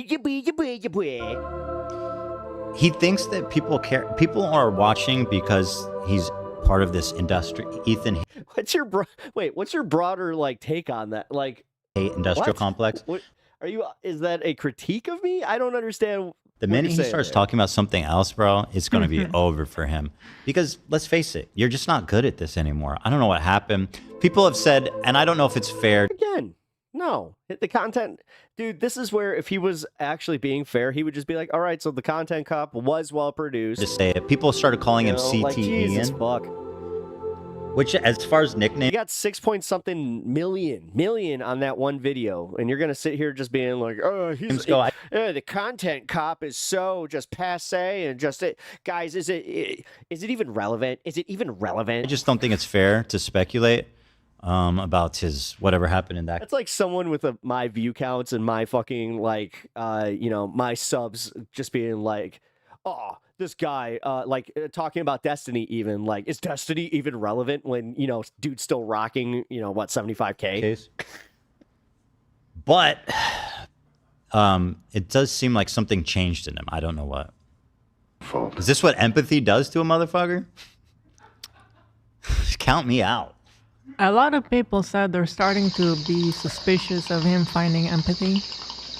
Yeah. It's with follow keys. Yeah. Yeah, I mean, right? Where'd it go? Just a Will drop. rest solely on my shoulders. But I can't speak for the internet. The internet might actually blame you guys for it. No, Now, they're with this not. recent- Don't worry, they're not. By that, he means the snark page. I get the feeling he's making these videos for a subreddit with 10,000 people. And like, he's so snark-brained. Yeah. Who's blaming me for your event feeling? What are you talking about? And how are you going to say, I take full responsibility? That being said, the internet's going to blame you. They're not, first of all. Why would they blame me? Bro, everybody hates you. And the people that like you now will definitely turn on you. Just wait. That's their nature. That's why I got rid of them. Internet blood sports is what it is. Again, this is why it's interesting. This is why, like, radio fights have always, like, garnered, like, views. Trust me, do you know how many times that, like, I'd be listening to a passive radio station. The second that I could hear animosity between the two hosts, I would be in. I remember when Eric and Kathy, who are like the most milquetoast like Chicago DJs, they essentially are doing morning drive for middle-aged moms. I remember when they got in an on-air fight that I was just like, ooh, juicy. Get rid of the worst fans in the world, and Ian's like, come to me, Dad. I was like, these people are toxic. They're not real fans. They ruin everything. They're fair weather. Let's get him out of here. They're liars. And Ian's like, come to Papa. This is my new community. They're liars. They're full of shit. Yeah. Keemstar gets it. I think I have more. I'll be honest. Okay, maybe this is a stretch. I was going to say I think I have more respect for Lion Maker at this point, but that's totally wrong. That's not fair to say. For what? Why go there? Well, right, and I didn't even put it out there. I took it back before I even put it out. Lion Maker is some pedo Minecrafter. Yeah. Oh. Radio isn't worth listening to unless someone has to go to the hospital. That's a deep cut. I took it back. Okay. I see someone listen to Wee for Wee. I never said it. Said it. I never even said it. Okay. No, I don't know. So I have more respect for him than Lion Maker, which is none. But. Who? Exactly. I had to look it up. It's a long story, guys. bro? He was like this insane. He was a super popular Minecraft player who, like a lot of other Minecraft players, got exposed for being a weird pedo. I mean, there was this massive drama with him and Keemstar. Colossal's crazy. Yeah, like all the series on him. It was wild. But anytime I heard about that kind of stuff, I'm like, it's totally irrelevant. So irrelevant. Was that? No, that was Basherverse. Right, that was Basher. Okay. Right. That was a huge twist too. That was another one. What a twist in the story. He died of COVID. Yeah. Who thought the story would end like that? Really? Yeah, Basherverse died of COVID. Yeah. He moved to Australia and fucking died. Yeah. I don't think I knew It's that either. It's like, whoa, kind of shocked. Yeah, no, it's horrible. I feel really bad for the guy. I mean, he's dead now. So obviously my condolences doesn't really matter. Yeah. I mean, he's dead. What's he gonna do with it? Just keep playing. Well, listen, when he passed, Keemstar said, "We all have our opinions of people, but when they pass away, you must respect the dead. Wait at least a week before you voice anything negative. Give those that cared time to grieve. Those that cared time to He's grieve." trying. He's trying. He just discovered empathy, I think. That's internet empathy. But I can't speak for accountability for anything, so that will rest solely on my shoulders. But I can't speak for the internet. The internet might actually blame you guys for it. Now, with this... You point to me one person who's blaming me for this other than like HASAN. Oh my god, you're so stupid. This man literally was like, I'm going to make the dumbest... I was about to say, there's a lot on the internet that... Bro, Ian, I have to tell you. You think somebody will blame us for your failed event? Come on, man. How exactly? Like, I have nothing to do with it. Let me tell you how bad Content Cop has gotten. When he used to make these on people, he would destroy them. They would get clowned on. They would lose subs. Their channel would lose momentum. So has he been doing Content Cop for a while? Like, is this something that has been just ongoing, and has he done this to other people where it wasn't as big of a deal? His Content Cops are so bad now. Like, I'm when he confused. makes one on you, your channel gets the Gross. biggest boost it's had in years. Your channel explodes in popularity when he does a Content Cop on you. Boosted! Thank you, Oliver. Recent revelation that people are just going to use Creator Clash to attack Anissa and I. That's a revelation. That's a revelation to you? Look, you did not think about this when you decided to attack Lena's boss. Someone saw that they're only 1 minute and 52 seconds into this. Who you're already acknowledging you fucking think is like a insane. bad person and terrible and unhinged and all this shit. Come on, Ethan. What are you doing? And this just occurred to you that might have been a bad idea? What? All right, I pause a lot, but man, come on. At least let him get You know, a lot whole of thing people are out. wondering, you could have just waited until after the event. That's it. It would, if you waited till after the event, which is coming up in 2 months. You know, Horrible. and I gotta say, Ian's Content Cop really dovetailed into this whole thing where I saw this and I was like, fuck all this. So I brought Sam Cedar on, humiliated him, in my opinion. I don't think he's gonna live down some of those clips. HASAN came on. I think I absolutely humiliated HASAN. I'm out here, bro. I'm out here. I didn't see it that way. I'm but okay. unscathed, bitch. You had like 1 or 2 good points, but then Sam just kind of opened up on you and was like, "But you asked me my opinion on this. Here you go." And then you were just like, "That wasn't very like a bitch." Like, come at me. You know what I mean? Like you sent your best. By the way, I have to watch it again. If this is the most intense audit of a YouTube video I've ever seen. Dubs or Anissa, it is really. Or dude, he's not even a minute in. any of these fucking for 2 minutes. pathetic chirpers who Get think that they going. know shit wants to call in and discuss Palestine and Israel with me, wants to talk shit to me, anything, you call in anytime you want, Ian. My line is open. You want to call into the show and act tough? Call in, bro. How long? You know? I would love to pick that Oh my god. fucking diseased brain of yours. Oh no, he gets to the end. I don't know if his brain's diseased. Okay, that's not that bad. Yeah, I mean, That's not it kind of goes back Okay, for how much he's pausing, this isn't that bad. We got about 45 minutes. to our That's point. okay. Like, if you want to talk, we can talk publicly. He might not have CTE, but he might also have brain cancer. I don't know which. I'm just saying. So you get butt hurt when people like mention your Tourette's, but you're gonna just like go for go from he might have CTE to just brain cancer. This is the thing. I hate when comedians they get butthurt about shit and then they fucking do what he does, where he's just like, you know what? I'm not butthurt. I'm just gonna go make 20,000 hours of content about the person who didn't butthurt me. Let's not go to cancer. What? I don't want him to have brain cancer. Actually, what?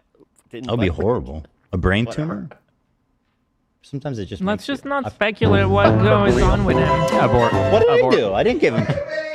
Play the video. What did I do? I gave him cancer? Thank you, Dan. I can't. I don't have Play that the power. fucking clip, Ethan. Exactly. Keep playing it. Keep playing it. How does it feel that your biggest op has provided us with the most useful soundbite of all time? That is so useful. Hassan might be running. Fucking clip. He's mad about that. See, this is my point. Ethan can't take when he's not the funniest one in the room. He can't take when somebody gets the good, like a zinger on him, and like that's insane. That's fucking insane. A true comic would just laugh at it and just go, "All right, that was pretty good." Ethan. Yeah. Fucking clip. Especially if you know it's a truth about you. Just laugh at yourself. God damn. Okay, stop. I will. Fine. And I have decided to step away from Creator Clash. We have. You do realize like 90% of this wouldn't happen if Ethan just went, that was actually pretty funny. Relinquished control to our business partners who ran the That is previous. my buy dog. And again, that's our meme, right? And I guess he's trying to say something to us. But this is the extent of his editing. He did it in the last one. He's doing it now. He just takes an image and he just places it over the video. And that's the joke. Yeah, sometimes minimalistic shit like that actually works, Ethan. He got his point across. Sometimes in thumbnails, it's actually funnier to do a bad Photoshop job than do all like the I gotta get every line perfect, because sometimes it is just like, no, this is how ridiculous it is. See? Dude, this is the Mr. Beast era. You got to step your shit up. I'm sorry, like just in comedy, I've always hated people like this, like always. And I'm not gonna say if you're not yelling every line, if there's shit not exploding around you every second, that's it, bro. That's what you know what I mean? This is not good enough. This is not cutting it, I buddy. tied up an FBI agent. I recreated Willy Wonka's chocolate. We are currently surrounded by You are way off base, brother. What's crazy is the guy behind him right here with the guitar. I don't know who this is, but that looks just like one of my best friends. I know you too, bro. You've been gone too long. At some point, he'll be on the show, so if you see somebody who looks like that, then you'll know. I love that. I tied up an FBI agent. I tied up an FBI agent. Man, I got a teacher who hated me for life because I made a joke and got laughed. See, actually, you know what? Here, real quick. This is why when I did this, people got mad at me, like legit. They were just like, "Oh my God, you're going to a protest and this is what you did." Do you know how many people laughed at this? And do you know how many people got mad at it appropriately because it is funny? Like, Jesus Christ. You know, I have always wondered at that. Because I did. I legit, and I'm going to be real with y'all. I lost somebody who was a pretty, long-time member of this community over that. So anyway, he's out here posting his fattest L's of all time. He goes, anyway, Ethan's a giant asshole. And also me and Anissa are stepping down. Bro, take this fucking L and do a Fortnite dance with it. Holy shit, dude. This is too much fun. I mean, it's too much fun. It's too much fun. And I made this dog. Okay, you don't get to steal my dog. That's a meme from one of our old videos. You didn't draw it. No. No, like Ela made you. No, I made him. You know, like when you discover a talent and you made it. It was a Facebook GIF, right? Yeah. It was a Facebook group thing. It was an image. You're telling me that you're telling me that a middle-aged mom saw something on Facebook and reposted it to this this chat where she has millions of viewers and then that became hers? You mean stealing content, Ela? Come on. A Facebook group. Someone. I stole that first, guys. I stole that first. Bro. I want somebody to pat me on the back and tell me how good of a theft job I did. Something about someone they know. Oh, I mean creating. Had passed away. And Bye. someone What is she, an AI artist? underneath posted this GIF. It was an old lady. Bye. And she didn't know. She didn't know what she was doing. That's the original bye. I'm sorry that happened to you. Yeah. Yeah. Yes. Oh my What's god. going on? Anissa and I got to hear this again because it's so good. The internet might actually blame you guys for it. Now, with this recent revelation that people are just going to use Creator Clash to attack Anissa and I have decided to step away from Creator Clash. We have relinquished control to our business partners who ran the previous 2 events. They're very capable. They know exactly what they're doing. Now imagine for a moment that all these people who have been training for this fight, who are wondering what's going on with all this drama, are hearing this now for the first time. Yeah. I would feel so disrespected. I would feel so shit on. I mean, how less consideration can you give for human beings? Dude, you are not good at this. You really are not. And the messages that were leaked by one of the fighters, Freddie. We're going to read those. We're going to? Okay, because he really articulated very good questions regarding the fighters. Yeah. They run events on a regular basis. The event is still happening. What was again, like he shows pictures, right? Dan, this is how it's going to be. Dan is over there slamming his desk. I have something to say. Keep playing it. I have something to point out. Look at the pictures he puts here. Business partners who ran the previous 2 events. They're Talking very about his business partners. Capable. They know exactly what they're doing. They run events on a regular basis. What was the point of showing those 2 images? Completely irrelevant to what he's talking about. Ela, content thief. IDUBBBZ, content cop. Problem solved. My dude has got something. Ela under arrest. Fucking, he's got a worm in his brain like RFK, mate. She go to meme jail. Is he on the carnivore diet? Is he going raw? You right in there. I also think he's not addressing enough. Like, okay, who are they? And who are they? Did you sell the event? Yes. What, like? So cryptic. They can run an event, but are they like who's making the calls? You know, like I don't know. Is it a production company or? The thing is, I'm kind of wondering the same thing. Is it? I don't know.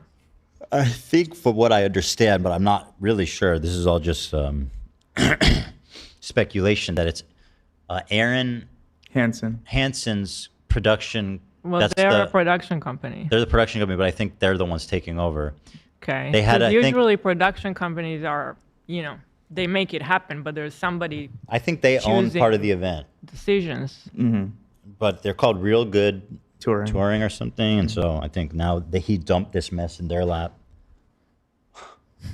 Control to what they're doing. They run events on a regular basis.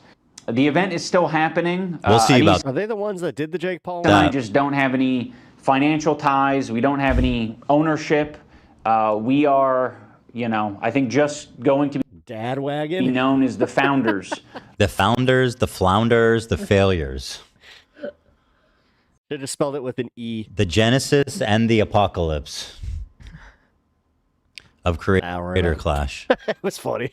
Of the event. Yeah, I mean, I think it had to come to this eventually. I can't keep my mouth shut. That's why I said just do it with an E. I can't. I mean, I can. I just didn't want to. That's all good. I'm just being obnoxious. People asking the Game Grumps guys, yes. Yeah.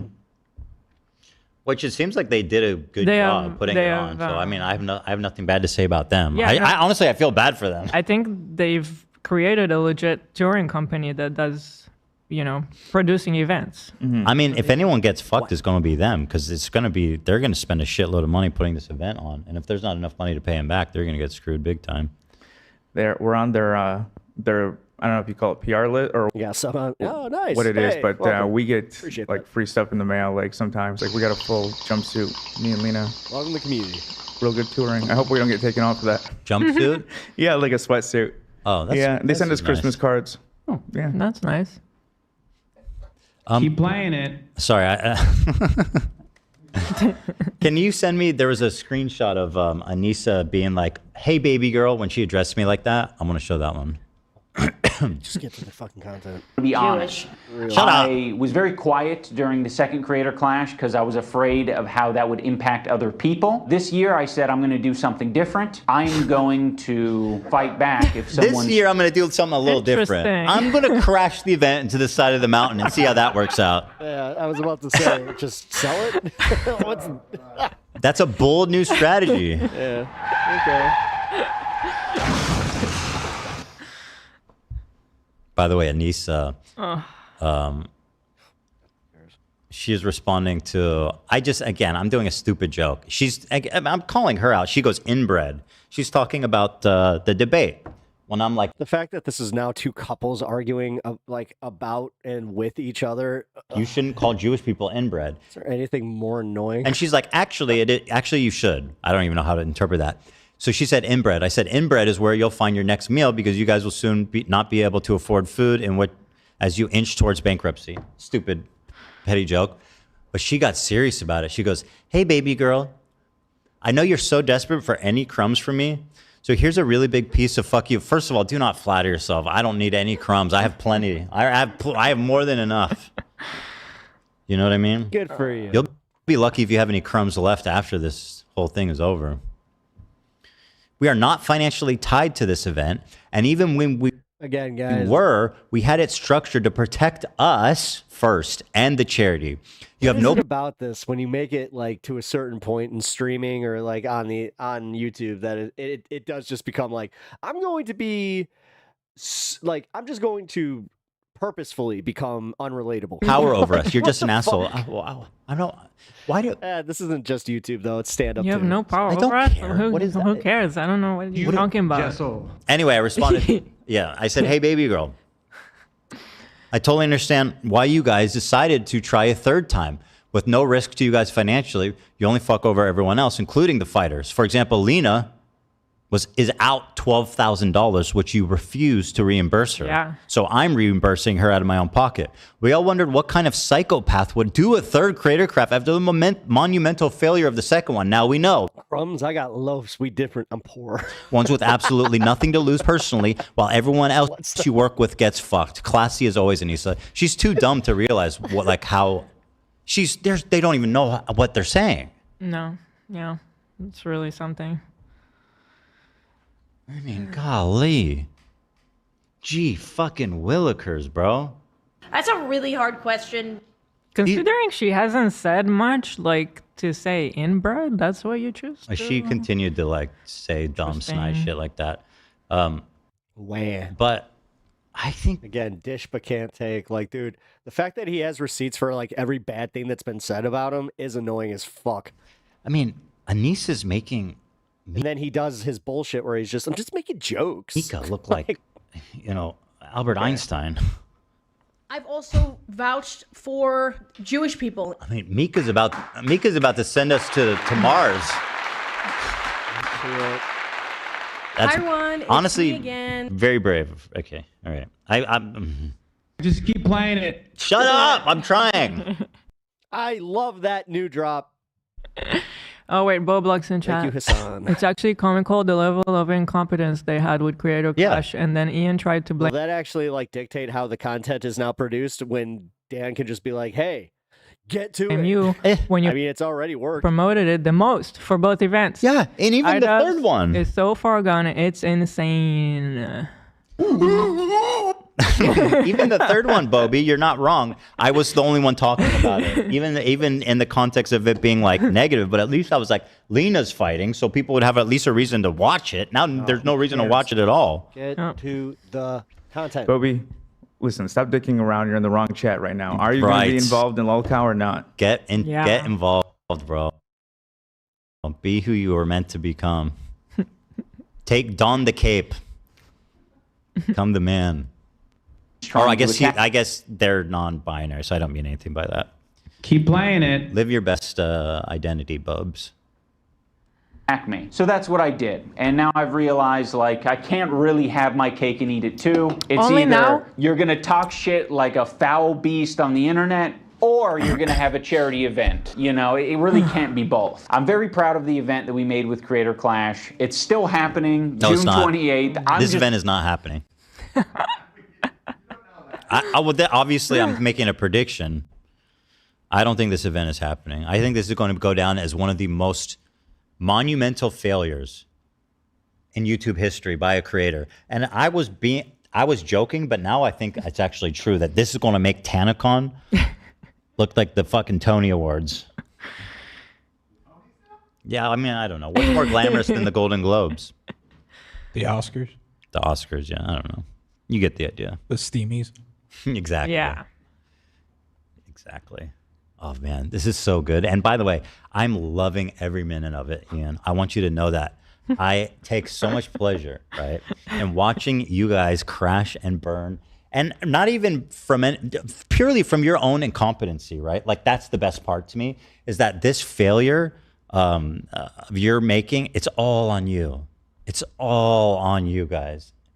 And it just makes me feel so happy, you know? Horrible.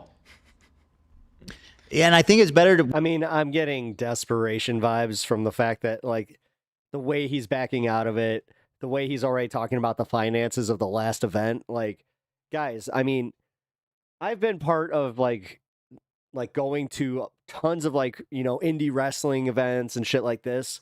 This is the kind of stuff where it's like, oh, this is not, like he just said, this isn't happening. Once you start hearing rumbling about this kind of stuff, then it's like, that's when, in my head, I'm like, oh...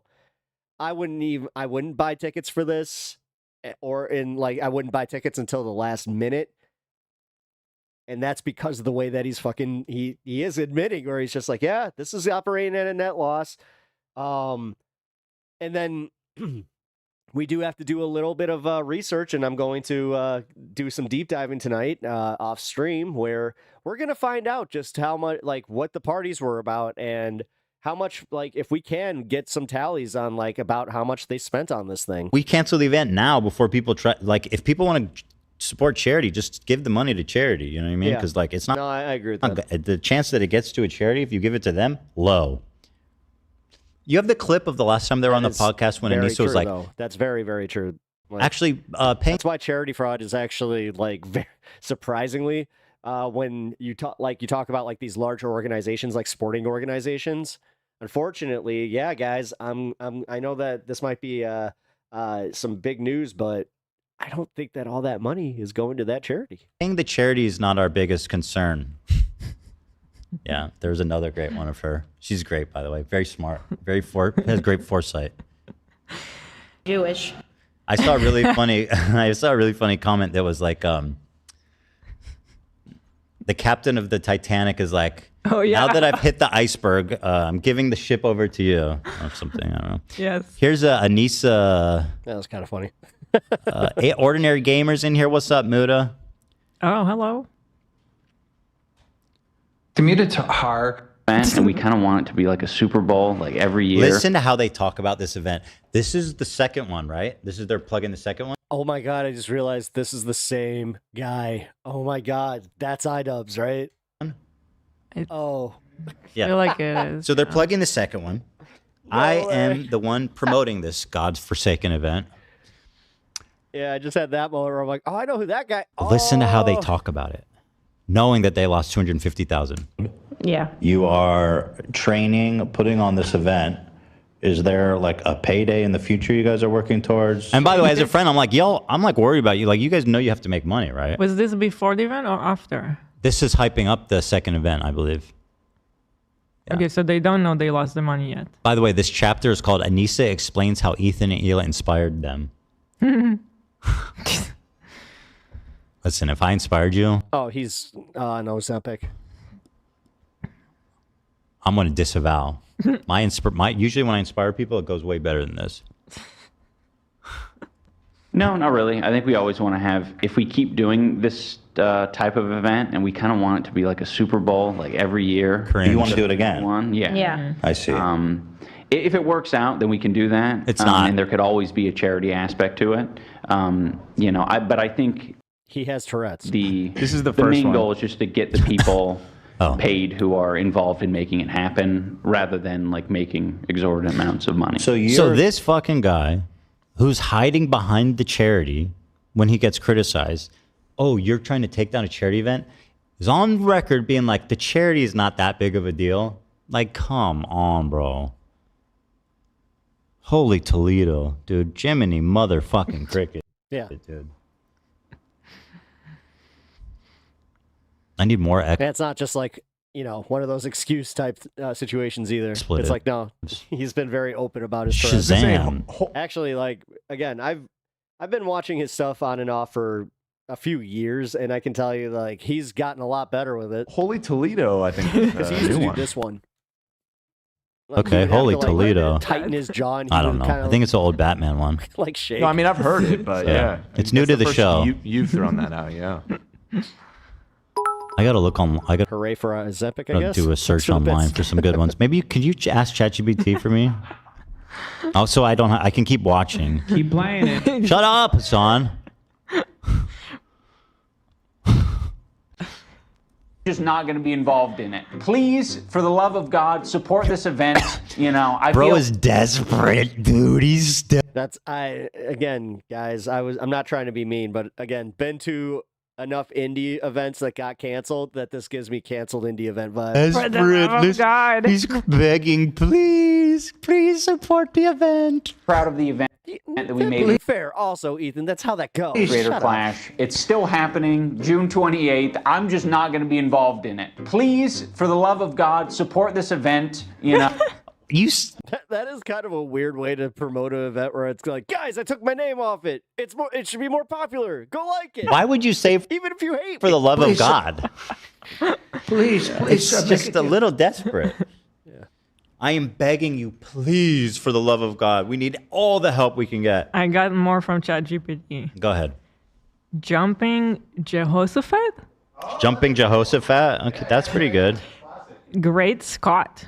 Great Scott. Back to the Future. Yeah, Holy that's Doc mackerel. Brown. Holy mackerel. That Golly one's not gee. silly enough. Golly G.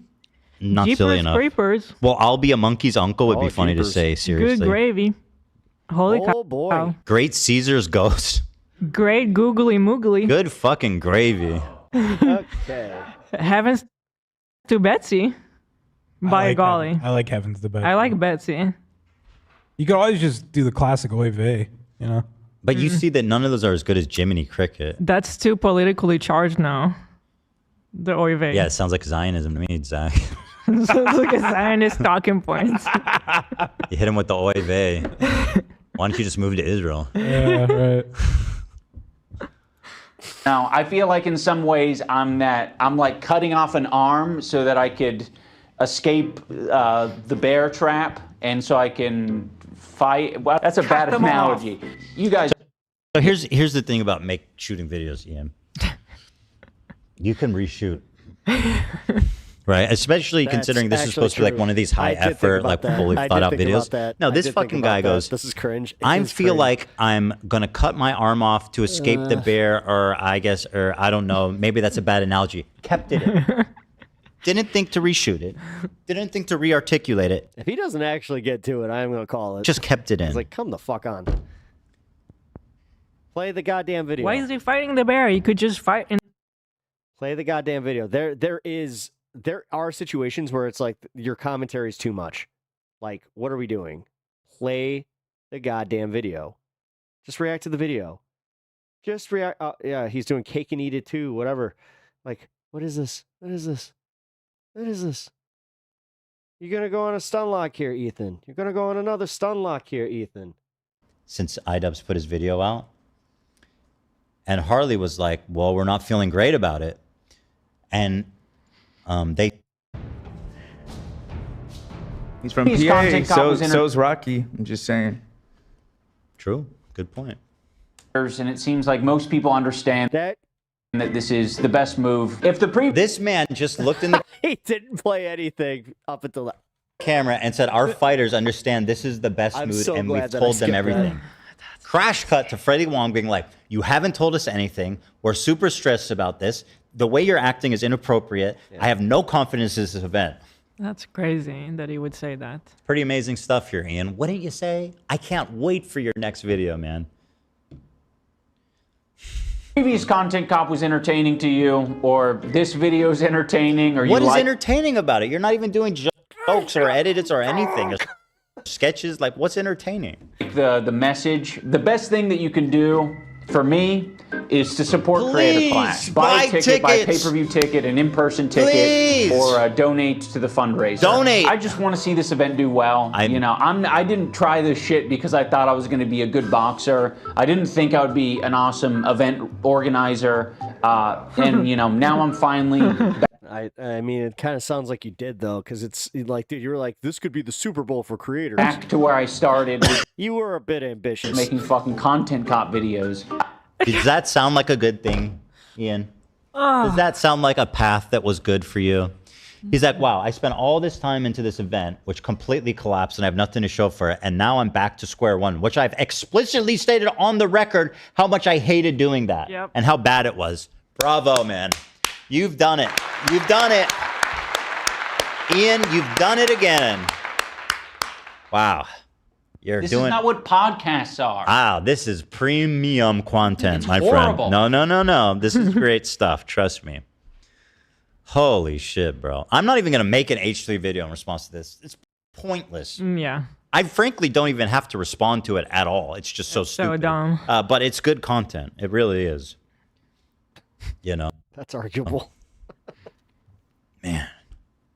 I don't want to make this too ham-fisted, but I kind of do want to make it ham-fisted because I'm like, I spent my last fucking 4 years working on this stupid boxing shit. I mean, it was worth it, absolutely. Does he know what ham-fisted mean? Doesn't that mean like not a fan of YouTube boxing personally? However, if you reopen the Coliseum and gave him swords, I gladly pay to being watch. like specific or being like sloppy? I mean, dude, at this point, we're in this timeline where I would not be surprised if Donald Trump just comes out. He's like, you know what? We're doing military parades. I'm also going to bring back the gladiator pits. I'm gonna give you a chance to get out of El Salvador. We're gonna have MS-13 versus Trendy Agua, and it's gonna be a blood battle. Meaning awkward, clumsy. Let them fight. Yeah. Ham-fisted? I don't know if he's using that word right. Make this too ham-fisted, but I kind of do want to make it ham-fisted. I'm the Pope now, didn't you hear? Because I'm like, I spent my last fucking. How is it Okay. Keep playing it. Bro, please. I can't get caught up in all this stuff. I just wish he would get his shit together. Keep playing it. All right. It's too ham-fisted, but I kind of do want to make it ham-fisted because I'm like, I spent my last fucking 4 years working on this stupid boxing shit. I mean, it was worth it, absolutely. But like, why didn't you just call it stupid boxing shit? I know. Why would it actually does kind of show that it's like, oh, you got out of it. Say that? He's like, I hate doing this, and now I'm going to go back to the thing that I hate doing even more. This thing that is still ongoing and is so important to the people participating. Stupid boxing shit. You're already like, can't wait to have nothing to do with it. Symphony 16, thank you for that. Excuse me, wonderful dono. I'm high, just downed half of the Costco rotisserie chicken, gonna explode. Dag nabbit. Gila's husband was so... I think this person's saying I was hot. I agree. When he Uno reversed Hassan with Avi Schleim. By the way, Hassan doesn't even know how to say the fucking guy's name. He kept mispronouncing it. It's Schleim, Avi Schleim. He was calling him Schleim or something. Fucking idiot. Schleim. I don't know. You mispronounce names. All right, we only got 10 well, minutes listen, left. if he's your literally guy, all That's the time. it. I'm sorry, but if he's using him as his primary reference for why Jews had it coming, No, I get. you I could get at why least you're say pointing it out. right. I get why you're pointing it out, but also you're not that guy. Listen, I looked you're not it up. That guy. I said, how do I say this guy's name? Because I want to not look like an idiot. Tassion. Stop it. XXX. Please, God. Nation. No, it is Schleim. It's Schleim. I've heard it's Schleim. I was like, please, God, make sure I'm right. Look it up. It's Schleim. Schleim, it makes sense. What are the crew's opinions on Ethan's performance Friday? Give glows and grows. H3 future segment writer. Okay. Anissa made him do it, all of it. unironically. You guys don't have to answer that. I know I did good. Avi Schleim. No, it's Schleim. Yeah, It says Schleim, right? God Yeah, Schleim. damn it. I have to I am on. I'm editing this segment in real time because this was playing live and I had to pause it like at the point with the IDUBBBZ shit. Holy crap. Unironically right. Thank We you. don't need to argue about it. I appreciate that. It's Schleim. So anyway, the point is the man. Play the fucking clip. Ethan. Okay. Crazy sorry. that I've just returned a content cop. Having said all that, Creator Clash ticket link down in the description. Go check it out, buy tickets, support the charity, support the fighters, and have a good ass time. I mean, ultimately, I think it's a good thing. Was Ethan for the Jews and HASAN against? I'm not up on this beef. Because I think I am meant That's like the most reductive way to put it, but yeah, sure. to roll around in shit. I think me and Ethan are both meant to be. No, they actually, realistically, they agree on most the issues surrounding Israel and Palestine. There's just like a few nuanced points that they disagree on, but instead of, agreeing to disagree or just having any, tact or, any of that, they decided to make it into a personal battle between the two. And then Ethan, and this is where I'm going to say Ethan went completely, psycho ex-girlfriend and just made all of his content about just lamenting how bad HASAN is. Rolling around in pig shit all like to the point where it was just sad. day It's long. like, dude. And then they just talked on Friday, and now here we are. Other people We're are meant talking to about do IDUBBBZ. boxing or debating or whatever else. Again, he doesn't make any sense. He says Ethan is meant to roll around in pig shit like me. Other people are meant to be doing debates. And then he shows a picture of me doing a debate. Yeah. What? Okay. And again, what his whole delivery is just, here's an image. And other people. He's so bad, dude. I can't So making a war in the Middle East a personal battle between themselves. Got it. fucking do this. People are meant to do boxing. Yeah, honestly, whether it be like the Israel-Palestine thing or any, like there have been other political issues that you can go back to and just be like with other creators such as Vosh and other, leftist creators that have since splintered from. And it's mostly coming down to the fact that it's like they find something to debate, right, where they'll have a disagreement, and then they'll make that the reason to hate that person. And it's just like, no, just admit that you didn't like that person to begin with. Or debating or whatever else. Ethan and me, pig shit rolling around type of fellas. Bro, you're not even worthy But that's the weird part. Like, these guys at one point were all friends. to roll around in pig shit. Like, you don't even know what that means anymore, Mr.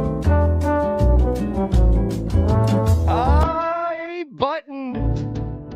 Ha ha, he got button.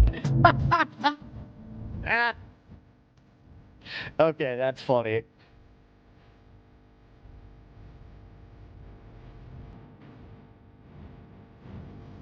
I hate to say it. Like, every time this happens. Okay. It's fine. Yeah, whatever. Okay. I remember. Play the fucking clip. Okay, fine. Jesus, HASAN is in my head. That's my strength! I've got kosher strength! The will of Allah! I mean Yahweh! Yahweh! I think the worst. He's like, here's a clip of Ethan being funny in one of my videos of me not talking. Awesome. Epic. Legendary. Criticisms I labeled at Ethan is that he's a bad boss, a tyrant of a boss. I just implied that he was being taken advantage of by people either in his community or outside of his community, and I called him a bitch-made coward. That was like the summary of personal insults. Okay, so you're so dumb you don't understand even what you did. I don't care about any of those things. You said I'm hallucinating anti-Semitism. That's fucking an insane thing to accuse someone of, especially a Jew as a non-Jew, to level that and be like, actually, Ian IDUBBBZ, a white motherfucker with no association with the Jewish religion, am telling you what is anti-Semitism. Dude, what? This is like internet dumb shit. I don't care. Now, Sam Cedar pointed out what Ethan was doing, and Ethan went ballistic with his words about caring about Palestine or an exercise in ego. About this. But he's so dumb, he doesn't even understand. He's also so wrong on all of it, but okay. Yeah, he's literally just inventing stuff. I'm a bad boss. Okay. Such a tyrant of a boss that you have people here goofing on you all day and telling you you're wrong. I fucking try to be a tyrant. I think he was talking specifically about like your CPS situation. I tell them all to stop making CPS fun of me, but nobody listens. I'd be like, guys, I'm a tyrant. Stop it. Nobody listens to me. I got that fucking Arabs clip now. I can do whatever the fuck I want. Yeah, it's in You my, just said it, bro. It's in my secret. You just said it. It's in my list of if I get fired one day. It's in my secret doc. Look at what my boss said. Yeah. Can I actually be honest? Because I don't want to be offensive in this. How else am I supposed to refer to, like, Arabs, a collection of Arab countries in the Arab Peninsula? I think you just said Arab countries would probably be. Yeah, exactly. They're Arab. Wait, we're talking about the people. I'm referring to the people. I think it would just. It's a little bit less direct, and it's just. Well, Europeans. But he's talking about the people, not the countries. Yeah, they were Europeans. But I'm just saying you were trying to make a historical point, and in a very serious discussion, and unquestionably, if you had calmly said that they were removed by the Arab countries at the time, that would be less clippable than angrily shouting the fucking Arabs. I said that like 20 times, and he kept fucking he kept talking at me to the point where I was getting I had to express myself in that way to be heard. He did it on purpose. He was smiling because he was like, you got baited. You got baited and clipped. Honestly, got the clip. If that's, I mean, just admit that you got baited and you did give the clip. Then. The worst they've got. Yeah. This guy said fucking Arabs. It's like, what's the context? Zero sugar, Dr. Pepper. Give me a break. Labeled at Ethan. Before Ethan even knew what my video was about, he was already framing me as anti-Semitic. But he's like, no, actually, Ethan, the fucking Jew bag. This part's gonna blow up. This guy's gonna make my head explode. I gotta pee again. Me too. I'm hitting. Yeah, that is gonna make my head explode. Are we done? I have to. Are we 5 minutes in? 5:20. Oh my god. I'll be right back. I'll be fast. We've been, it's been 2 hours since we. We are skipping. My bad, guys. I didn't realize that it was literally going to a bathroom break. I believe. Yeah, no, this is in response to seeing the lineup. Yeah. Who's collaborated with The who's who the of clip yet? I haven't noticed. I mean, dude, it's getting bad. who's doing the Jews? I don't know. I'm working. I'm doing my best out here on the fly. You know, guys. Come on. Yeah, it was. I saw him with Dennis, Frogan, HASAN, and Sean I'm the convinced Black now Hole. that they're just doing WWE fake battle. How I don't know like anything about him. that's kind of the thing, man. Like I know like what you're saying, and honestly, I thought the same shit. Where it's like, guys, at this point, abandon ship. Next segment. Yeah. Well, I think we're done here. Yeah, shit. Noah and clip this. And and then he was tagging Noah. Right? He would tag Mac Lieb. So I was like, oh yeah, you're because I know that You're whatever, understandably upset, and I feel like it might be a little. Should we wait to talk about it, or you want to talk about it? You should do it off stream. Because I don't know. This escalated initially because we were live and you guys were heated about. I forget what it was. I just think it might be wise to watch it, think out your thoughts, and respond in a calm way. Because there's no chance that you don't Why get is he heated. showing so much? I don't know what his point is. Fucking pre-watch this. I don't need someone else to hold my hand through it. Like I'm ready to take on anything that these people have to say about me. He's like, no, actually, Ethan, the fucking Jew bag. Fuck this Jew bag. What happened to the quality? Look, all of a sudden when it gets into this compilation, it gets weird quality. You know why? Because he downloaded it from Reddit. Watch the quality people have to say about me. He's like, no, actually, that's what happens when you rip videos from Reddit. Yeah, you would know. He tried to size because you're literally ripping Hassan's videos from Reddit. it up the same. It's kind of unwatchable. Yeah, it is. All right, guys. I'm abandoning ship on this one. We're going to go, funny enough, to Hassan's take on this one. We're going to keep it fair, guys. We're going to keep it fair on Pep Talks. So let's at least this one isn't a live one and it's already been cut. Oh, man. See, now this is like a gift. having an edited video to react to. Oh, way better than doing live reacts. Oh my God. Can we get a quick palate cleanser for some wholesome TikTok content? Sure, but no. Speaking of TikTok, there was one former Ethan Klein foot soldier, rehabilitated Ethan Klein foot soldier that I want to elevate because I saw this whole thing where it's like, was that your goal though? Are you trying to divide the audience and conquer? Is that what you want? Like you want to her take, and I thought it was pretty good, and I wanted to show it to you. Jesus Christ. Video is At for the end of the day, it's just like I'm more based. client specific. My name is Kara. And then when it comes down to election season, then it literally comes down to, oh, why don't we have enough support? And then why is everybody fractured on certain issues? I'm a Fallen Age 3 fan, as you would call it. I used to consume your content daily. You were one of my favorite content creators, and from my earliest little... Jesus Christ, did you actually take the time out of your day to do this, to send it? Like, you... Guys, can we just acknowledge what this is? This is a customer... Like, this is a woman who should be, like, who calls customer service for everything. You know how I know? Because I'm one of them. What is this? Would you mind clarifying your perspective? In my opinion, certainly, except I'm a man. The settlers literally living on the land, living Palestinians will have to be... I'm a person who calls customer service anytime I'm in a moved, convenience. if only elsewhere in a free Palestine.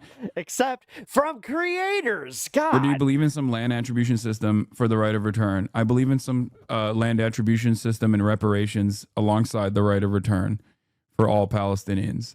Yes, that is what I believe. I think that I don't know exactly what it would look like legally speaking in terms of like most likely placing a timeline on. HASAN is hot. However. Oh, I saw this one too. Oh. Yeah. Holy. Did he solve it? Did he this solve one it? has 102,000 likes. Jeez, Lord mercy. After watching that 5-hour debate, I still stand on that. I just. Remember the South Park episode when they resolve religious disagreements and they go to the future and they find about how people eat with or without plates, some dumb stuff like that. I'm going to be honest with you. I hate the sound of men's voices, especially when they think that they're right about something. The both of them. Isn't that the one where like Cartman, he keeps going for like, keeps screwing up the timelines, and at one point it's ruled by otters. Not like a personal, opinion on either. But that debate was crazy because 1, racism, blatant racism. 2, delusion. Complete and utter delusion. And then 3, it ended on a very nice note because everybody loves Kaya, but racism. I'm sorry, the way that Ethan was saying the Arabs sounded kind of like the way that like elderly white people say, the blacks. It's a very specific inflection. You know what I mean? It had a lot of weight, and it was crazy that Ethan couldn't comprehend the fact that when HASAN kept saying, yeah, bro, we're talking about Palestine. We're not talking about the other countries that like, because the whole point, I'm gonna make this fast, but the whole point of that entire misunderstanding was the fact that, Ethan was talking about the events prior to the others are like, why do they eat from plates when they got bellies that they can eat off Israel of? Being fully and they can just eat off of their bellies. Established. And he was talking about the events that led the Jewish people to this madness? Come to Israel. And HASAN was talking about the events post that, which is, in order for Israel to be created, they needed a space. What space did they pick? Oh yeah, that's the one where he went to go buy the Wii, and he's just Palestine space. Right, he AKA, the time what machine. did they do? At the end, he's just like, wait, what day is it? No! The new settlers, what did they do to the Palestinian people in order to settle there? So like that entire debate was very embarrassing because I'm telling you, Ethan repeatedly saying the Arabs, and like, wow. And then on top of that, the fact that he was trying to push the idea that every single Arab country tried to dispel the Jewish people and didn't try to allow them back. Crazy. And since we're talking about a state of delusion, delusional, Ethan, delusional. Because what do you mean you think that you dog walk Sam Cedar? Were we not in the same, were we not watching? I guess you were participating, but I watched it. I watched the entire thing. You did not dog walk him. He mollywopped you. He mollywopped the That was pretty crazy. But also the dynamic was very different in that because he couldn't like keep hitting him with like ridiculous drama slop about me. Because it's like, why would you do that? And he also is like a figure that he had presented as like a respectable figure from the start, which is why he couldn't just like turn on him in that immediate moment, because he genuinely thought that he could find agreements with him by making those same concessions that he made with me. And even then, Sam was like pretty kind to him. Fuck out of you. No, I mean, realistically, Ethan thought what he was going to get out of that was it was going to be like turning your uncle on you, where it's just like, hey, you need to go talk to your nephew, man. He's definitely going down a bad path. You need to talk to your nephew. He dog walked you. He told you, why do you keep Rest in peace, Michael Brooks. Hell talking yeah. about HASAN? And then when you finally get the chance to talk to HASAN, you keep talking about everybody else. And the thing is, I know that you would love it if you could get iDubbbz onto your little podcast to yell at him, but iDubbbz would never give you the satisfaction because. Are you actually worried about going to jail, or is this a meme? I mean, it's like it's a light meme. It's half meme, half like nobody knows. Yeah, Ethan will bring up a gotcha against you and then say he doesn't care about it 5 minutes later. Yeah, when it's not that he would. Okay. He wouldn't care about it. It's that as soon as he realized that it was wrong, he would be like, okay, well, this doesn't matter. It's boring. Don't break your back sucking your own ass. Hello, you yelling at iDubbbz to try to get him to do shit for you was a whole reason why iDubbbz did this, because you were running your mouth and you called him spineless. That's weird as shit. And then when he correctly pointed out the fact that, like, hey, we have a conflict of interest because, you're Jewish, your wife is Israeli, my wife, she's half Lebanese. Are you politically aware enough of what's going on in that situation as to why we are not publicly defending you? So, like, the other thing that I thought... Wait, whose wife is Lebanese? What did she just say? The fuck did she just say? Embarrassing and so on in that situation as to why we are not Israeli. My wife, she's half Lebanese. Oh, her wife. Are you politically aware enough of what's going on in that situation as to why we... Was she talking about HASAN in this context? Because I'm like, that she's making up shit. You're not publicly defending you. Like, wow. So, like, the other thing that I thought was embarrassing and so delusional was there came a point where Hasan Abi, I have watched you for 6 years and have learned little to no new information during this whole time. Following since 2025, subscribe for 3 months. I have watched you for 6 years and I have learned nothing. If anything, I have unlearned some I've learned less. I've forgotten things. Look at what your anti-Semitism is making Trump do. Rebuild it.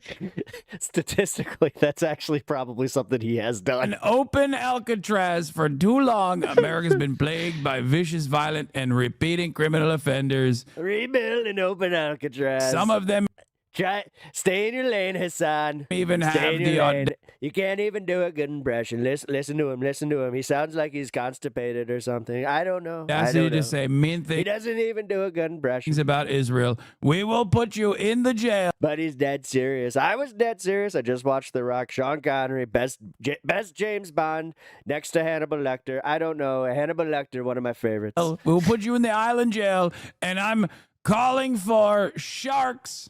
The subscriber could have been watched before subbing. Yeah. I'm calling for more sharks around Alcatraz, so no. I'm going to bring in the great whites, the greatest whites you've ever seen. Wait a minute, am I talking about white supremacy? I don't even know anymore. Wait, what script am I reading? Nobody can actually run away by swimming. No more. Did you know that they have the nicest teeth? No more swimming away from Alcatraz. Many people say no one has ever escaped Alcatraz. I would have been able to escape it. Except for Sean Connery. I watched the movie, Sean Connery. He got out, lickety-split. If I was in Alcatraz, I would have ran away. I would have swam away. Who is this man? From the talking about my sharks.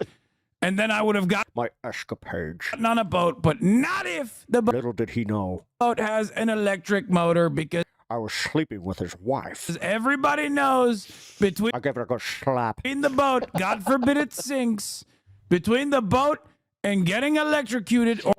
That's a direct quote from Sean Connery, by the way. Or the sharks. I'm not so certain I would take the boat. Exactly I would probably take the shark, which is my biggest enemy.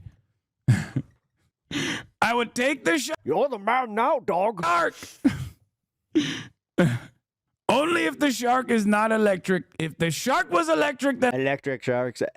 He's already giving up my plan. Somebody needs to stop this man. He's talking about the electric sharks. Next, he's gonna let them know about the Sharknadoes. The Sharknadoes. It's a big part of the plan.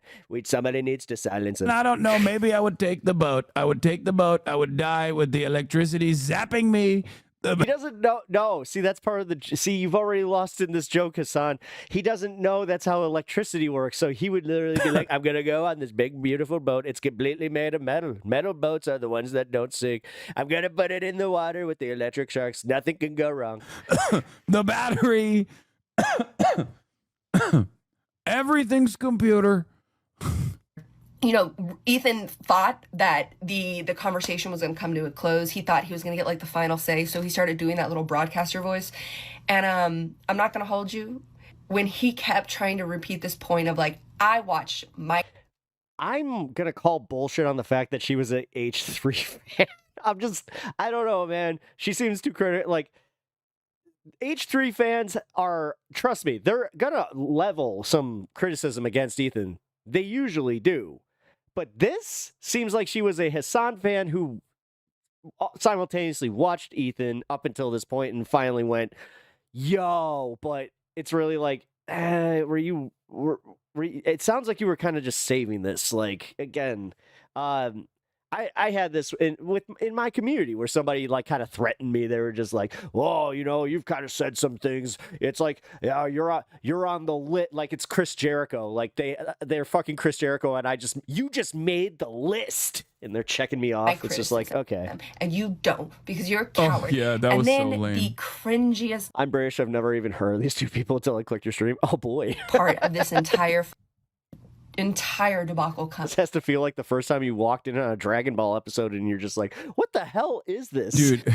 Why did his hair just turn blonde? Gassing people up for watching a YouTube video is so funny to me because, like, it's the same... Do the same thing.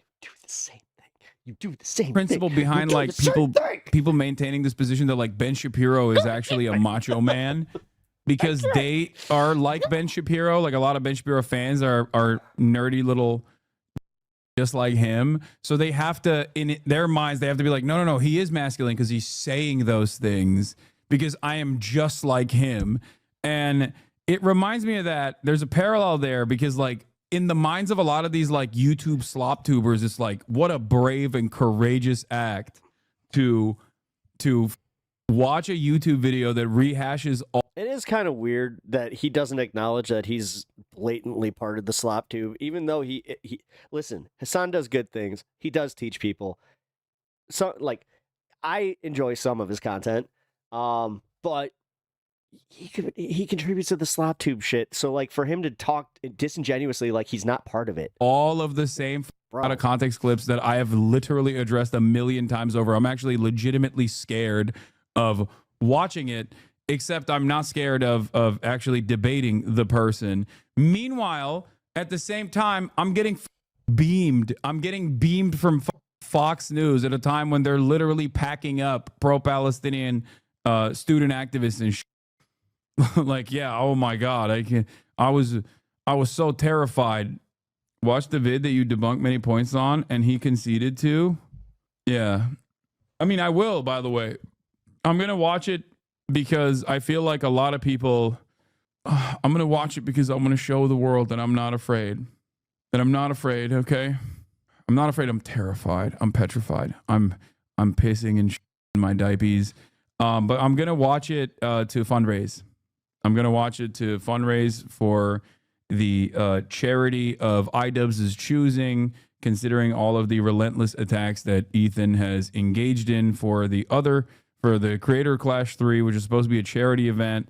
I am going to use this community to fundraise for the personal charity that they had chosen for Creator Clash while watching it, and that is going to most likely happen on Tuesday.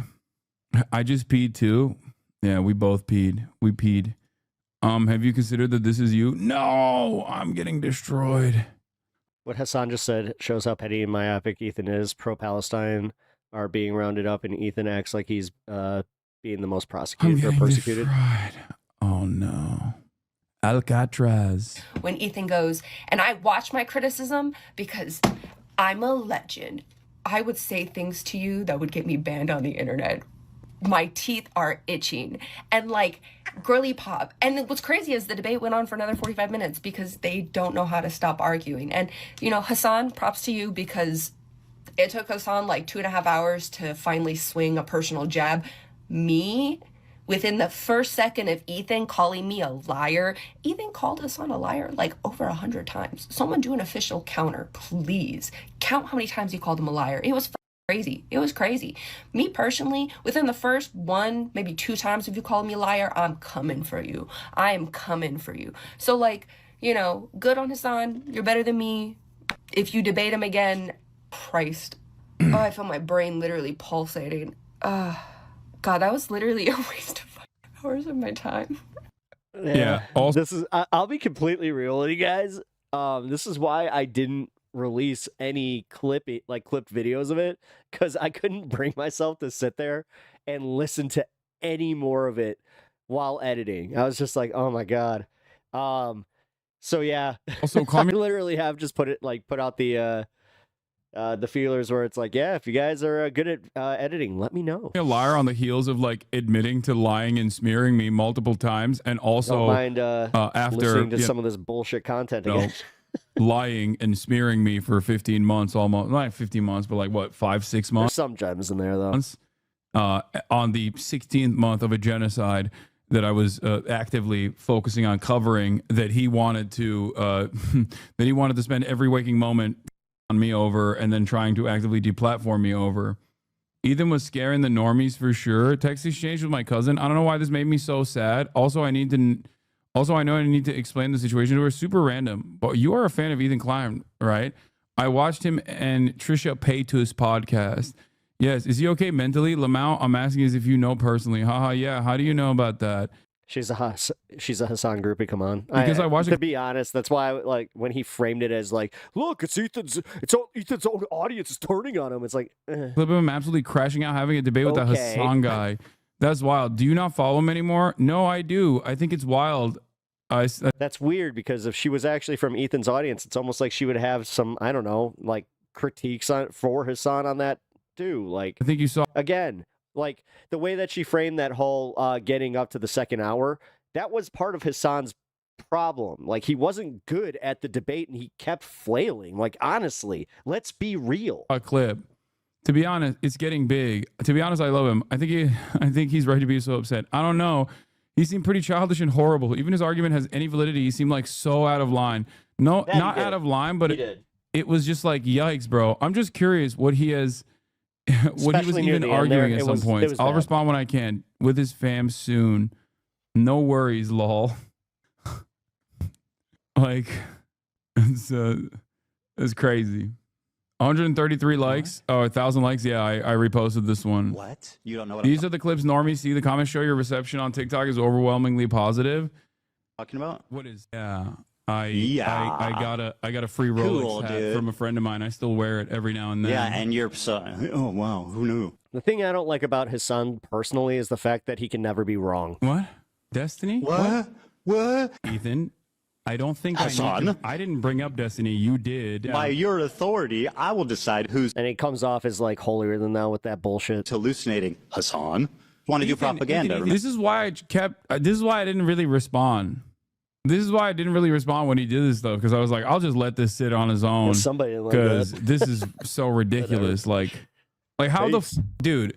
I'm not gonna lie to you. Like, the sex pestiny orbiters, their communities are gassing them up. Like either one of them won the debate. Yeah, no, I know. That's why it's weird for me to just be here as like a commentator, where it's like, yeah, you both got hit. You both got bruises, and neither one of, like, legit. Like, if it was a boxing round, I said this earlier, I would have graded it where HASAN won, but it was technically by a split decision. The brigade, every place that they could on Reddit, being like, that's boxing. Dude, I mean, IDUBBBZ should know that. Hassan got dog walked by a 40-year-old man who was doing all of this.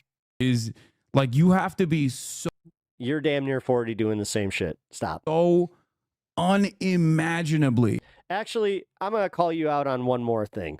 You're damn near 40 and you still fucking play the memes, bro. Unimaginably out of whack with you still try to use fucking online lingo. reality. To look at this situation on aesthetic grounds, look at the situation on like what I was trying to argue versus what he was trying to argue, and look at the many different instances where he just basically conceded to every single thing that I was saying, and still be like on the talking points he did definitely great, and he also looked so restrained. He was clearly trying to bait. Hey pal, ever since the WWE got rid of me, I've been looking for the next big thing. HASAN versus Ethan Klein. Even the reacting angry so you can accuse you of being a bully and a toxic anti-Semite. Yeah, I mean, he did that anyway. Remember? You just hear the glass break. Ethan. Get it. It's just like, oh shit, this is over. Please, calm down. You're getting worked up. I don't know why you're behaving in such a child. I don't want to hear nothing about you both you namby-pambies. Look at you. Neither of you can even do a pile driver. Childish manner. He stone cold stutters them, drinks 2 beers, whips the cans on both their heads. And that's the bottom line, because Stone Cold said so. I want to go down this route. Really? Which ones? The book that I'm referencing is from the Iron Wall. All right, listen, it's 5 o'clock. Like I said, I have a family to go to. I have 3 kids and a wife, and I know that you have a cool-ass race car bed to sleep in. It is kind of funny. When he said that, and even, like, dude, HASAN could have just been like, dude, it's a I made a Lambo, like I cut the body of a Lambo and made it a bed. It's a water bed, too. And I hope you enjoy. Just play into it instead of just being like, is he insinuating that I have a race car bed? Enjoy that. Okay, man. Thank you. Have a good one. I hope this was productive. Dan, he needs you more than you need him. Stop babying this man. Please. That was funny. Please. He needs you more than you need him. Stop babying him. Well, I know that's true, but I don't baby him. That was a lie. Come on. Okay. That was a lie. That was so crazy. It was really sad. The wife's behavior seemed very manic. I know. Aren't those childish things he's doing debate tactics? What? A tactic to look worse? Like, I don't understand. Like, having some composure, I think, is probably better, right? Okay, this was the one. A person who thinks they're always right never learns. Yeah. I was going to show you. And then yeah, they always they stay in like their whole what's the word? Up their ass. This is the other where they one. Stay. Literally memories, like years. And then they wonder why nobody wants to listen to them. It was years of just consuming your content. I've purchased from Teddy Fresh. I loved the whole team. People don't like being called on and being condescending. It just felt like a community. I was a lot younger then. I'm old as now. But what shifted for me. Old as fuck. Shut up. Did occur. Shut up. Dude, when I make those comments or I'm like, I'm old as fuck, it's because my back hurts and honestly, things are like just kind of falling apart on my body. But like, I'm also just... Sometimes, like, maybe it just takes that to see her be like, and I'm old as fuck now. It's like, what are you, 40? If that? Post October 7. This idea. I mean, you're definitely not like super old. You speak with vocal fry. And it was talked you're at least 40. About in this debate that HASAN has basically facilitated a God, how sad would that be if she's like 29? I'm so old. Space that he does not control or moderate when it comes to hate that goes Ethan's way. First of all, is a sentence that we could say in the inverse, but maybe more prominently and importantly, I wanted to put a face to somebody who has a life and isn't doing that. There is nothing that HASAN Piker could ever say to make me become a vitriolic bully jerk on like Reddit. I agree with HASAN's political She's late 20s commentary. Easily. I started watching him with his input on the US election, just like all of the other things that I was following. And the fact that she's wearing high-rise jeans tells me that she is, because most women in their like 35 and over would never listening to at the time. That's a look they're not exactly chasing to go back to. Okay, it was totally in line with what I started to consume. This is peak circle jerk. I know Asman's trying to get me banned. After this, I'll talk about it. Quite frankly, the way that Ethan started to behave and the things that he started to say. Well, we got 2 minutes until we hit 4:20 in the program. That's when I have officially been on for 4 hours and 20 minutes. And we go into the 4:20 fun half. If you're new here, Prepare. Post October 7th in a complete silo. We all... come on. It's a group activity. Unrelated to anything else. I'm gonna pee. Gave me pause. I learned that from him, and I will admit it. And it works. Hey, there's nothing wrong with the hair bracelet. Person who thinks very a scrunchie critically about the creators that I consume content from, who I elevate. Oh, that's gotta hurt if she watches this clip. It's like, I was watched by HASAN. Oh, and he's chair streamed me. Fuck. And who I just take at face value. When I listen to HASAN Piker, I don't always agree. I don't always agree with his political opinion and take, but I do think that he provides enough information. He fully is like, if he doesn't know about something, he will speak to that. He'll say like, I don't know enough to speak about this, and he'll cut it. He'll move on. I think that he provides sources. I think he Which one were you looking for? Provides biased opinions that I also agree with, and unbiased 6 books had to get canceled because of Diamond. opinions, again, that are educational, and I value that a lot. Like, I just Dr. value Seuss. that.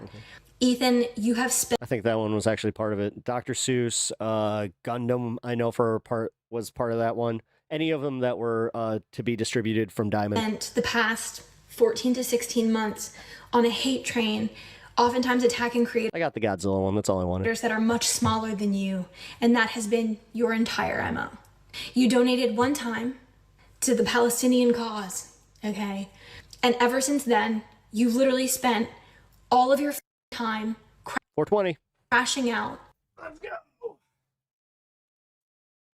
Oh, sorry. Didn't mean to. And attacking smaller creators who are actually giving visibility to this because they're doing things that you disagree with, and you're taking things out of context. You're hyper-focusing on the wrong things, and it's a little bit so low level. What I really disagree with, and I'm disappointed in you with, is this inability to have any self-reflection. I am 33, I'm turning 34 years old, okay? Like I said, I don't give a f. This is so granular, it's insane. Something as an adult that has been a journey for me to understand has been how to take accountability and have self-reflection. It's not always easy to look at yourself. Oh, cheers. It's not always easy to be like, I f***ed up here and here. It's harder to also admit when you get shit wrong, or when you overreact, or when you let people down, or when you face that maybe for 1 second, the reality that you're living in, perhaps, and this might make you uncomfortable, is one that you have curated over X amount of time. It is difficult to face that, and it is much easier to blame. It's difficult to watch you like this. It's difficult when I'm scrolling on the internet, just on my TikTok, and I see people talking about how you're addicted to coke, how, you know, we're noticing things in you like your exaggerated tics, and it just feels like you're not settled. I don't look at you and see peace. I look at you and I see that you're suffering, and it's like a mental lure. And again, this is like some weird parasocial because I don't know you and you don't know me. I appreciate Okay, Karen, we got it. I appreciate depression. I appreciate what you go through, and I appreciate your lived experience, despite how you probably see HASAN. Again, the fact that like she made this TikTok video and it's over a minute long, it's just like, wow, you really okay. Audience, which I think I would be classed under. He's not on drugs. That's a crazy take. I know. But at the end of the day, your inability to reflect on. It's almost like he found some like a few of the people on TikTok that were just finally like, hey, I don't agree with you, Ethan, but it's also weird how they're not like, she doesn't seem like a fucking fan. On yourself, your inability to understand that maybe you're wrong. Maybe you have approached some of these things incorrectly. Maybe your own. He always harasses people. This is his content in perpetuity. All this.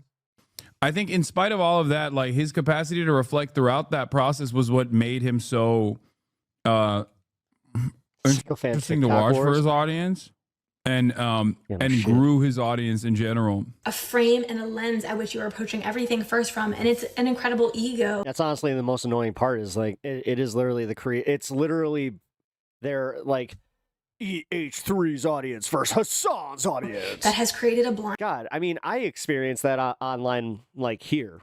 For you, and again, I had somebody that was just like, you know what, fuck this. There's things happening in those blind spots, babe. And I just like this idea that HASAN has this audience that he has like militarized against you is egregious.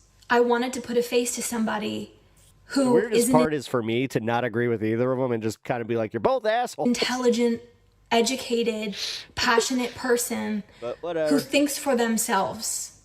Okay, that's it.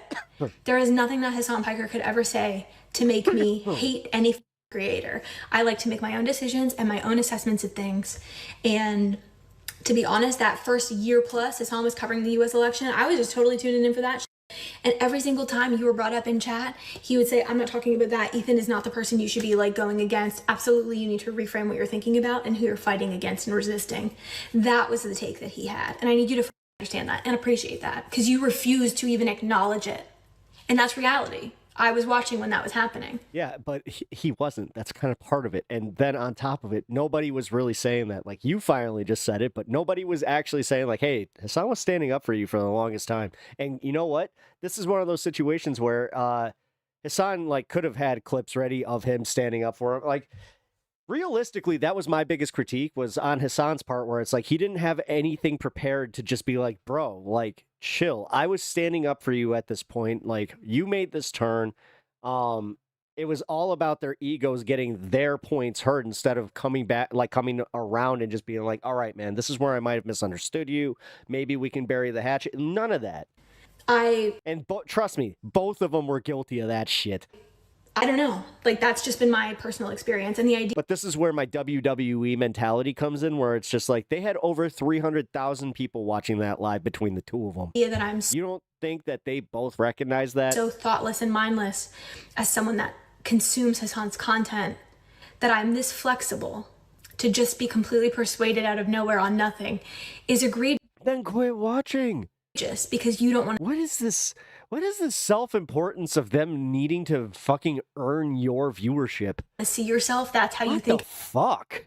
Everyone is, and I'm talking like hundreds of thousands of Damn, people. dude. Like, babe, we're not talking like one-on-one, and there's a misunderstanding. Like, on an individual basis, like, I mean, again, I kind of brought this up. I have experienced this, and this is why I'm genuinely confused about this, where it's just like the self-importance, man. With some Jesus girl Christ. that you don't fucking know. With a parasocial fucking relationship? There's millions of people. Your content is seeing far less views. Like, people are watching. But, like, in these cases, this is even weirder. At least in my community, we conversate with each other. We actually do, like, we actually talk. Like, we actually have socialization here. This is totally parasocial. Like, that's and they're what's worried weird to about me. you. And they're saying that you're on drugs. And they're saying that you're crashing out. I gotta go. And you're not calm. When I was a child, this is an anecdote. I think it's poignant. I struggled to keep friends when I was in elementary school, okay? Trauma. I remember I was in one friend group with these girls, and they were kind of bullies to me, and I would go home and tell my mom. I switched friend groups to another group, and then they were kind of bullies to me, and there was truth to it.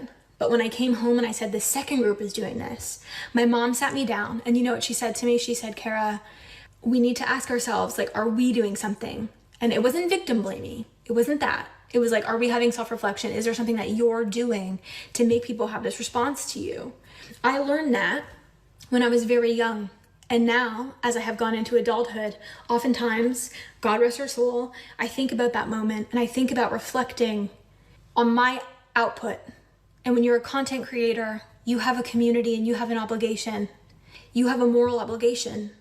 And you also have a responsibility to own the space that you create and own the output.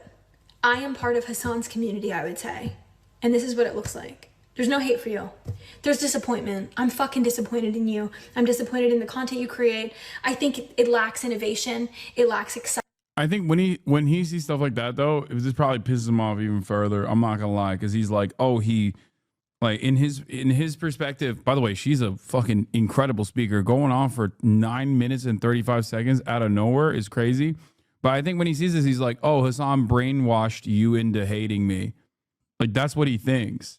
When it's like, these are people who, some of the people that didn't even like me initially were literally pushed towards understanding what my position was as a consequence of the way that they did not agree with what Ethan was saying about Israel-Palestine, where they were like, this is weird. That's a weird thing that you just said about like Aaron Bushnell or something like that. You know what I mean? And it's like death by 1,000 cuts. where slowly but surely, I feel like a lot of the people in his community that were very progressive, all the girly pops especially, that came in for a progressive audience, that became like a very progressive audience that, you know, loved the drama, loved the goofs and gaffs, but they realized like this is not, you know, it doesn't seem like he's saying stuff that I agree with, you know? Excitement, it lacks interest, it lacks attitude, it lacks education. I think that you're just completely triggered at all times, and that's the content that you're creating. And as someone No, Hassan, this 33-year-old white woman is clearly a terrorist, an anti-Semitic terrorist. who is consuming, not just for, you know, goofs and gaffs, is that what it is? Throwback. It's like fallen off a little bit. And it feels a little bit like the community that you have cultivated is a tiny army of Zionists. And I don't want to believe it, but that's what I'm fucking seeing. And it's like anything that you do, they struggle to criticize. They just are 100% for you. And the difference between these communities, if Hassan says something that I fucking fundamentally disagree with, I'm going to hold him accountable for that. And if he went so far as to do something that I did not appreciate on... Yeah, but you know who doesn't? A lot of his own fans, so you could literally aim the same critique. A deep like, level, that's weird. It is content that I would no longer consume. Not even remotely. And like I said, I don't even consume all of it. Just because it's not interesting. Like, I don't give a fuck about a video game. No offense, Hassan. Love that for you. But I just think when you're having these conversations with all of these creators and you're the common denominator, at what fucking point in time are you going to sit down and have any self-reflection in yourself, literally to say... Why am I getting cooked here? Why am I getting cooked here? I don't know, Hassan, because she's actually, like, I love how you're just like, yeah, I can listen to everything that she's saying about Ethan. Bro, why did she make a legitimate critique about me? Is the reason why what I'm getting back is this hateful bullshit. Majority of the people who you're receiving this hate from, yeah, some of them are fucking internet losers, okay? Some of them are people who really used to idolize you and love the shit you put into the world and are so egregiously disappointed in what you're putting out now. And I just like, self-reflection is really so beautiful. I don't know if you're in therapy. I recommend it for you. I don't know if you're like mentally okay. It's okay to take a break. And I'm sorry. You know what the thing about therapy that really... It's this whole thing where, like, what I do is when I'm like, hey guys, I learned this in therapy, I try to be like, hey, like, and make it quick and not preachy. What she's doing is she's like, I learned this in therapy and you guys need to work on this. Sorry to your fucking staff, bro. That shit's crazy. Yeah. I'd say that she wasn't wrong, but it was just like, that was a bit long-winded. Just gonna go out on a limb. How's it going, guys? Oh my god. That took too long. Yeah, decided to wear a hat today. Kind of acknowledge that a little bit late. So how's everybody doing? Sorry that, you know what? That was my fault. I thought that the Ethan side was going to go somewhere a little bit faster and then, or I don't know, go further.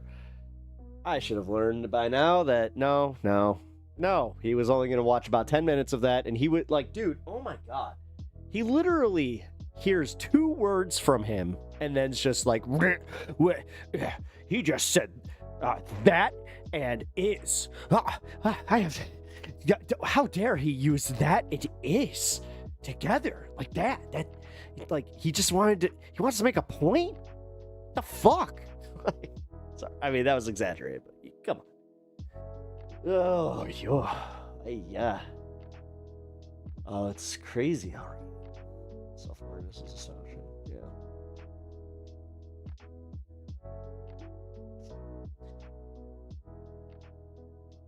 Yeah, I mean, seeing it from both sides, I was reading like both their chats as much as I possibly could, because holy crap. They both go very, very, they go very hard on that one. Because as far as like their, like, number one, it's too fast. It's just too damn fast. I don't know how anybody reads that shit. Also, like, I legit, like, I've tried to learn how, like, even he's using it in streamer mode. Because, dude, like, priority chats even, like, they got to get lost, like, so quickly. So. Oh, hey, guys, check this out. All right, I want to do something random. And this is, like, the most random thing I think I've pretty much done here. All right, so I opened Pokemon packs, right? Like, that's just a little fun thing I like to do. Well, I got this at Comic-Con randomly from one of the artists that I enjoy. And this has gum in it. Like, yeah, it's like all broken up too. It's gonna be gross. So what I figured is, let's open this together. Here. Actually, you know what? Ooh, I got an idea. Hold on. There's a reason I got this. Let's also take care of something for the weekend. All right. Because I will put this out into the world.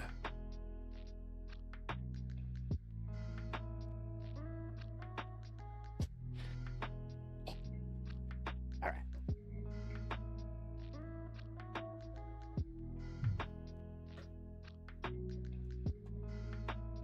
As I said, this is one of the most random things I think I've done on stream, so yeah.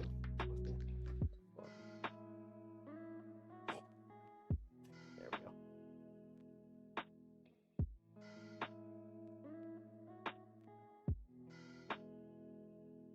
Ha! All right.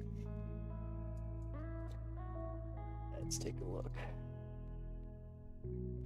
Okay, first off, what do we got? We got the cards, and ew. Okay. Here's the gum. Mmm. Tasty, tasty gum from 1988. Mmm. All right, let's see. How hard is it?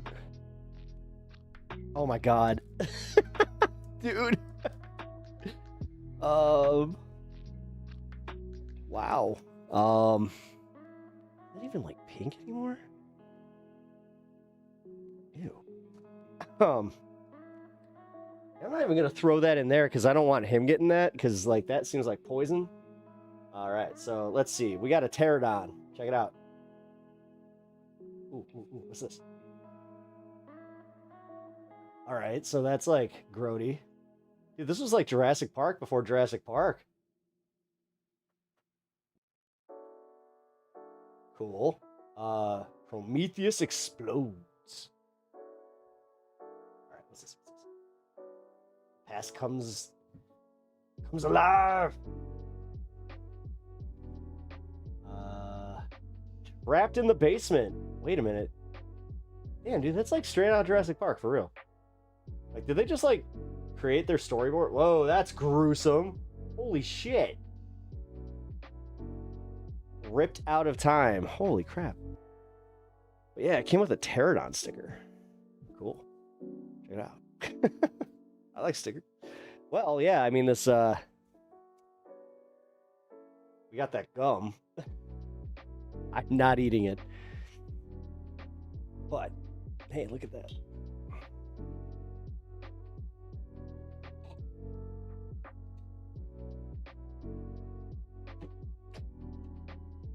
I figured why not. It was fun. I hope this means you turn over a new leaf when it comes to pot, pun intended. Yes, the tea leaves. I like tea leaves now.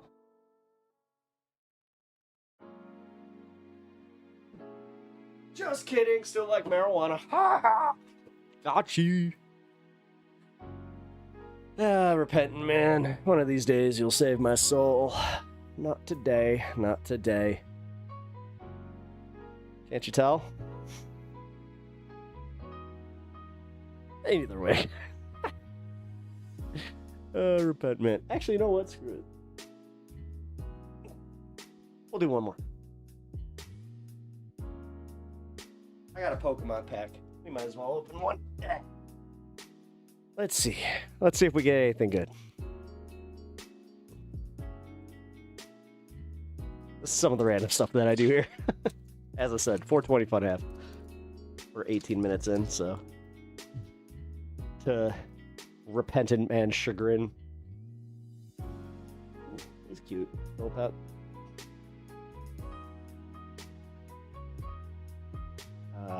Crabrawler. Aw, I like that Clefairy. Cool one. Capsicid. Lunatone. Every time repentant man speaks, I should take a hit. You should. Just in honor of him. Come on. Lycanroc. Vulpix. Oh shit. Malamar, and then here we go, guys. It happened. We got an EX. Ooh, Melmetal. Metal Blitz. Search your deck for up to 2 basic metal energy cards. Steel. Attach them to this Pokemon. Ooh. Ooh. Ooh.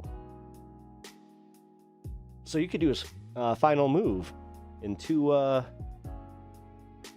Wait, do you have to discard? It's 30 damage. Doesn't discard. Damn, that's a beastie. All right. Well, that was fun.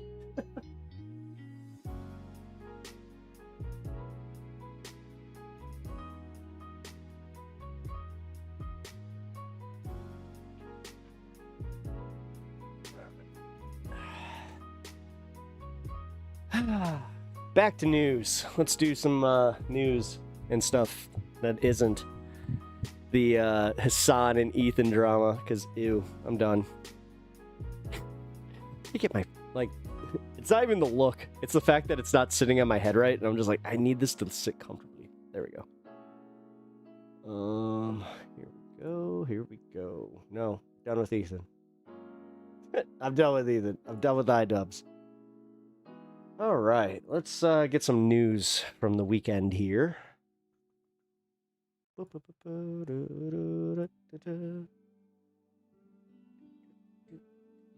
federal judge tonight has just permanently blocked the president's executive order that targeted a law firm which represented Hillary Clinton in 2016.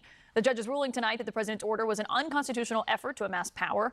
And the ruling from Judge Beryl Howell is scathing because it says this, and I'm quoting now, "In purpose and effect, this action draws from a playbook as old as Shakespeare, who penned the phrase, 'The first thing we do, let's kill all the lawyers.'" She goes on to write, "When Shakespeare's character, a rebel leader intent on becoming king, like hears Henry this VIII or suggestion, Henry he VI or promptly something like incorporates that? this tactic as a part of his plan to assume power."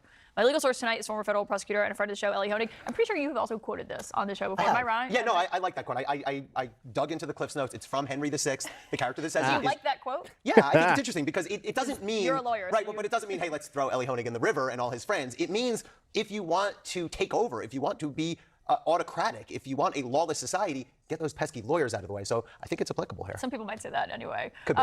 Really, though, in terms of what this ruling means, Yeah. we've been watching this fight with the courts and Trump all along. To say that they're permanently blocking this, I mean, what does that mean for other law firms that are fighting Trump? I want to make a public service announcement. Every law firm that fights this in court will win. These executive orders, and I don't mean to be overly dramatic here, these executive orders are wildly, patently, over-the-top illegal. They violate the First Amendment right to free speech. They violate the First Amendment right to free association because they punish people at law firms around these people Trump has singled out. They punish clients. They violate the right to counsel that people have, right of counsel of their choosing. It is no surprise this judge struck this down, and I think other law firms who are finding themselves in this dilemma should take a lesson from this. But I was thinking, my first thought today was, oh, what does this mean for the law firms that already settled with Trump and agreed to do 1 kajillion hours of pro bono for him, and also his aides made money in the process of brokering it outside the White House? Right. The firms that have bent the knee here and entered into these quote-unquote settlements, what I would call shakedown agreements, they probably are and should be feeling some buyer's remorse now. And the thing about these deals these firms have struck is they have no guarantee that they'll be protected from here on out. I mean, extortionists do not stop when you pay them the first time. What's to stop Donald Trump from that's saying, why it was now really I want dumb of more them to pro do bono that. hours from you. Now I want more concessions about your personnel. So there's an Let's be interesting real. really rift happening here within That was the a big fucking law bad firm move. community where some are digging in and fighting and others are giving in. And there's actually a lot of tension and disagreement there. Well, and Harvard is one of the institutions that is fighting back against the president. We heard from the president who told the Wall Street Journal earlier and said, but after the president posted this this morning that he is taking away Harvard's tax-exempt status, that it is decided. The White House is trying to argue that's not an official IRS move. I don't know where that puts the IRS in the middle of all of this. Yeah. So there is a law, a criminal law, that says the president and certain other high-ranking executive officials may not request that the IRS open any investigation, period. It's a criminal law. It's a 5-year max. Which came about because of Nixon. Right, exactly. And unfortunately, now we are in an era, look, I'm not going to sort of glibly say, oh, the president needs to be arrested or anything like that, but we are now in an era when you see something like this happen, and you immediately know what's going to happen next at a DOJ, which is nothing. They're not going to look at it. They're not going to open an investigation. And that's just the reality of what they are. And I've read some reporting that, well, maybe the IRS opening up these investigations is coincidental. I mean, I don't buy that for a second. Trump is out there tweeting about it. I'm going to strip their tax-exempt status, flagrantly violating the rule. And next thing you know, IRS is on it. Oh, and they just named the new acting IRS commissioner as well. There was a whole fight over that. But the president of Harvard told the Journal, if the government goes through with a plan to revoke our tax-exempt status, it would be highly illegal unless there's some reasoning that we have not been exposed to that would justify this dramatic move. I mean, is it possible, though, that they find something that they use as the justification here? I don't think so, because the way that an organization or a college loses its tax-exempt status is if they're engaged in political or commercial activity, too much of it, right? And Trump's argument is, well, Harvard is extremely liberal. The student body leans left. That's true. I mean, disclosure, I went there from law school. I'm not just saying it to say, I have to say it. But it is a liberal-leaning place. That's not the equivalent of engaging in political activity. Every student body in the country leans one way or another. Most of them lean left. But that doesn't mean colleges are engaged in political activity. He's conflating, is there an ideology that prevails on campus with actual political activity? Things like paying for campaign ads, active canvassing, using the school's resources. So I think this effort will fail in court as well. Ellie Honig, we will see. Very opinionated tonight. You? Yes. I mean, I think that's pretty much every night. But anyway, we love to have you. We begin tonight with breaking news in the president's campaign of intimidation and retribution against big law firms, which has been remarkably successful. He's extracted deals where they promised to give him 10. Okay, I don't need all of their freaking takes. All right. Get a random Adam Mockler video here. All right, we have some major breaking news. Trump may have just signed one of his most important executive orders yet, because this is a major escalation in his attack against the free press. Not only does this pertain to freedom of speech and freedom of press within America, but this pertains to the work that I do every single day. Because when Trump is trying to put his thumb on the scale and place pressure on independent media organizations, universities, law firms, this all comes together to paint a pretty damning picture of a president who does not want any checks or balances. So I'm going to explain how this affects my work. I'm going to play some clips of me debating Trump supporters about this, but let's just start here. Because Trump is now beginning to strip public media outlets of federal funds. All right. I actually have an objective take on this one. He can't. This one will get challenged in court and shut down. This one needs Congress to vote on cutting the funding because they produce the funding. This is a bunch of fucking scaremongering. I'm not doing it.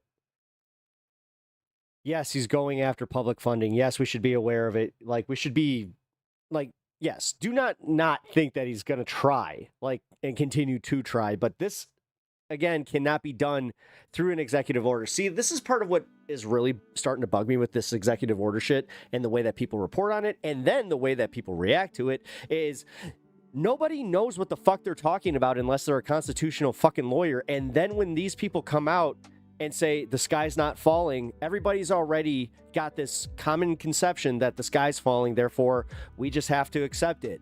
And that's exactly how Trump gets away with this bullshit. That's why he's not being challenged as openly and as quickly as he can be. That's why it's kind of funny watching these law firms kind of be like shocked Pikachu face when you're telling me that this law firm pushed back and then a federal judge said no way. Oh, we already paid millions and already accepted a bunch of deals. I guess we're not that good at our jobs after all. And honest to God, I'm not even kidding. Never hire anybody from these law firms that did that. If any of these law firms rolled over, they're not worth their weight in piss. So, just gonna go out on a limb there.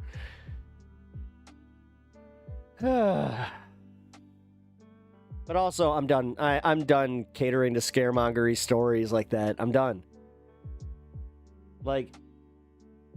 Dude, what have we gotten out of any of it? You know?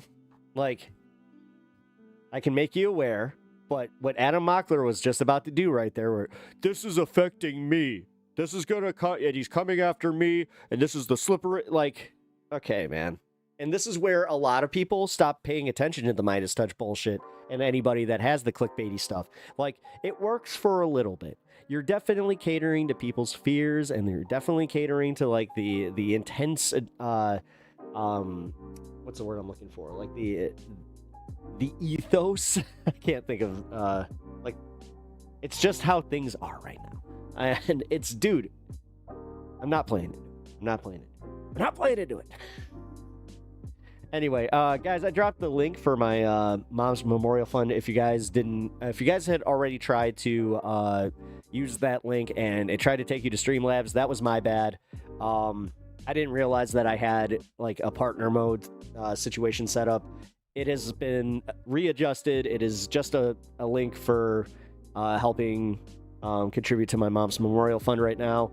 We're getting close, man, and I really, really do appreciate everybody that has contributed. Thank you guys so much.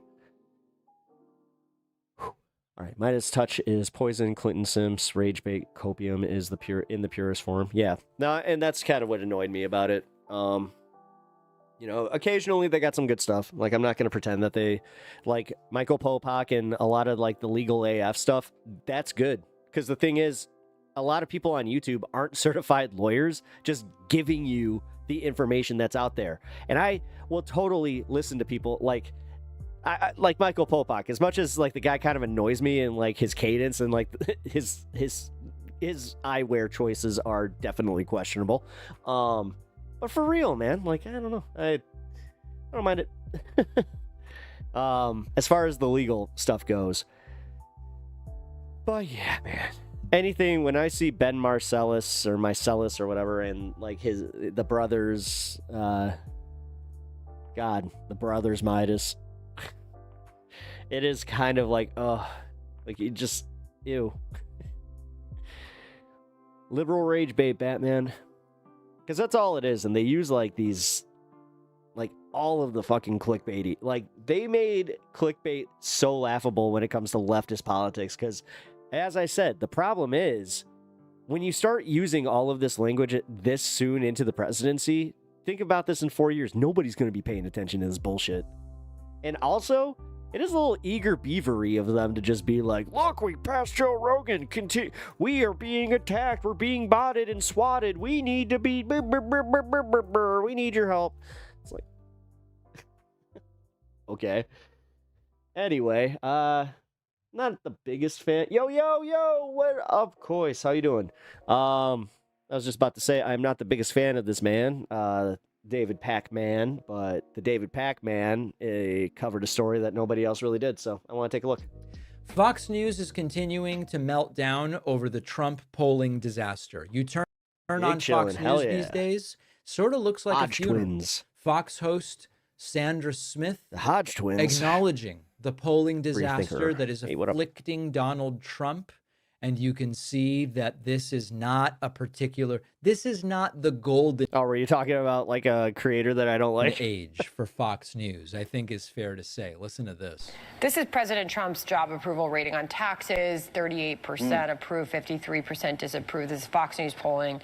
38% on the economy approve, 56% disapprove, 33% on inflation. I love hearing their souls leave their bodies when they have to report on bad news. We know this for Donald Trump. It really is Schadenfreude. This was hugely election. Schadenfreude. And 59% disapprove.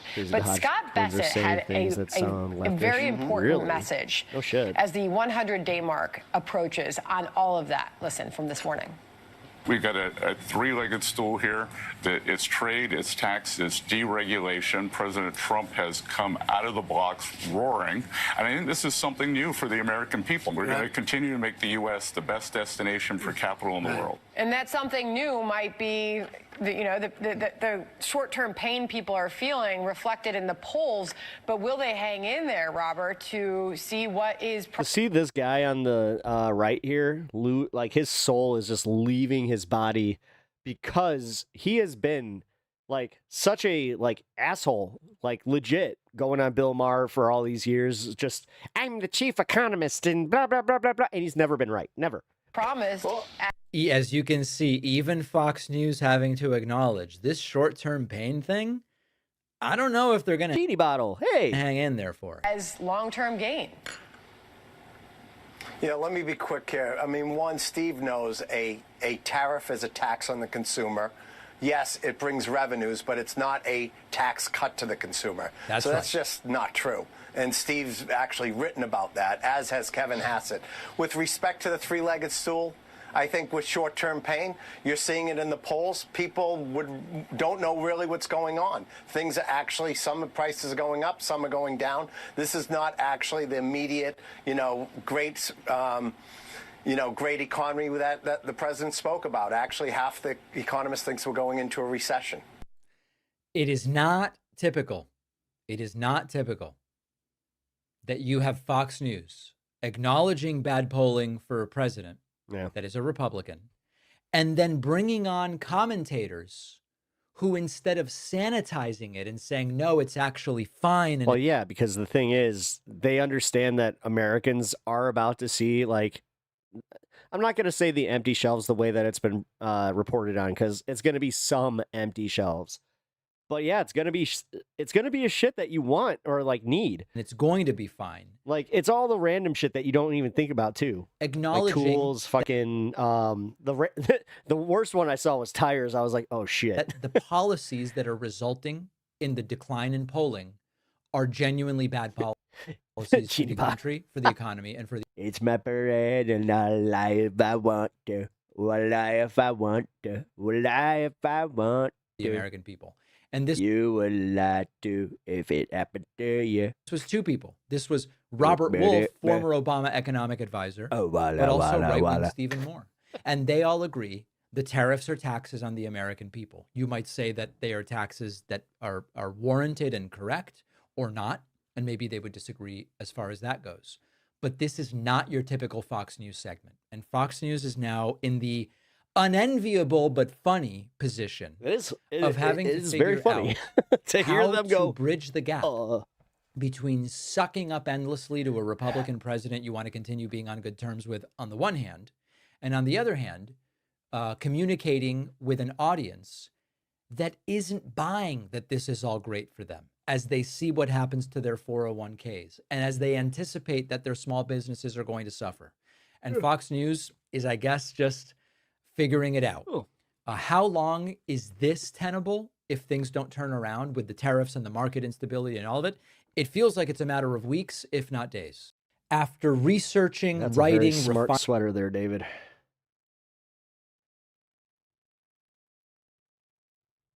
All right. What else we got?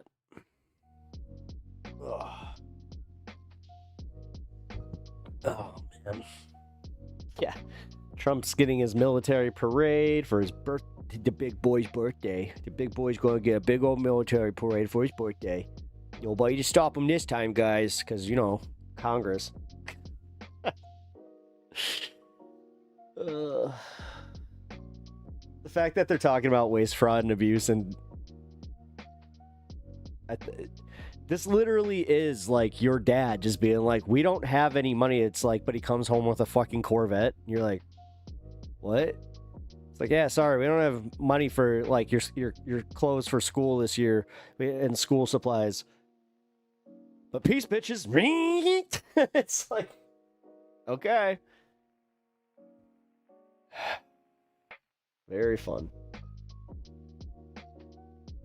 All right, what else we got? Fox News meltdown. Ooh. Here we go. We got some like fun tea. This is good stuff here, guys. So if you haven't been following the Pearl, the Just Pearly Things drama, well, here's an update. Today's topic, you might not know this, but our girl is back. Guess who's back? Which girl? Pearl. Again, Pearl, Just Pearly Things. She got remonetized. For some of you guys who don't remember Pearl. But clearly there is one thing that money cannot buy, and that thing is taste. This video is from Pearl's channel called Wife School. Wife School? Real Femme Sapien. She's not a wife. She's not even a girlfriend. That's what she's going to school to learn how to be a wife. Oh. She's single though, but she's like trying to develop the skills, that's as an unattractive Yeti ginger She got a fig Ginger Yeti. Yeti. Ginger Yeti. Like, you know them tall. I know what a Yeti is. Got you. That's crazy. She does? But she does have to put some Oh. sunscreen in the moon. In the moon? Well, at night.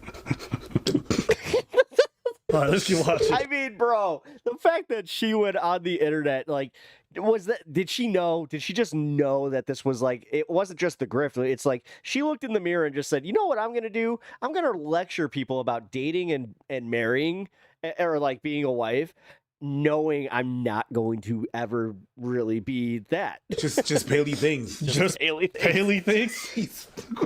Am I wrong? What was the other nickname I came for her? Oh, you came with Just Lonely Things. Just Lonely Things. Hey! Just Lonely Things. Just Lonely Things. Not her. Come on. We're gonna keep that one. Let's keep listening. Just Lonely Things is good. Yeah. Not In the her. first episode, she and Allie, known as Real Femme Sapien on YouTube, meet up to improve on Pearl's fashion, along with a male stylist who is supposed to be helping Pearl attract a husband by improving her outfits. So let's take a look at some of the outfits he puts her in. Perfect for a night out on the town. I'll do the fold for us. That's like. This dress looks like a trash bag.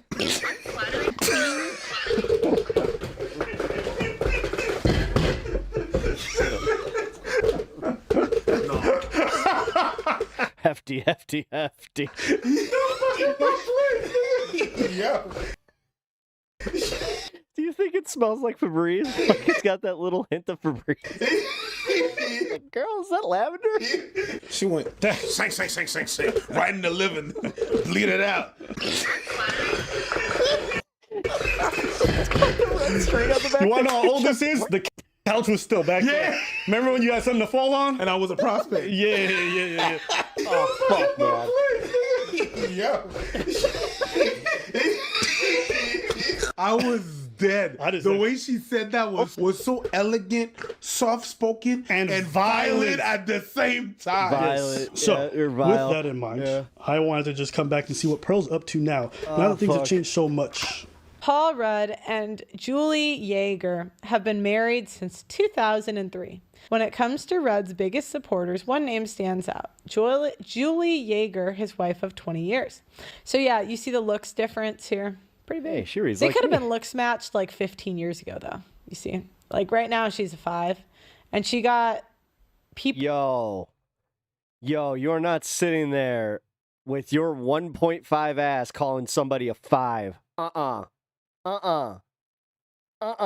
People's deemed most sexiest man alive, right? Like, why is she dressed I think that 1.5 was even being generous, if I'm being real. like that? Like, why is she dressed like that? Like, why is she dressed like that? No!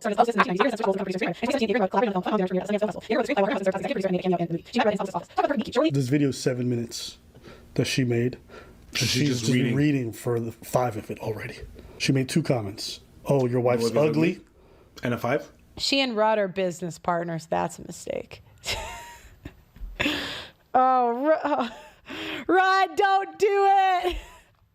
Don't do it. Okay. Not only are Yeager and Rudd business partners in marriage and parenthood, Tell that to the man who's been married for 20 years and has 2 kids. Let's keep listening. Rudd calls Yeager his most attractive feature. Okay, so again, oh my gosh, that is such a looks difference. Wow.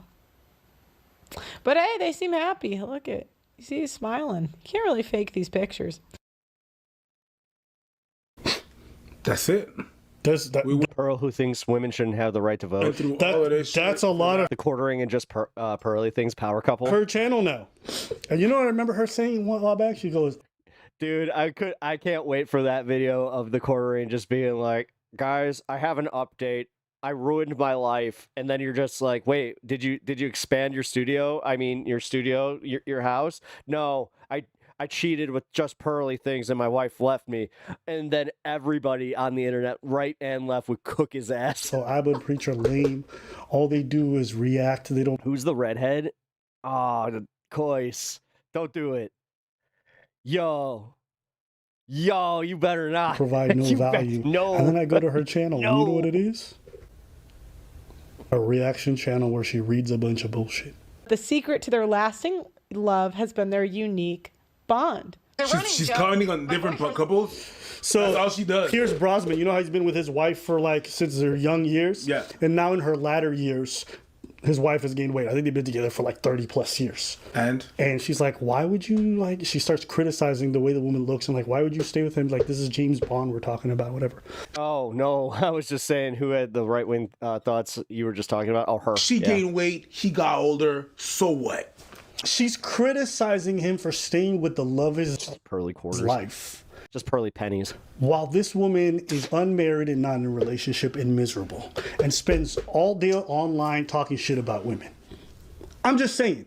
I just think it's interesting that like quasi-conservative people or people who advocate for traditional values get mad at couples who stay together because they're not on the same level of looks. It's 2025. How old is she now? Who? Pearl? Yeah. She's got like 20, 28, 29. Yeah, she gotta be like nobody 30. wants her. She's past due. Yeah, because 27, according to her, is the age. So while she expired milk. So while we listen to her, I just like listening to. You got expired milk talking to you got expired milk so expired that's talking about other couples in the like. It's like, yo, okay, you're expired milk and you're talking about the bread and butter being together, bitch. Be expired and leave people alone. Okay, you ready for this? Now, what is a mid? Let's talk about this. What is a mid? A mid is, I would say, a 4 to a 6, maybe a 7.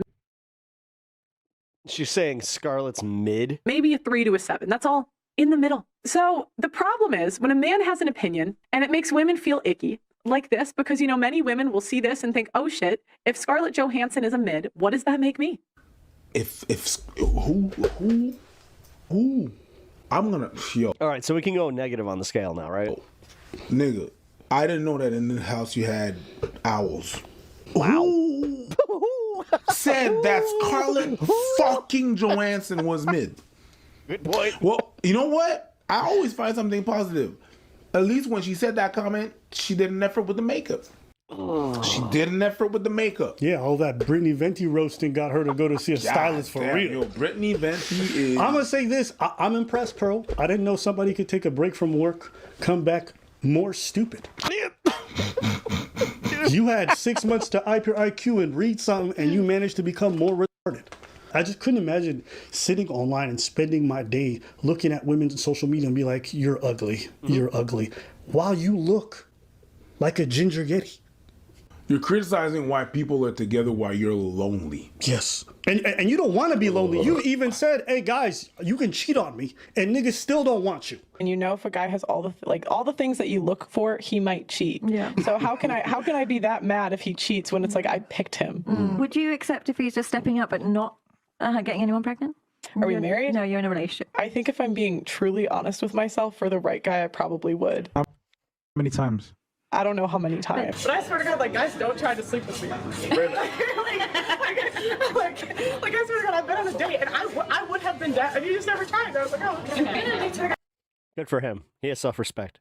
I didn't even touch me once. I want to take that guy out for a beer and just be like, Yeah. He touched me once. Congratulations. Yeah. You're one of the more base. I don't have guys approach me often. Guys could have you and have other things, and they still don't want you. I'm technically, you know, that'd be funny if he was like, yeah, but I watch Fresh and Fit. It's like, cheers. They don't even want you part-time. They don't want you for free. They wouldn't even take money to have you. What did you say? Yeah. What did you say? I said, I think that's like the worst that I could get before it's just like, I can't.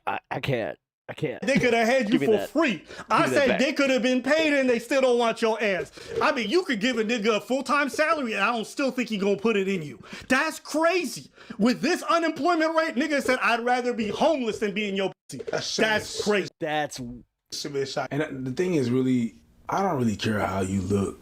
Because if we really think about it, you're decent. But when you open your mouth, goddamn, more ugly comes out. Yep. You're uglier on the inside than the outside. Nah, like for real. If she like said you know, some decent things, she might be like a 2. Audacity makes you ugly.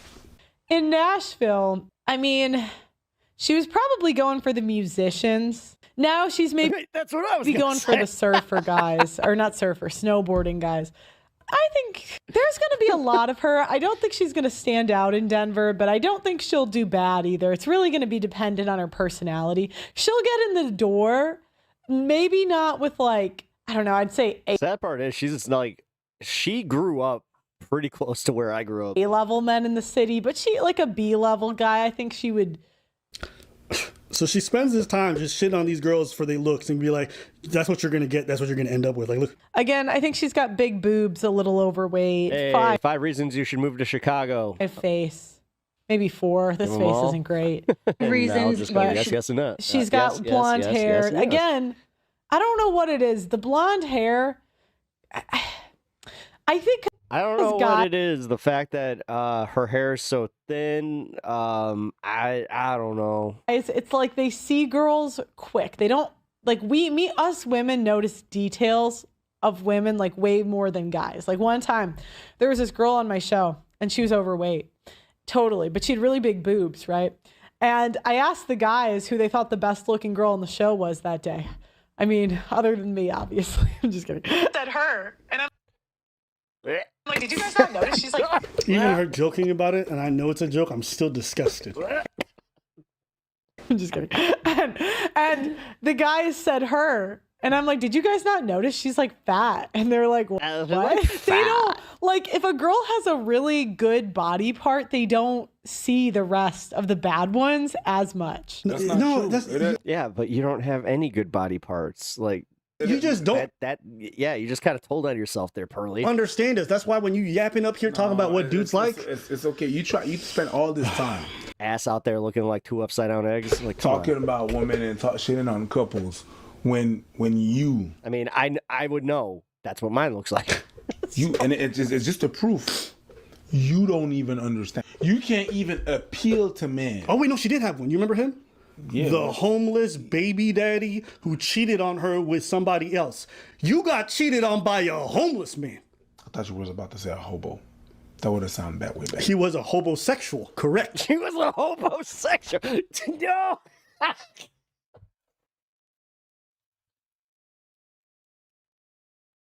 Pearl actually got catfished by an obese man with 2 children on TikTok. Fucking homosexual. Pick better, bitch.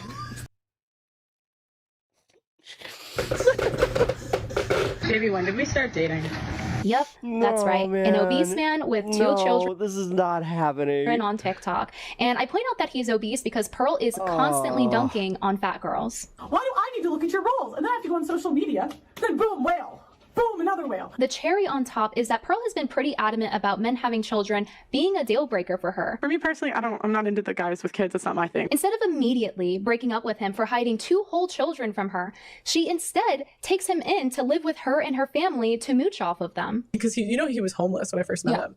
So I moved him into my parents' house so he could get an ID. Too. Yeah, and so my So parents proof of put him. him on our lease. Aw. So that was how and they moved him in for he lived with us for a month. Meanwhile, Pearl is out here humble bragging about her bagging a rich one on podcasts. Oh, he was a millionaire. It was just.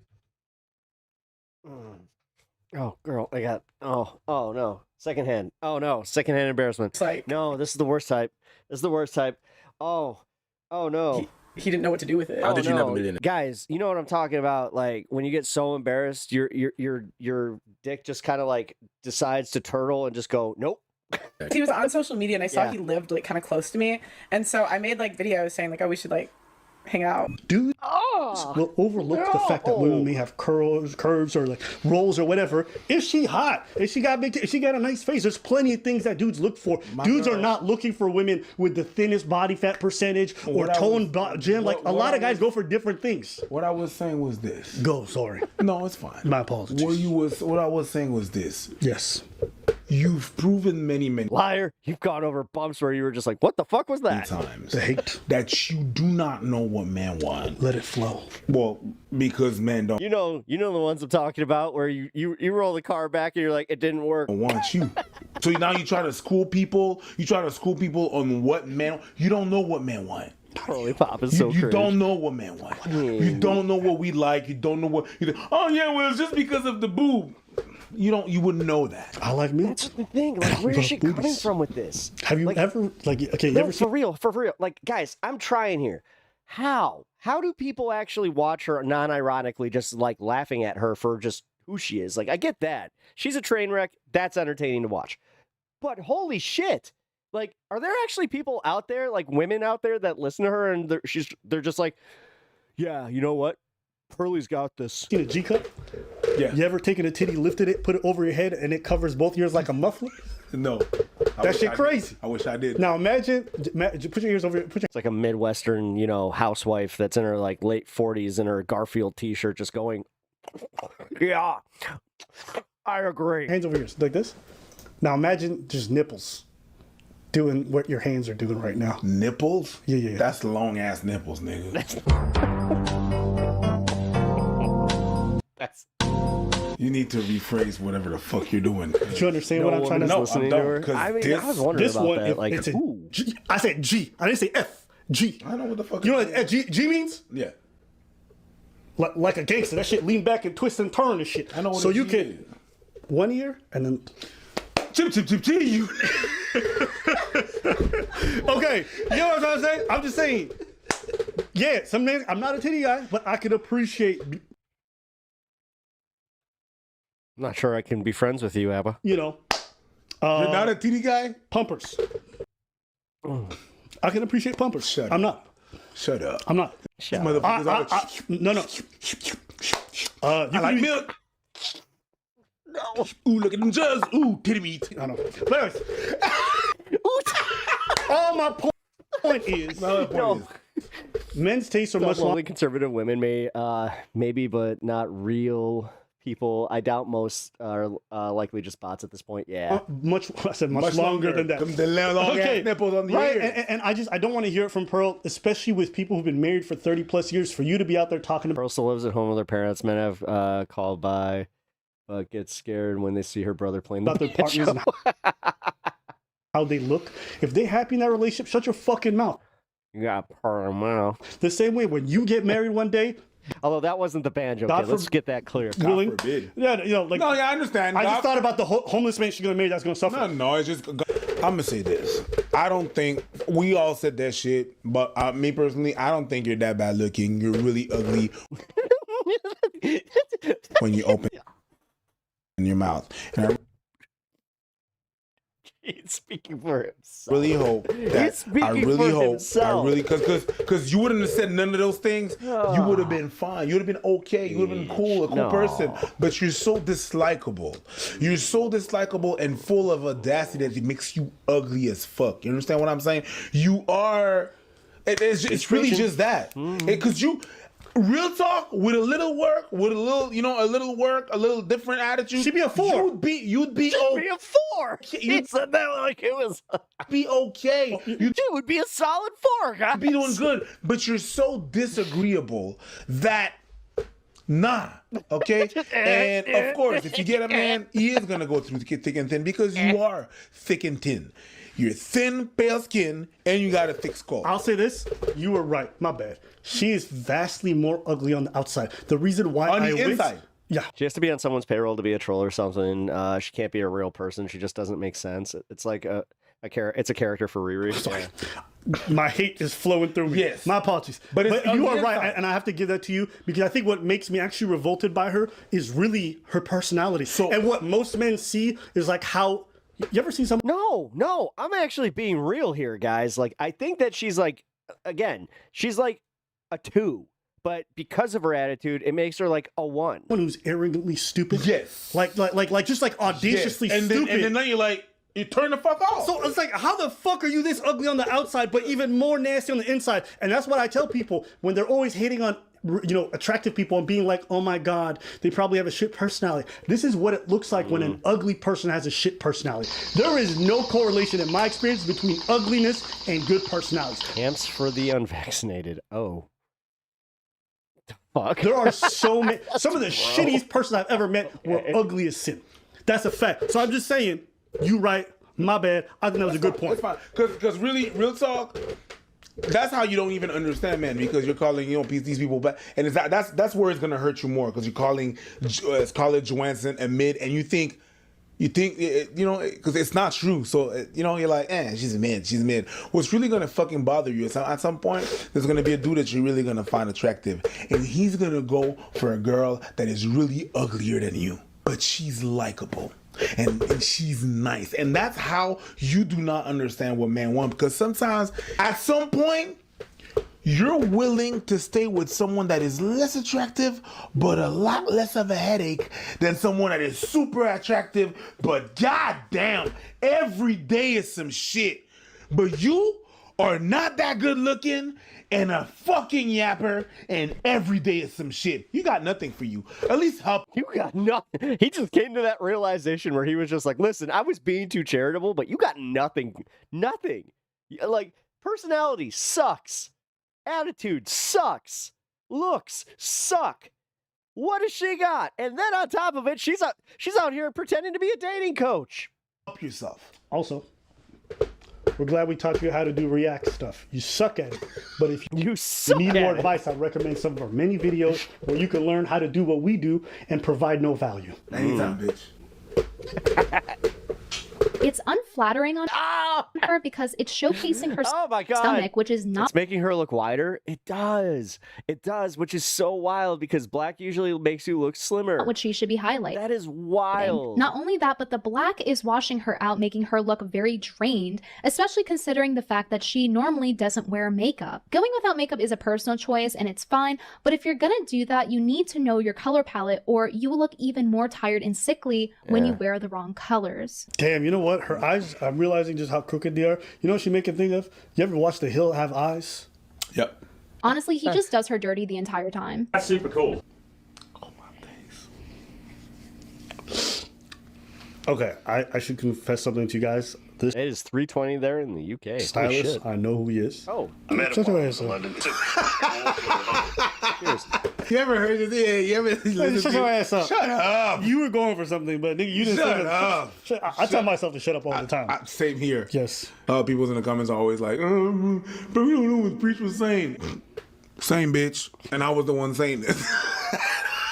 So I know I sound ridiculous sometimes. So it's cool. Now it's Spin, not too fast. Okay. He must think that she's a dumpster because he keeps putting her in trash bags. Yes! Right, trash bags. I remember her. Flamed. I remember that. Flamed. I've noticed a lot of therapists are like older single women, and I'm kind of like, if you can't maintain a relationship, why would I take advice from you? What a loser. Oh, see, I think, oh my God, damn. Dude, that was, no. Most insane. Oh, yes, I saw this today. All right, so this is the incident. Okay. I hope you guys are ready for this because this is disgusting. But this happened today. If you haven't seen it, I hope you are prepared. Just by the fact that I actually mean that this is legit disgusting. In question. So it's a road rage incident. Someone's recording. So this person's mad at the person behind them.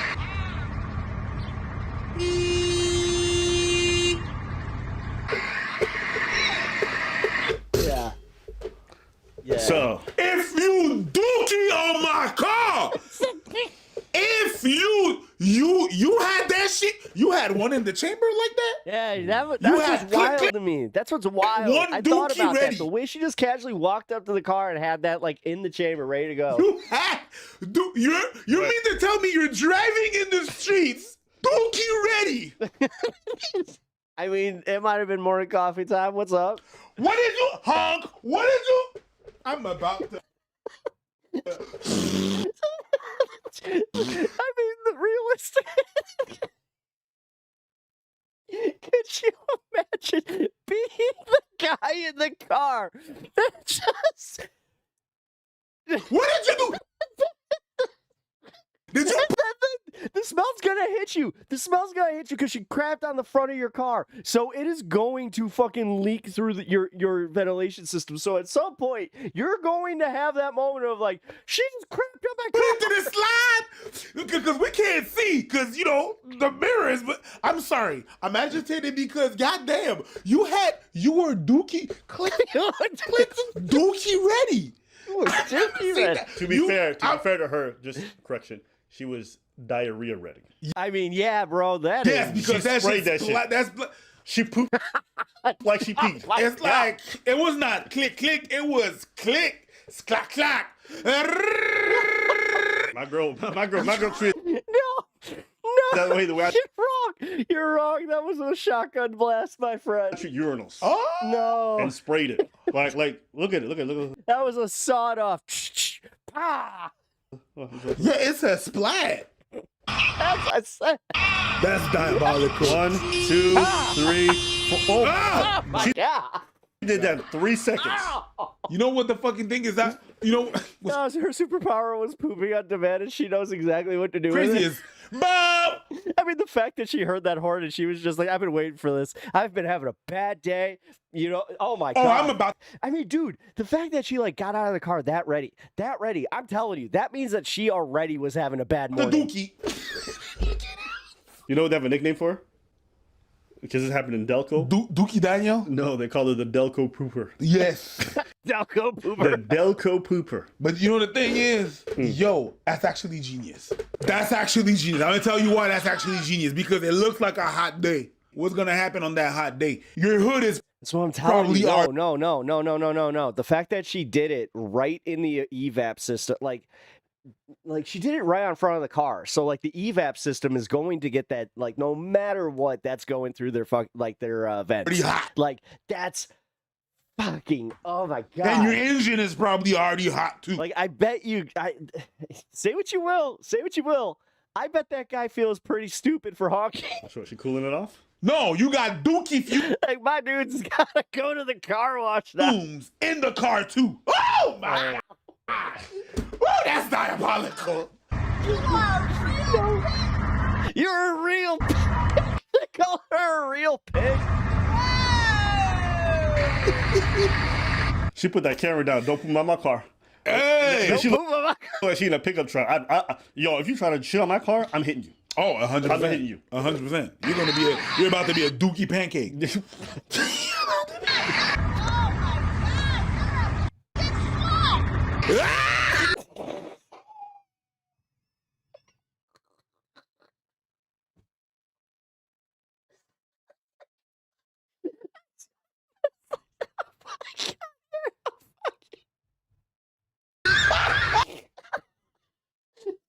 Yo, the bitch just shit on her car. She just shit on her car. Yo. All right, so This is let's get some more context. welcome to Trump's America. Okay? God damn. Because I saw a news report about this, and I thought it was worth looking into. Well, Oh talk my about God. a crappy situation.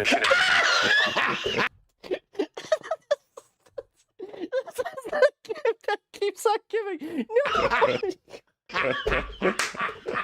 You know the news was just ready. As soon as they went into the workroom, they're like, "All right, what's on today's docket?" So we're gonna say crappy situation. Okay, that's cool. What else? Crappy Shitty situation. situation. We can't say On shit, the so we're gonna go with news. crappy. And you know he went back home to his dinner table. Now, honey, you will not believe today's story. It No, because it was a lady. It was a lady calling her a slut. was Oh. a crappy situation. Da-dum, da-da-da-da. You can tell he's excited to tell his kids about his day at work because it's not boring ass shit. Talk about a crappy situation in Delco. By now, you've seen the video. It's splattered everywhere. The video, that is. Oh, no. Nah, these guys.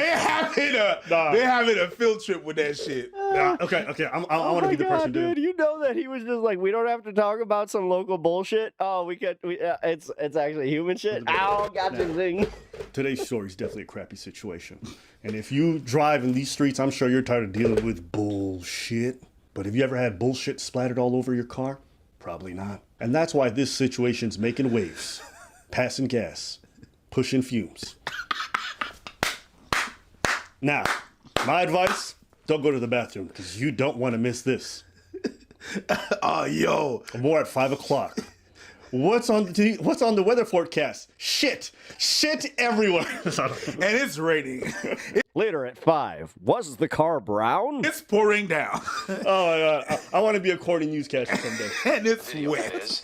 Police charging the woman they say defecated on another driver's car. It's always awkward when news anchors have to say the word defecating, but I'm going to say it again, defecate. Well, I'm going to say it with some pizzazz. He's loving this. Is his first Yeah. He's going like, this guy thinks he's like, She's just like, he's having too much fun with this, folks. No, don't worry about it. I could have done stand-up. Don't worry about it, Karen. I got this news. All right. You know when you have to say defecate because What happened to your car? No, that's actually no, Genie Bell. What happened to the car? Well, I got rear-ended. desecrated the car.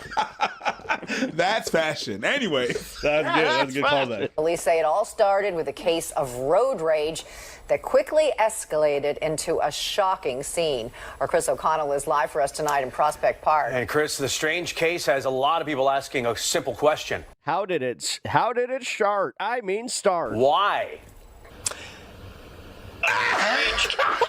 He still can't believe that he's reporting on this. I went to school for this. Why? Yeah, I think that's just because it was delayed. I know, but it's good timing. The Delco pooper is all too real. Delco pooper. Actually, the Delco pooper. You do realize that he said that with some just gusto right there, right, guys? And she's under arrest tonight. Can you tell us what happened? The lady chased me. She chased me and I asked her not to attack me. That is 44-year-old Christina Solometto being put into a Prospect Park police car. They were both headed in the same direction. They both lived not far from one another. And the woman in the dark colored car thought the woman was following her, which was actually just going home. Oh, so they were in the same hood. Oh That's my God. crazy. They're going to cross each other. She's Yeah, nuts. if I ever cross that woman and I see dog poop on the side, I'm like, yo, take care of your business. Oh, she gonna get all these jokes forever. Oh, 100%. Yeah, I'm bringing my dog right in front of that bitch's house. 100%. You're going to clean that up too, bitch. You know, jokes aside, What? if you think about what just happened, we essentially had somebody in a residential neighborhood where there's kids and everything pull down their pants and shit on the car. That's illegal. I mean, aside from doing it in a car, like, you doing it in a residential area, like, in a lot of situations, because you can't just shit anywhere you want, right? We all agree. No. Thanks. Captain Obvious over here. But I'm almost certain if you do that in a residential area, is that not like considered? No. I think you can get put on a sex offenders list. I'm dead ass. If you do that in your school, 100% you can. I don't know. You cannot as an adult, think about it. I want you to think about it. There's a school right there. You go and take a shit right from the school. You're going to be put on the list. No. If it's indecent you have to exposure. expose yourself. If you on top of that, you're going to be put on the list because you expose yourself indecently. But that's my point. Yeah, I understand what you're saying. If you're just like, no, you don't have to do that. If you pull down your pants and you shit in front of school, you're going on the list. I think You're it's a going to jail. possibility. Yeah. But it's not 100%. I see somebody pee on a tree and then they end up going on a list. They could, yeah. Because you have to have your parts out. You can't unless you shit in your pants. Okay. So if you shit your pants, Yeah, my buddy actually got busted for doing that in a rural county, and he learned like we thought he was joking, and then he was just like, "Dude, I had to register." We were like, "What?" that's different. But if you, wild. I like working out the technicalities. I understand what you're saying. I'm just letting you go right now. And on top of it, whole we were just like, "Okay, dude, we have to see every piece of paperwork here to stay your friend." point being, if you're gonna do it because you really need to go, keep your pants on. So if shit your pants. Okay. If you pull down your pants, I don't think that was the point though. Get out of the car. Yeah, well, you're following me. I'm gonna shit my pants. It doesn't matter though. Actually, doesn't matter. Why you do it, whether it's for the kids or not, is actually irrelevant. If you do it in That's not what I'm saying. Her point, her business, her thing was not to get outside of her. She would have never shit in her pants. That's not the point. Yeah. You don't want to be like, you're road rage. You're following me. With how liquidy that was, she could have done it right through her pants and smeared that shit. She could have.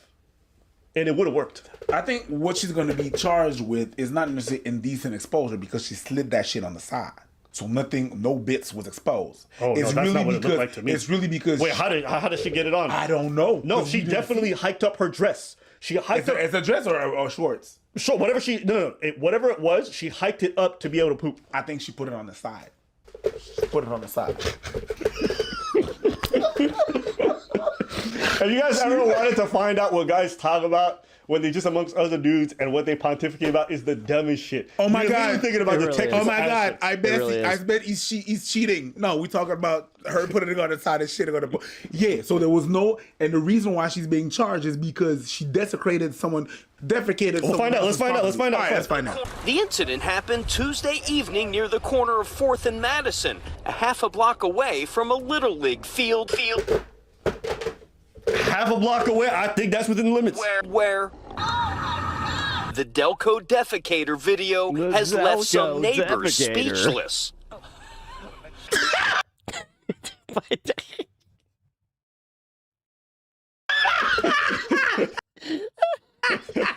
Now this story gets better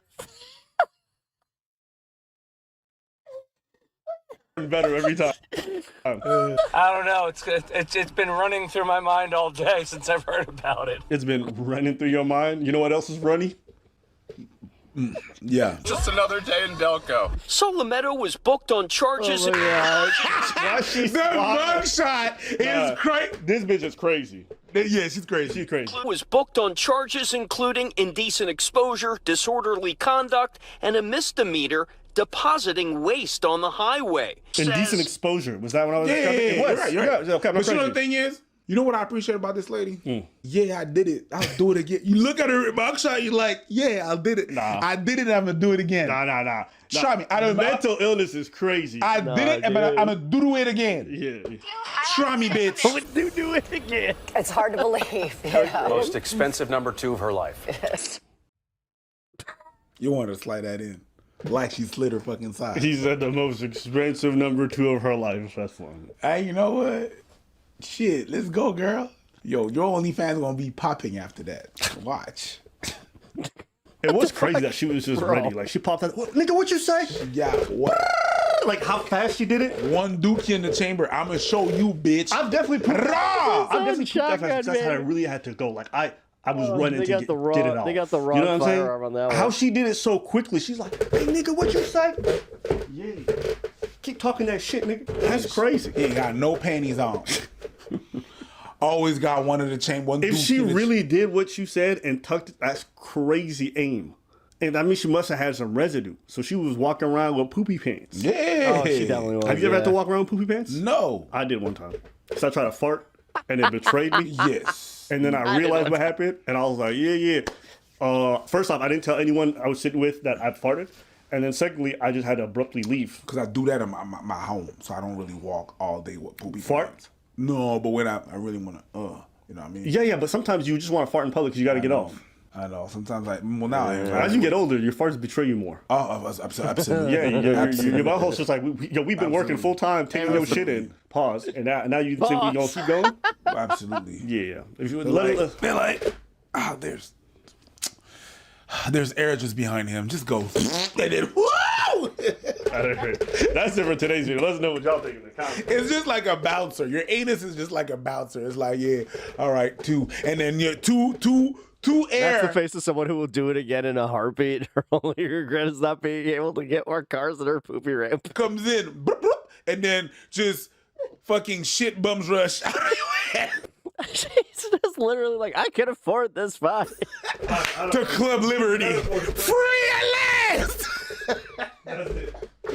Loser, holy shit. I can't with this shit, dude. Oh my god. Okay, hold on. Let's see, where are we going from here? Whew, I need to take a break. God damn. That was hilarious. All right.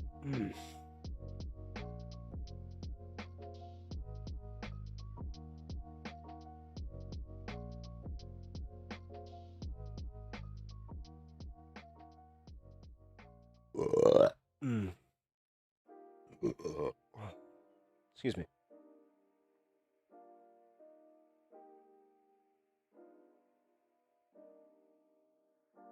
Hila Klein got exposed. What?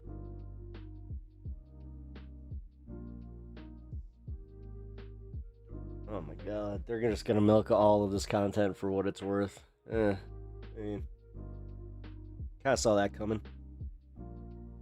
Let's see. There you go with the news. Ugh. A nice lunch today. Look at, hold on, guys. Here, check them out. Look at them.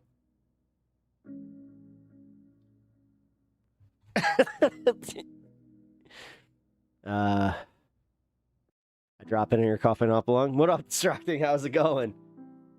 Yes, I am totally coughing up along.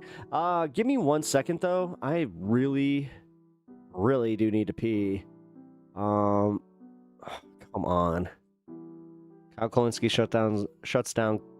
The size, the corporate tax rate, as it was lowered, so it was lowered from 38% to about 22%, we're actually seeing compliance go up. So you cited the 1950s. So the 1950s tax rate was marginally ineffective, two different things, but it was only over 90%, right? No, I'm talking about the corporate tax. I wasn't talking about the marginal tax rate. Oh, you're not? Okay, what happens when you lower the tax rates? Less people put their money overseas, and more people comply with the actual laws on the books. The third thing, I want to get to some philosophy really quick. Let me respond just real quick. The effective rate went from 23% to 12%, so that's not true. The effective rate went down under Donald Trump. Corporation or individual? Corporate. 12% for corporate tax rate? Yes, the effective corporate tax rate went from 23% to 12%. In this video, Kyle Kulinski shuts down Charlie Kirk in this brutal, in-your-face debate. And man, this one kicks off hard. Kyle doesn't even push back at all. He just dismantles Charlie's corporate tax talking points piece by piece, and it's not about talking, and it's not just about facts. It's how confidently Kyle just cuts through the BS while Charlie tries to act like a walking tax manual. And Charlie tosses out some decent sounding numbers and tries to spin the whole lower taxes equals more compliance thing. But Kyle, he just steps right in and calls it what it is. Cherry-picking nonsense. That moment where Charlie thinks he's got a gotcha on marginal versus effective rates, Kyle straight up just shuts it down like, yeah, no, we're not doing that today. So make sure to watch till the end to see how Kyle Kulinski shuts down Charlie Kirk in this brutal, in-your-face debate. 0%, but yeah, that's perfectly fine. That's a very unpopular position. Please proceed. And I'm happy to elaborate on it. This is a bigger philosophical point, and this is where Kyle and I will find no agreement whatsoever, respectfully. Is it our money or is it government's money? And that's a really important discussion to have, because you frame this as the creation of wealth is somewhat of a bad thing. I'm not going to try to mislabel what you're saying, but just because someone got rich does not mean anyone got poor. In order to get rich in a market society, means you have to employ people, you have to have a good idea, you have to voluntarily sell it over a long period of time, people have to purchase that product, you have to continue to prove yourself, you have to probably buy property or rent property, you have to get money flowing through the economy.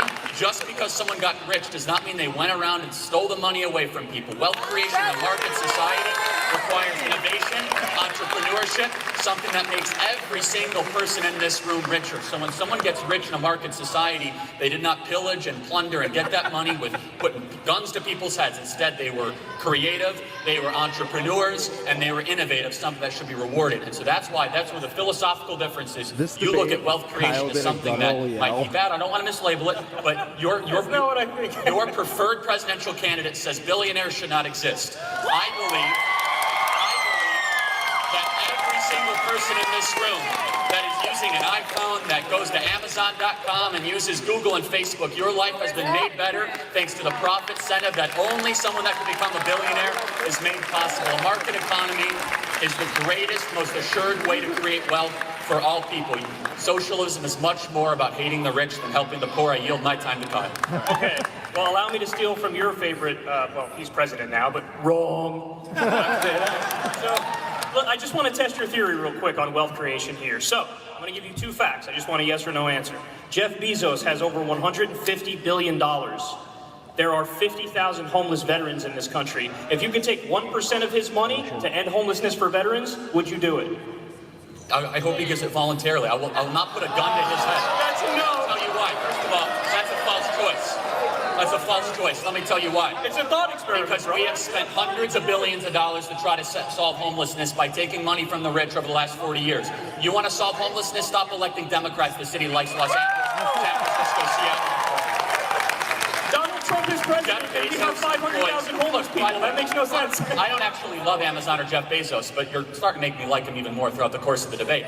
Jeff Bezos did not make his money going around city to city with automatic machine guns stealing people's money away.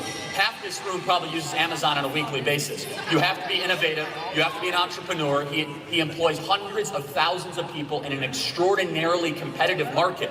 He did not get it by being a robber baron. That's how you get rich in countries that are socialist countries. Wrong. You get rich in a capitalist so that doesn't society. count. You must have a good idea. People must believe in that idea and continue to purchase that idea over a But long Charlie, period dude, of time. there's this thing called a social contract. Oh, and this it's is a good. very Let's simple talk. thing. When did I sign that, Kyle? I must have missed it. Okay, well, you can go live in Somalia where they have none. Good All luck. right, so Okay, so this is where Charlie tries to take the whole Oh shit! I thought this was just my bad. Didn't realize I was jacking somebody else's video. My bad. Well, I will stop that right now. Oh no! How dare you say robber baron? That's Kyle. Yeah, I was about to say that's Kyle's term. How dare you? How dare you? Now I don't get to smoke. Now you confused me. What the fuck, dude? All right, here. On empathy, some more news. 5 days ago. You know what? Screw it. Let's check it out. Distracting. I think you sent me this one. I actually used the suggested link.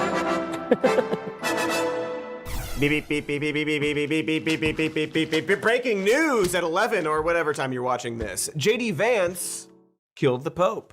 Also, I've just received word that Donald Trump, the 47th president of the United States, is mean. Damn, not the adjective I was hoping for, but yeah, here's some news. Donald Trump is a meanie. I gotta go make food. I know, right? Cry more, lib. I am so triggered right now about how Donald Trump, the president, kidnapped an innocent person and deported him to a prison in El Salvador, the one place he specifically wasn't supposed to be deported to if he were ever to be deported, and then refused a Supreme Court ruling to facilitate his return, and then sat down with the president of El Salvador to sneer at reporters about it, acting baffled about the concept of returning him, and claimed the man they, by their own admission, accidentally deported is actually a terrorist after all. The question is preposterous. How can I smuggle a terrorist into the United States? I don't have the power to return him to the United States. Well, they'd love to have a criminal, released into I mean, there's a fascination. They would love it. Yeah. They're sick. These are sick people. Wowee, and also, gosh, someone should probably remove that man from office, he said, triggered. You know, since this one instance isn't an anomaly, but part of a pattern of the president having people disappeared for thought crimes, or sometimes no crimes at all, and is now endeavoring to have US-born citizens, or homegrowns as he called them, also sent to El Salvador prisons, from which it appears death is the only escape. And it's weird that I'm not at all using hyperbole right now. It's weird that Secretary of State Marco Rubio has flat out said that the government will be deporting people for, quote, past, current, or expected beliefs, statements, or associations that are otherwise lawful. Pretty weird. Weird might not be the right word, actually, but also, it's weird that, considering what I just said, every American isn't marching to the White House right now demanding the president be removed from office and jailed, or at the very least, sternly glanced at. And in fact, it's super weird that a portion of Americans are actually into this right now. They are rooting for the tidal wave barreling toward them in real time because it'll also crush the people they don't like. It's as if, for a lot of folks, hate has won. Like an army of little Anakin Skywalkers, they collectively choke their Padmes to spite their Obi-Wans. And so, I guess before we bang out the logistics of dethroning and prosecuting a budding dictator, we have to figure out why so many Americans don't seem to grasp the basic idea that we should care about other people. Specifically, it's time to talk about the Republican war on empathy. Sounds like a gas. One of us is here to say...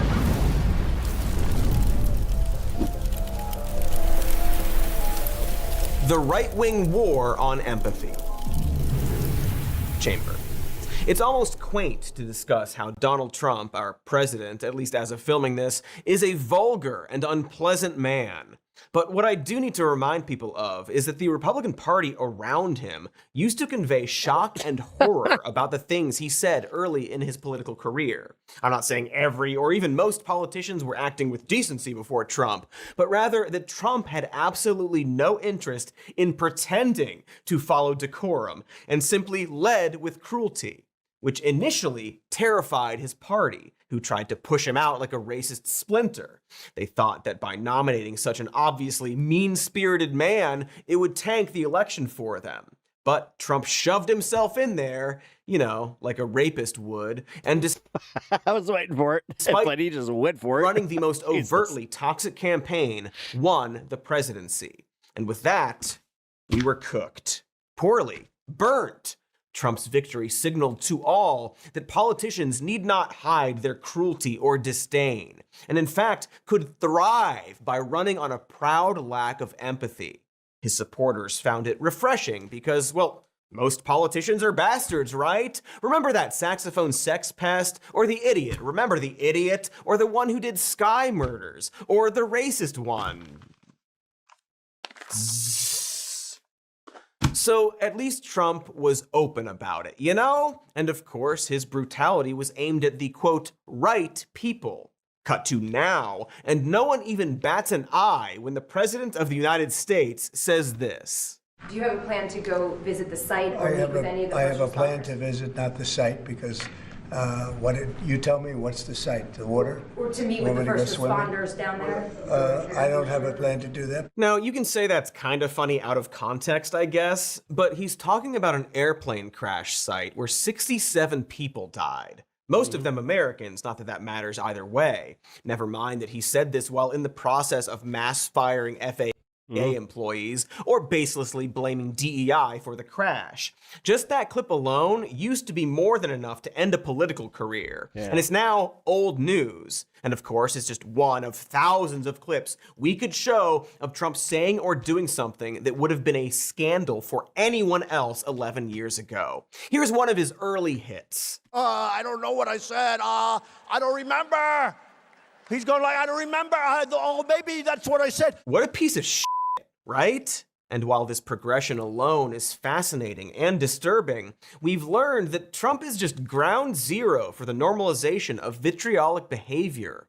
While it seemed like no one could get away with being like Trump during his first term, his second victory has seemingly opened the floodgates for proud sadists and bigots, no more prevalent than in his direct circle.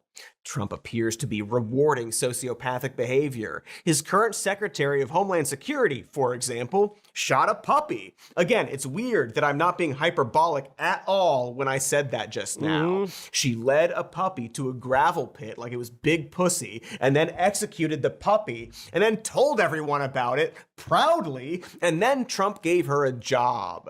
He also appointed as the general counsel to the U.S. Office of Personnel Management, Andrew Kloster, who once wrote online, "Consent is probably modern society's most pernicious fetish, and slaves owe us reparations." Oh, also he once earned himself a restraining order for domestic violence. So I guess he practices what he preaches.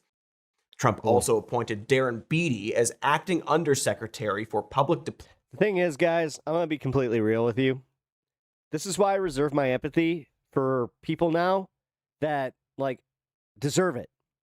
When it comes to a right-winger, because I've had a couple situations like this where they're like, oh, but come on, man. You don't want to kick them while they're down. We don't do that. Fuck off. No. I reserve my empathy for actually, like, for people that will not even return it necessarily, but for who will appreciate it. And public affairs. And he is a white nationalist. I'm just tired of it. I really am. I'm tired of caring for people that would not fucking piss on me if I was on fire. Not hyper. I'm not Jesus. Never want to be. Never wanted to be. And guess what, guys? You're just going to have to accept that. Hyperbole. I know I look like him, He but literally attended a white nationalist conference and tweeted, "Competent white men must be in charge if you want things to work. Unfortunately, our entire national ideology is predicated on coddling the feelings of women and minorities and demoralizing competent white men." Beatty also said that Black author Ibram X. Kendi needs to learn his place and take a knee to MAGA, learn his proper role in our society, and called for the sterilization of low IQ trash. So, yes, he's a Nazi. But even worse, he's unoriginal. I mean, get new material. What did you do, steal Goebbels' Type 5? Come on, you hack! You hack! Who is now an appointed government employee. And speaking of unoriginal Nazis, we can't Pot Jesus son spreads the gospel and spreads good vibes. I like that. forget Elon Musk. Do we have a clip of Elon Musk we can show for reference, in case just people don't remember what he looks like? Some kind of neutral file photo type image. Perhaps a moving image that best reflects him at this moment in time.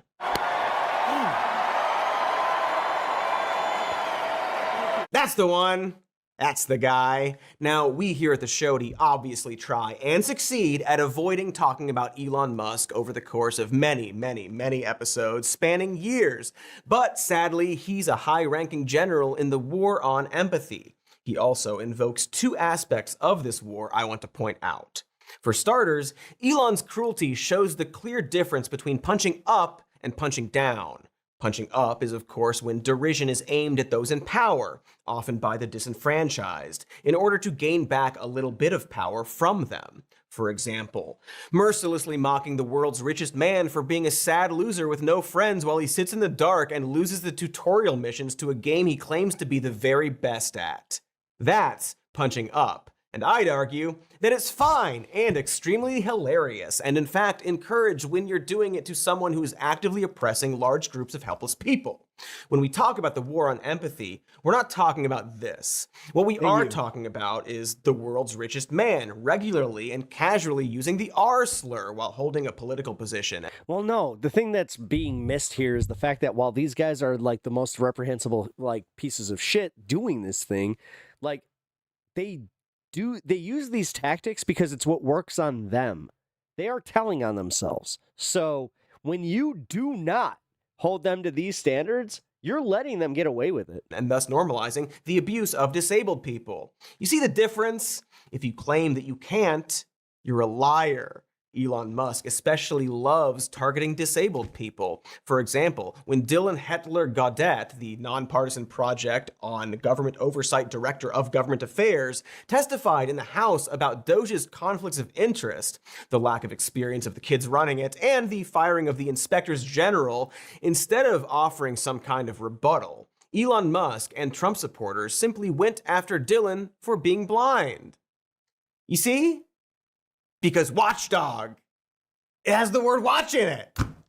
Yeah, right? They apparently think you need to literally watch something to be a witness. So Musk cry laugh emoji retweeted some meme account mocking Dylan for being blind, while claiming he's also paid by Soros for some reason. I mean, we know the reason. This is all perhaps particularly ironic, as some of our own patrons have pointed out, and as Musk himself has admitted. His AI, Grok, is named after the word grok from the novel Stranger in a Strange Land. Grok in the novel means to understand deeply or intuitively, even to the point of becoming one with the thing understood. So, radical empathy. But he doesn't understand or engage in empathy himself, unless he's weaponizing it for his own gain, which we will get to later. The second thing I want to point out with Elon Musk is that there is a general gleefulness and catharsis in their open cruelty, as if perhaps the guy who grew up rich in an apartheid was always like this and only now gets to act like it. Trump has given these people permission to take their masks off. I'd argue that if we ever make it out of this, we should make sure not to ever let them put those masks back on. In the meantime, they are running around like naked children in the sprinkler, boldly flashing their cruelty in defiance. Trump personally took the time to mock the federal workers he's been harassing and firing indiscriminately with a SpongeBob meme, while Musk somehow managed to take an even worse approach by invoking and quoting the film Office Space before, of course, completely misunderstanding the point of it. They love their memes and their AI, folks. Probably because they have no shred of creativity in their bodies. That's what I've been saying. Making fucking Studio Ghibli AI images of ICE detaining a crying person like human rights. Oh, thanks for the 5 gifted, dude. Abuses are the new Harlem Shake. Literally. No hyperbole here. The official White House Twitter posted an ASMR video of people being deported in shackles. Like, holy moly, I certainly don't want to be dragged to the gulag, but if I do, can it at least not be while someone is playing that fucking crab rave song? Final take, Sandstorm. See, it would still be terrible to be quietly and solemnly deporting people. Always some go to the shadow realm. The way ICE is currently operating. Yeah, you gotta love the fact that it's like, oh, there's only 2 of you subbed right now. All right. I think going back to the idea that Trump is refreshing, some might point out that Biden was also doing mass deportations, but not celebrating it. And that celebration, that glee. By the way, guys, if you're not subbed already, please do, and you guys can get yourself some of these gifted subs. Does matter. It is a pivot from a politician invoking a that's where most of my vertical content comes necessary evil to a politician saying, actually, the evil thing is good and funny. Oh, by the way, guys, I did just find my old Apple headphones, so yay, I get to do some, like, you know. And then finally, what do you call them? actually, oh yeah, the TikToks. The evil thing is good, and let's do even more evil things. And I'm not joking at all about that. Here's Republican Valentina Gomez, who is currently running for Congress in Texas, posting an image of herself pretending to shoot a detained immigrant. Yeah, that's very funny. That's great. Joke, you see. I mean, that's great. There's no punchline, but surely she's joking about wanting to execute immigrants. And of course, this cruelty isn't exclusive to immigration. Why would it be? For example, it is just open season on trans people now. Here's Jesse Waters, who is just aching to be thrown up on, casually joking about teen suicide. How many trans teens killed themselves today, Jessica? I didn't get my update yet. I don't know. Well, no, because you guys said that if you wouldn't let trans teens do whatever they wanted, they were going to become suicidal. So I'm just wondering, you know, between this and the no surgeries, we should see a rash of teenage suicide this year, right? Obviously, I'm being sarcastic because that was a BS excuse. Hey, Jesse, those suicides around anti-trans laws, they're in the news, you trash bag. Hope that helps. Also, it wasn't an excuse, it was a reason, and it wasn't letting trans teens. No, honest to God, dude. Like, this is the shit that makes me want to say some really reprehensible things about, like, his kids, where it's just like, oh, you feel that way, do you? Whatever they wanted. And of course, it's never been swell for trans people in America, but it's super not swell now. Here's South Carolina Republican Representative Nancy Mace using the T slur to I wish I could be like any of you that are just like, yeah, well, I wish he would, like, I hope that he never has to feel this type of pain. It's like, yeah, I don't feel that way. Refer to transgender people in the middle of a hearing on USAID. USAID awarded $2 million to strengthen trans-led organizations to deliver gender-affirming health Fuck all these people. care in Guatemala. Like her. So to each of you this morning, does this advance the interests of American citizens paying for in you know, the one who doesn't even know what the Scarlet Letter was about. That's one of the funniest fucking cell phones I've ever seen. Guatemala to the tune of $2 million. And I don't really care. You want penises in women's bathrooms, and I'm not going to have it. That's a congressional hearing about fucking international aid. It's interesting how quickly it went from integrity of women's sports to I get to yell slurs now, isn't it? Almost like they were never actually concerned and just wanted to be bigots. And now they get to be. Yeah. Boy, someone should.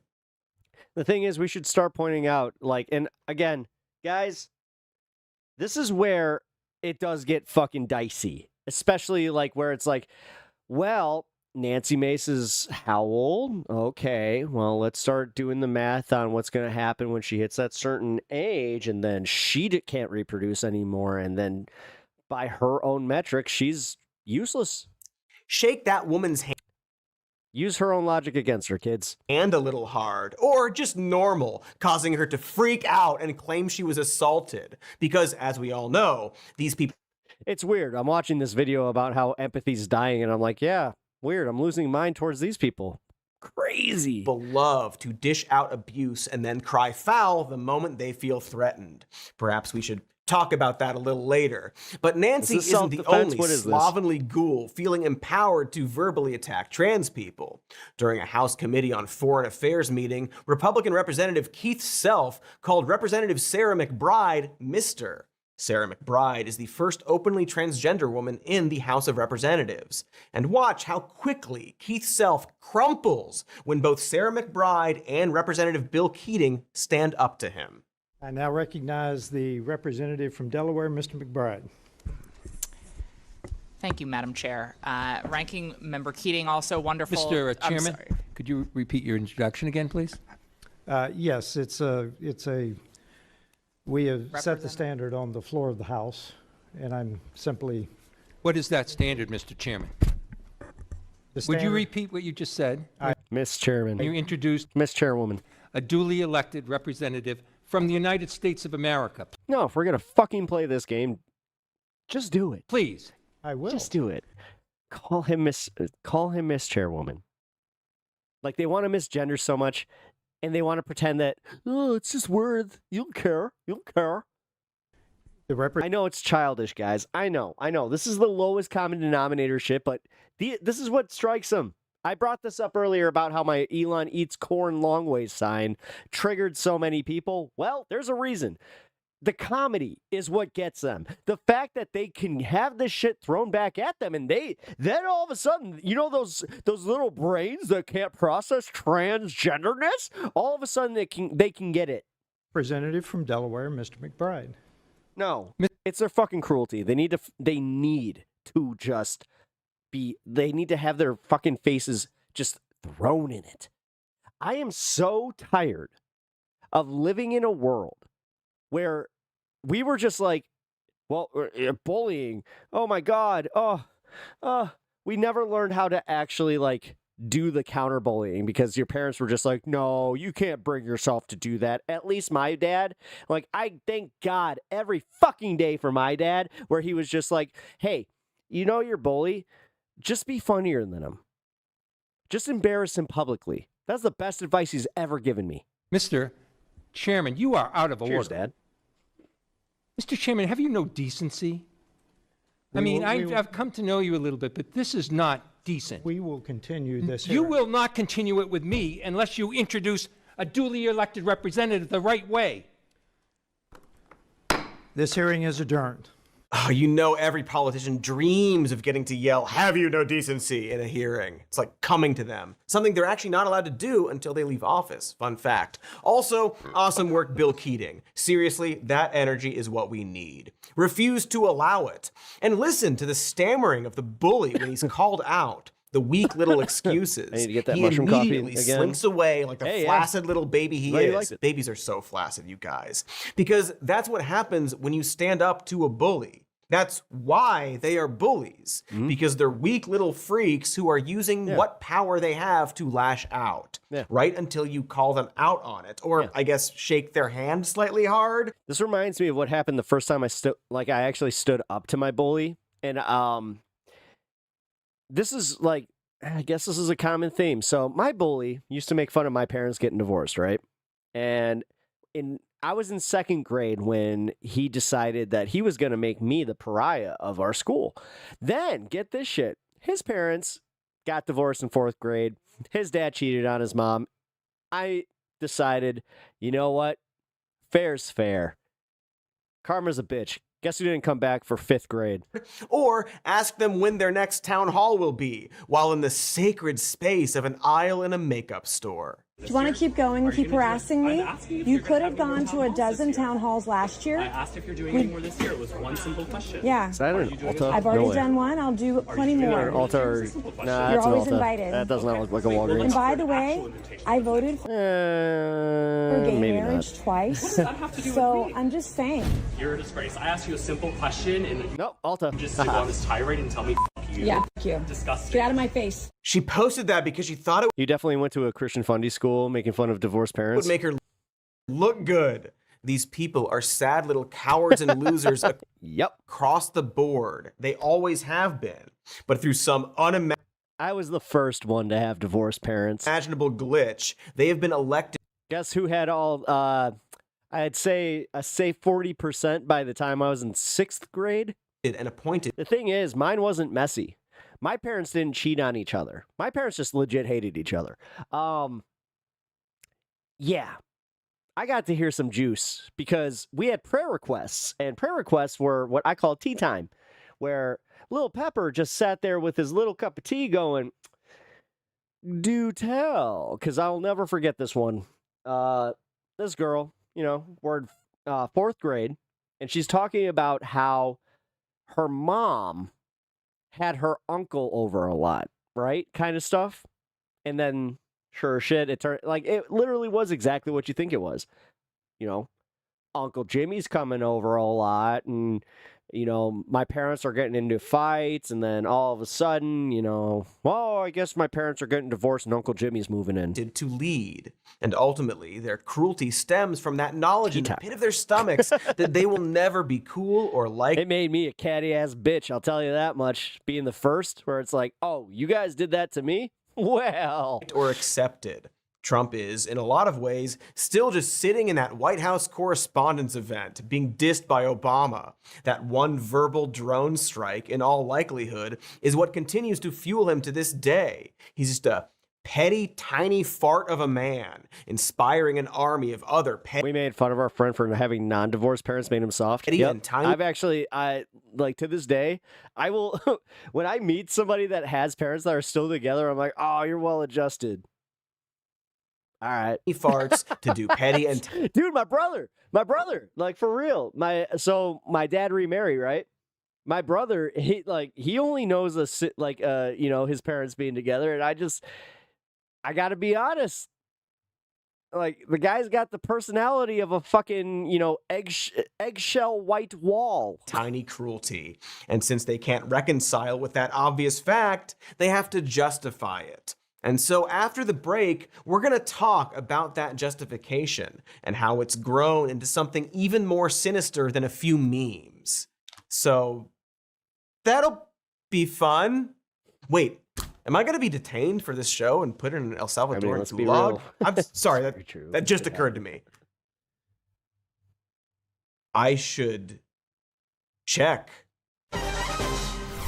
Mother's Day! Ah! Nobody ever expects Let's not. Can we not do Mother's Day to come along. And if there's one thing I know moms love, it's flowers. Two things, no spaces. Yeah, I know. Bones, family, friends, Gloria Sunshine, and Hulu's Will Trent.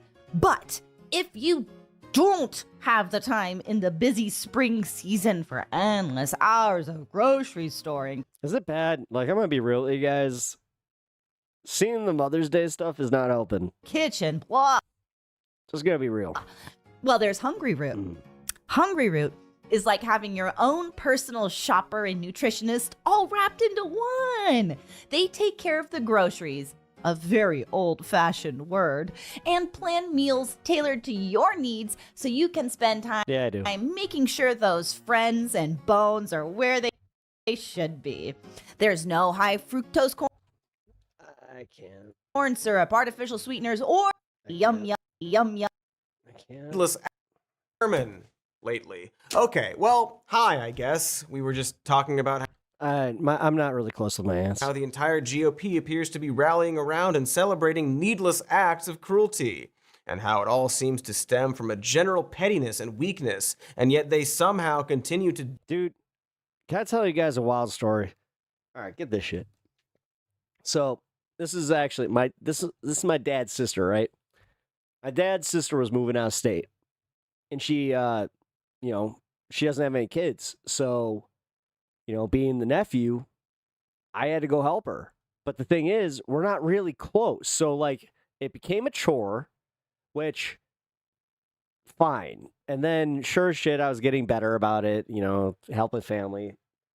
But as I'm helping her, I'm going through her garage and, like, we're clearing out a whole bunch of this shit, right? And we're deciding what we're, like, throwing out in this big dumpster and what we're putting onto the moving truck. And then I come across, like, this white box that is marked with a fucking crematorium. I'm like, huh? So, yeah.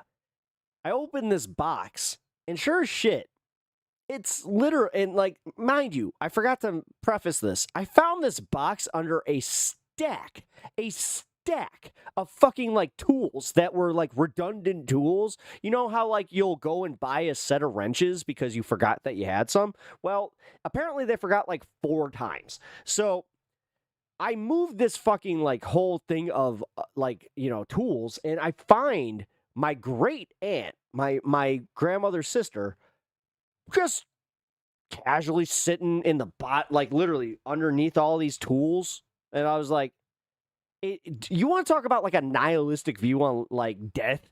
That did it. Where I was just like, wait, you're telling me that you... Because, like, here's the other thing. She fought for those fucking ashes. Like, she fought to keep those. Why?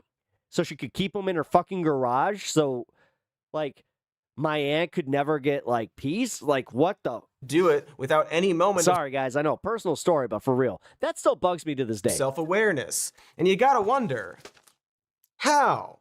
How does a human justify so much cruelty to themselves? Well, let's ask someone who is, at least, kinda, sorta, human-like to answer it. But there's this old school, and I think it's a very Christian concept, by the way, that you love your family, and then you love your neighbor, and then you love your community, and then you love your fellow citizens in your own country, and then... No. After that, you can focus I thought you found the body. and prioritize the rest of the world. Ah, yes, that still fucked up, though. Classic Bible quote, love thy neighbor as thyself, but only after thy family, but still more than the citizens in your thine country. Which is, I don't know, 1 Corinthians is pretty explicit with that, and 2 Corinthians goes even deeper. Thou should love more than any thine outside of thorn country, for the purposes of international negotiations, because love is a specific social currency that thy consciously prioritize rather than feel emotionally, because emotions are a weakness leaking into thy superior brain. End of Bible quote. But okay, sounds like J. Dildo is trying to under those tools, I found my great aunt. Biblically justify the very human instinct of wanting to protect your own family. You know, like, oh my God. Like if you're married to an Indian American. The thing is, guys. Oh my God. That same great aunt. Oh my God. The way that we found out that she had passed away was, so my great aunt was a hoarder who hoarded newspapers, like lots and lots of newspapers. She may or may not have been found underneath a whole stack of newspapers after nobody heard from her for a couple of weeks, and then, yeah. And then the place you work at hired a young shit who posted normalize Indian hate on his socials. You'd probably speak out against that. Right? It's a really sad fucking death, man. That's definitely what you did? When that Doge dude specifically posted that he hates Indian people and it was wrong to marry outside your ethnicity? Oh, never mind. You did the opposite of that and defended the racist so as not to anger Trump or Musk. He's just a kid who made a mistake after all. 25-year-old child, little guy, because bullies are cowards, remember? They bully the people under them, but don't stand up to the bullies over them. But going back to JD's Bible lesson, what we're now seeing is a push toward anti-empathy as an ideology. Is this why I got hit in the face a lot? Because I always would stand up to the ones that were bigger than me. That is probably the most concerning and unique aspect of this, at least to modern American politics. I'm lucky I have They're all my trying teeth. to take These the are all concept of natural, cruelty baby. and bake it into Hockey player, American too. Christianity, as if the Bible was always in favor of mass deportations and trans suicide. That's why you get completely off-the-wall cartoon villain statements. I was watching the NBA on TNT and they kept showing the TLC TV shows like 1,000-Pound Sisters. Can't wait until a TLC show about some MAGA people. Such as Deacon Ben. I mean, you already got it right there. 1,000-pound, like right there. Garrett of Refuge.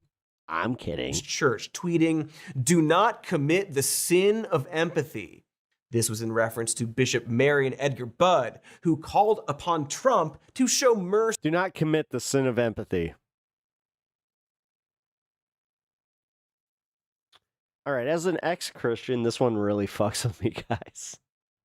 To immigrants. Like, I can't even laugh at this. This is fucked. And the LGBT. Like, these people are...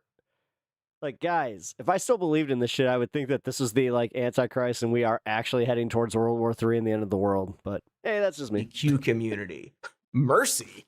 You fucking demon, you. Pussies. Ben Garrett furthermore said of the bishop, "This snake is God's enemy and yours too. She hates God and his people. You need to properly hate in response. She is not merely deceived, but is a deceiver. Your eye shall not pity." That is a church deacon saying, no hyperbole, you need to properly hate someone for the sin of asking for mercy. That is just so clearly villainous and dystopian that it's too on the nose for most writers' rooms. Yeah. This sin of empathy concept expands far beyond this Utah deacon, such as to a Republican lawmaker in Oklahoma, Senator Shane Jett, who spoke in favor of allowing schools to beat disabled children. He argued that beating children is good, actually, according to the Bible. He quoted Proverbs 22:15. Of course he did. Saying, "Folly." Of course he did. These fucking assholes that want the new covenant promise of, like, eternal life, but they constantly revert back to the old covenant. Is bound up in the heart of a child, but the rod of discipline drives it far from. At least the ones that are genuine go to Romans and that's all they got. This from him.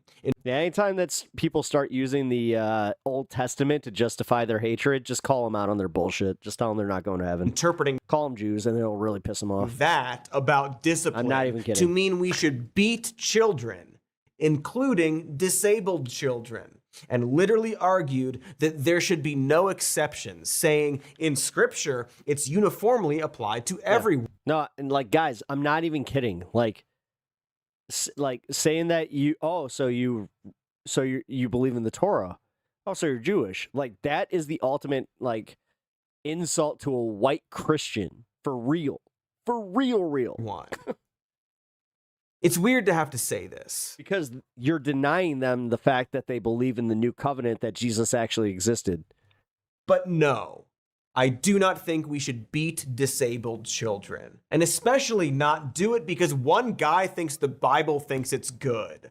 I feel like we have, like, multiple laws about why that's bad. But hey, folks, did you ever consider that empathy simply isn't practical? Here's Greg Buttfield, I said what I said, making the argument that we can't get bogged down with every human rights violation when it comes to sweeping government actions. It's too mean. It's too heartless. It's too insensitive. It doesn't show any empathy. And if you cast a wide net, whether it's Doge or the border, you're always going to get the wrong people. But that's the argument whenever you're dealing. Shut up, you little hobbit. With excess. Whenever you need to cut and you know the company's in trouble, they will always try to stop it by using that argument that it's inhumane. But the only approach to reforming a bloated system is cutting it quick and cutting it fast. You heard him, folks. It's the only approach. We couldn't possibly think of a second thing.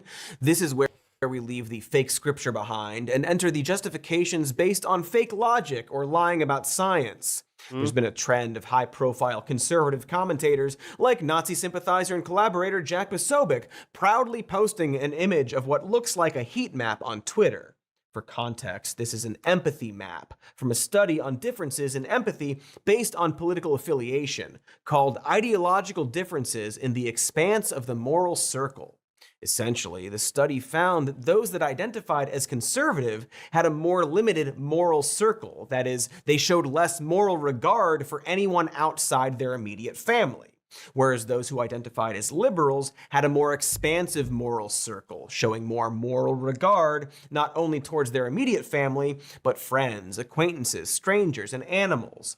Obviously, this study is based on averages. It's not saying all conservatives are unempathetic, just that they tend not to have as much empathy towards those outside their immediate circle of family and close friends, according to this one analysis. Because whether or not you believe this study, what's striking is that it could be seen as a condemnation of conservative ideals, right? It's saying that conservatives are less able to empathize outside of what they can immediately see, which makes their perspectives limited and ignorant of the big picture. This would explain why, for example, many conservatives will demonize a minority group up until they finally meet that group. But again, I was about to say, do you know how many times I've known some hateful people that the second they meet a trans person, they shut up pretty quick. Whether or not you believe this, what's striking is that conservatives are now defending this heat map. Yeah, but what's really sick is that they'll meet, they'll have a trans person in their lives, claim to love them, then go to church and say how much they hate them. Saying it's actually good not to care about people outside your immediate circle. You've also probably seen them straight up lie about the map, claiming that liberals are all wacky and care more about rocks and immigrants than their own family. These people either have to lie about it to make their All right, this is gonna get crass. Bad point. Right about to come. Right after you come. Or be honest and proud about it and look fucked up. They have taken what should have been a stark warning sign for their party and embraced it. Just completely zooming past the "are we the baddies?" question to declare actually, it's good to be the baddies. The fundamental weakness of Western civilization is empathy. The empathy exploit. They're exploiting a bug in Western civilization, which is the empathy response.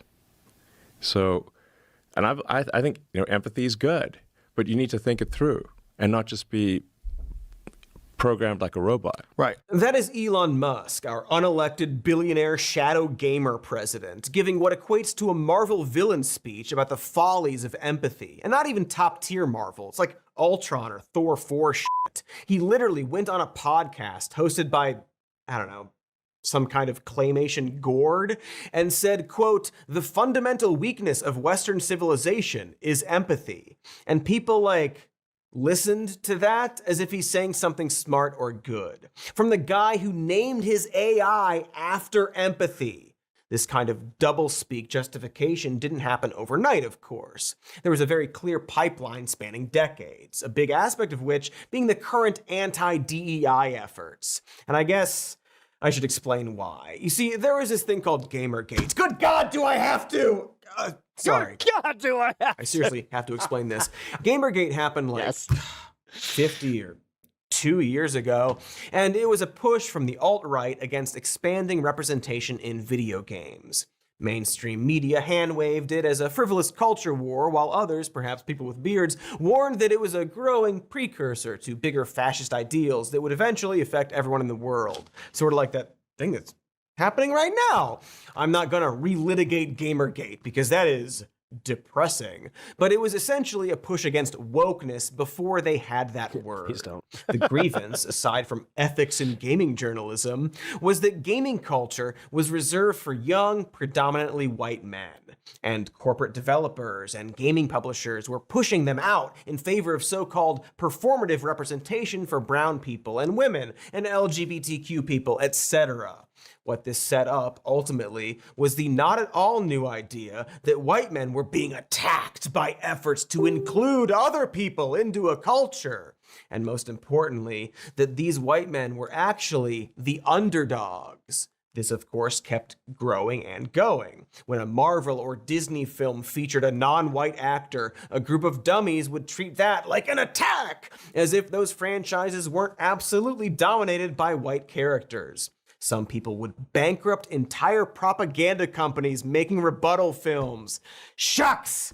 No non-woke Snow White for us, I guess. I really wanted to see the non-woke Snow White from the filmmakers at the conservative punditry outlets, the Daily Wire's art. The point being, why do they care? That this frivolous culture war stuff was broadening the idea that wokeness was an attack on some kind of underclass. And while it was ignored by mainstream Democrats, it was embraced by the opposing party. The Democrat-controlled state of New Mexico is considering new standards that would completely pervert what we used to think of American social studies classes. Now, what's worse, if there can be worse, is this toxic curriculum is endorsed by local religious leaders. This isn't about education at all. It never has been. It's about indoctrination. These people hate America. No, it's fucked up. She talks about, like, you know, trans issues and gender affirming care. Yo, I haven't seen that much makeup and like fucking lip makeup, hair dye, eye makeup. And you know what's truly frightening?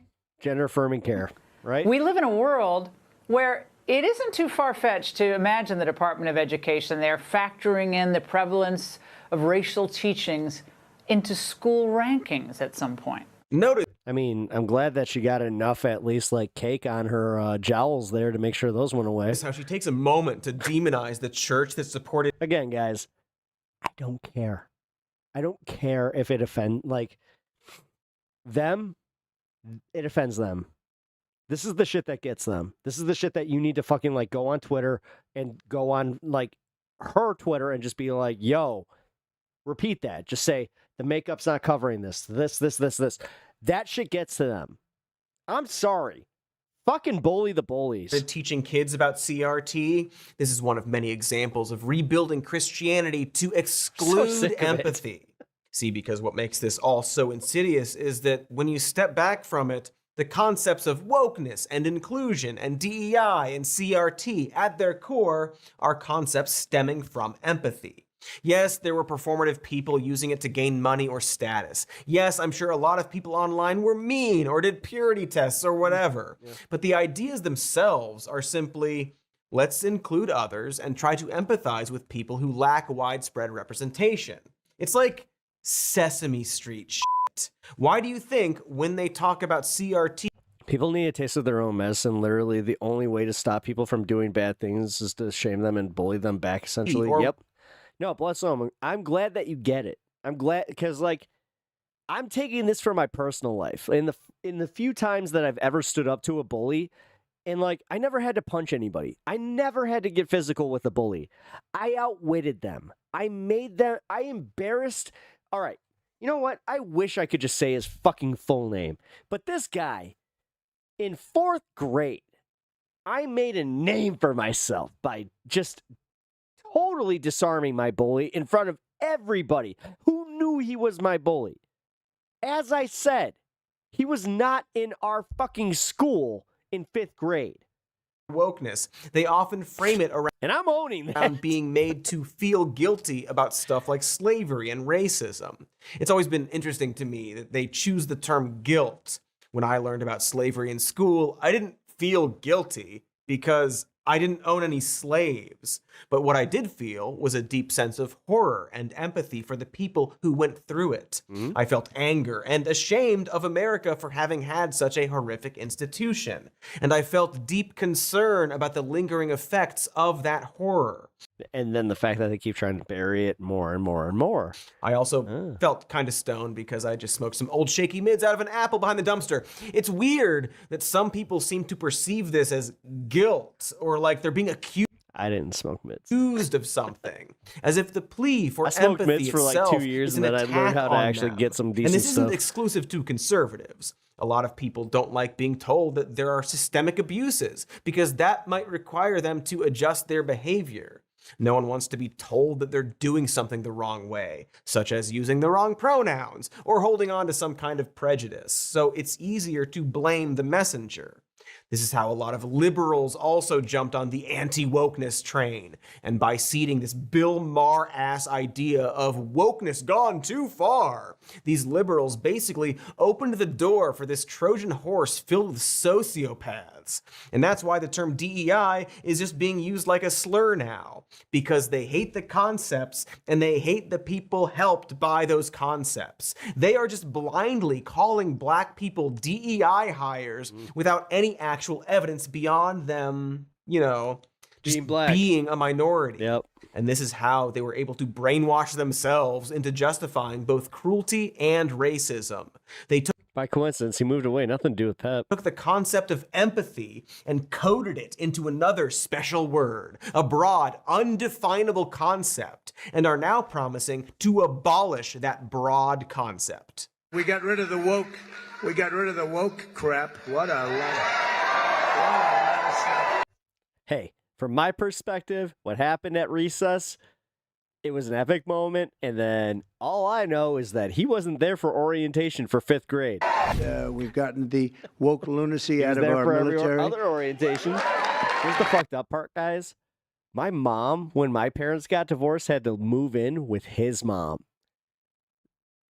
Yeah. Like mom and dad, like before they got divorced. Yeah. And woke has to stop. Pretty sure that his mom and dad were having problems before, like, you know, they actually got divorced. Because but along that's why with I made fun of everything me. else, it's destroying our country. We're going to stop woke. Woke is bullshit. Woke. He just repeated it 4 times. What happens at recess stays at recess. Like my Woody figure from fucking 1st grade that I'm still lamenting. Someone stole my Woody. My administration has taken action to abolish all Trust me, I know how that sounds. discriminatory diversity, equity, and inclusion nonsense. And these are policies that were absolute nonsense throughout the government and the private sector. Throughout the government and the private sector. Really think about what DEI actually means. It's not about quotas or not hiring white guys. It's just suggested practices to end discrimination, including accommodations for people with disabilities, paying for internships, and making sure that job postings are available in diverse communities. But to them, even though DEI actually helps a bunch of white people, the concept has been repurposed into an oppression of the whites, against which they now get to retaliate. Woody is forever stuck at recess. And by that, it was the Woody from the I'm not sure if you guys like had this, but they had Toy Story like figures that you could get from a cereal box. He was actually he was a good mold, and I was really upset by that. I mean, spiteful. I kept looking at guys, I'm not even making this up. I looked at Lost and Found for the next 2 years. Like our Lost and Found was right before you walk out to recess. I looked every day. Acts and firings of anyone they identify as a minority. Although that was nothing compared to when I lost my memory card at recess in 6th grade. Fired 4-star Admiral Linda Lee Fagan, the first woman to head the Coast Guard. God, I had all my Crash Bandicoot data. Or any branch of the military for her excessive focus on DEI. Then, just to be particularly cruel about it, they gave her only 3 hours notice to move out of her home, meaning she had to leave most of her personal items behind. There's the cartoonishly mean painting over of the FBI DEI values mural, which had worthless principles such as leadership, fairness, compassion, integrity, respect, and so on. NASA was ordered to remove anything about women in leadership from their website. The NSA Museum covered plaques honoring women and people of color, normal chill things that are often done in a healthy democracy. And what was the Trump administration's priority during the California wildfire crisis? To make sure FEMA wasn't too polite when referring to immigrants, actually. FEMA workers, while busy responding to the raging wildfires, received an email for immediate compliance from the Trump administration ordering them to call non-citizen children alien children. There's a handy chart, you see. So, How is this helping anyone? What exactly is being prevented by erasing the jobs and accomplishments of these people? Don't answer that. You know the answer. It's literally just an effort to erase minorities. No freaking hyperbole. Like, they purged references to the Enola Gay plane. They are literally just hitting Control F, typing in any word they don't like, and hitting delete. That's what they are doing. And this is where we get into the real messed up stuff. See, it's obviously not just that they are promoting the ideals of anti-empathy. They are now carrying out anti-empathy policies. They are using cruelty as a political tactic. The application of cruelty, which perhaps might be akin to another political ideology. Who can say?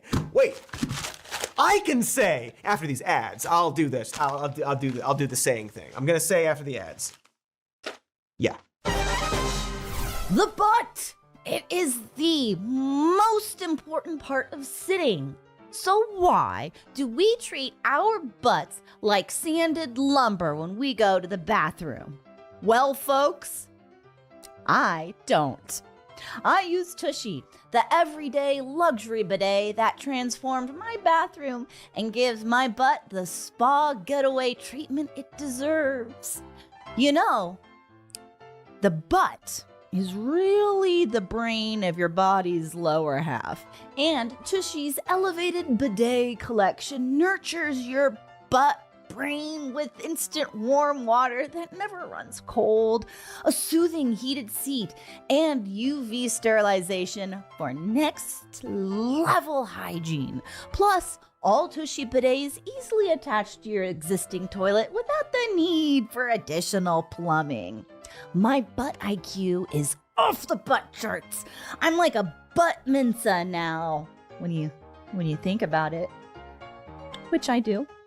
Reclaim your comfort zone in the bathroom, folks. For a limited time, our audience gets 10% off your first bidet order when you go to hellotushy.com and use code SMN at checkout. That is 10% off your first bidet order at hellotushy.com with promo code SMN.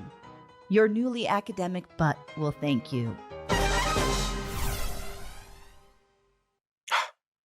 Still haven't been kidnapped by ICE, so that's good. I think I'm in the clear now. Nothing bad will ever happen to me. Ever. Not even death. So we were talking about the right wing's transition from speaking against empathy to acting on an anti-empathy policy, all while justifying how it's actually really good. And at times they even want to argue that what they are doing is actually empathetic. For example, Elon Musk claims that his Doge cuts are acts of empathy for the American taxpayer. They really lack empathy for the average taxpayer who's working hard, paying taxes, and then they say, oh, $1 million doesn't matter. I'm like, I think it matters a lot. Man, just push on things a little bit, and you say, my dude can't even fucking get some drip and wear it properly. Look at this guy. Look at this guy. And then look at this guy. Save billions of dollars. Like just a little bit, you know? Hey, Elon. Which taxpayers? Which ones? You. Which can't even read bracket do you specifically empathize? Took off his glasses. Yeah, not prescription macho man glasses. Uh-huh. Little bit of astigmatism, yeah. All right, let's As with. Name a bracket, Elon. But okay, yeah, I do feel empathy for taxpayers, along with other people. Is it perhaps an act of empathy to consider cutting Social Security and Medicaid, as well as levy tariffs that will make everything cost more? What about taxpayers such as 9/11 first responders, whose benefits were being cut by Doge, which the White House only reversed after getting their dicks caught in the cookie jar? And what about the taxpayers who use the federal benefits that they pay into? What does Elon think of them? Oh, why, they are the parasite class, of course. Hey, Elon, you think 90% of Americans aren't going to miss their Social Security? Who taught you math? Elon Musk? Do you not have empathy for the 58% of retirees who live off of that Who social taught you security? math? Elon Musk. I guess they're part of the 10% parasite class. See, one of the common justifications, best seen with Doge, is the idea that 10 plus 10 equals 10 trillion. Americans actually love the cruelty. It's good for them, you see? It's why Trump... Guys, can you just sound off in chat? Have you anecdotally been noticing that people are just a lot, like, more cruel, whether it be on the road or just, like, you're in a store and people, like, dude, I have been noticing so much just more, like, blatant asshole, like, just assholery. Trump is now saying that Americans Is that what actually it's want assholery? to toil in factories and Assholeness? coal mines. Assholery. One thing I learned about the coal mine is that's what they want to do. Dude, this is the one at the White House where he made everybody show up in their fucking gear. You could give them a penthouse on Fifth Avenue in a different country. There's only 850 of you in the entire industry. I invited you all here just to make sure that you can show just how powerful the coal miners are. Kind of a job, and they'd be unhappy. They want to mine coal. That's what they love to do. Everyone wants to work in a factory so long as they themselves don't specifically do Thank you. it. It's so overly... Americans want more U.S. factory jobs as long as they don't have to do them. Thank you.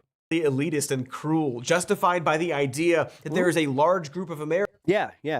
No, I'm really glad that he pointed out just how stupid Americans are, because, like, for real. Americans who need and crave subjugation, who starve for bootstrap. So the guy who has an advertising job, who makes $400,000 a year for sitting in a cubicle, he wants them to make minimum wage. And he's perfectly fine with it because his brain job's back to America. Yet very few actually identify as that group. It's always other people. And so Elon can go on stage dressed... I mean, can we also recognize that, like, it's a grift, the fact that, like, every college-educated job outside of, like, you know, law and, like, science, what the fuck? Like a strip club owner and waving his midlife crisis such a grift around, as if mass firing and gutting necessary agencies and cancer research is some kind of compassionate victory for America. See, by framing these mass firings as tackling the deep state for the benefit of the common folk, they basically get to act as cruel as they want while doing it. Elon is reportedly sending out cry laugh emoji texts next to stories about the government employees whose lives he ruined. Because they're the enemy, you see. They hate America. They're supporting the parasite class that you're definitely not part of. No, because you're all going to be billionaires someday and you got to protect your future earnings. Come on. We taught you well. Elon, are you? So he's got big balls and the normalized Indian hate kid and the rest of the Doge squad seemingly relishing in firing, mocking, and tormenting government workers, illegally and indiscriminately ousting tens of thousands of civil servants, including nuclear weapons experts and bird flu experts, that they're now desperately trying to hire back. It's all purposeful, the way in which the more than 3 million federal workers are being treated, the chaos, the mockery from President Trump, making fun of federal workers for being upset at firings with his dumb SpongeBob meme. Because again, they are the enemy. And it's certainly okay to be cruel to the enemy, right? I'm not speculating on this tactic. Here is Christian nationalist Trump appointee Russell Vought. How was D&D? New head of the Office of Management and At least 120 for me. Budget, admitting to this. We want the bureaucrats to be traumatically affected. We want, when they wake up in the morning, we want them to not want to go to work, because they are increasingly viewed as the villains. We want their funding to be shut down so that the EP. Anna, what's your thoughts on a co-DM'd game where we had? I think I mentioned this, where we just ended our campaign. He was talking about making my character like the backbone of the story, where like I started at level 20. Well, we all start at level 20.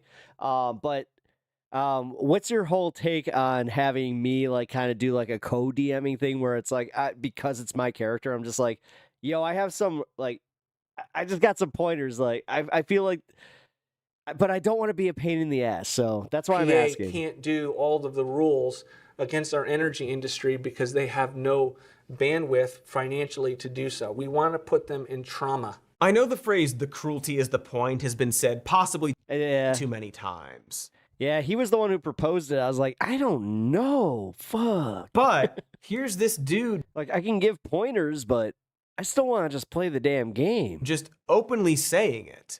But the people he's talking about aren't So what I did is, we ended at level 15. Sorry, guys. This is going to take just a second. We ended at level 15. I was a Ranger Rogue.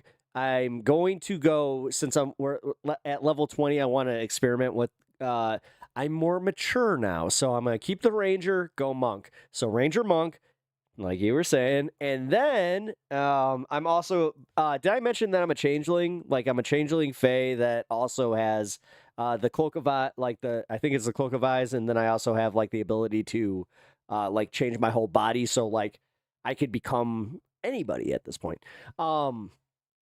So yeah, I'm a little busted. Ringing deep. That's also my the thing I'm wrestling with is maybe I want to make a new character because he's allowing me to be too busted. State actors. This isn't bloated government waste. They're doing this to real, hardworking, vulnerable people they have baselessly labeled enemies. People like these 80,000 I know it's random, guys, sorry, but it's also one of the most exciting D&D campaigns that I've had proposed to me in a while, where I was like, ooh. Veterans Affairs workers Trump is planning to fire, or all the veterans themselves that make up 30% of our federal government, many of them having voted for Trump. People like this man here is who Trump is hurting. Ooh, surgery on both arms. Good luck, Jeff. Good night. I'm a disabled Iraq war veteran.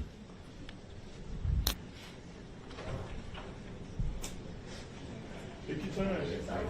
Take your time, man. A VA worker, a proud SEIU union steward representing Illinois.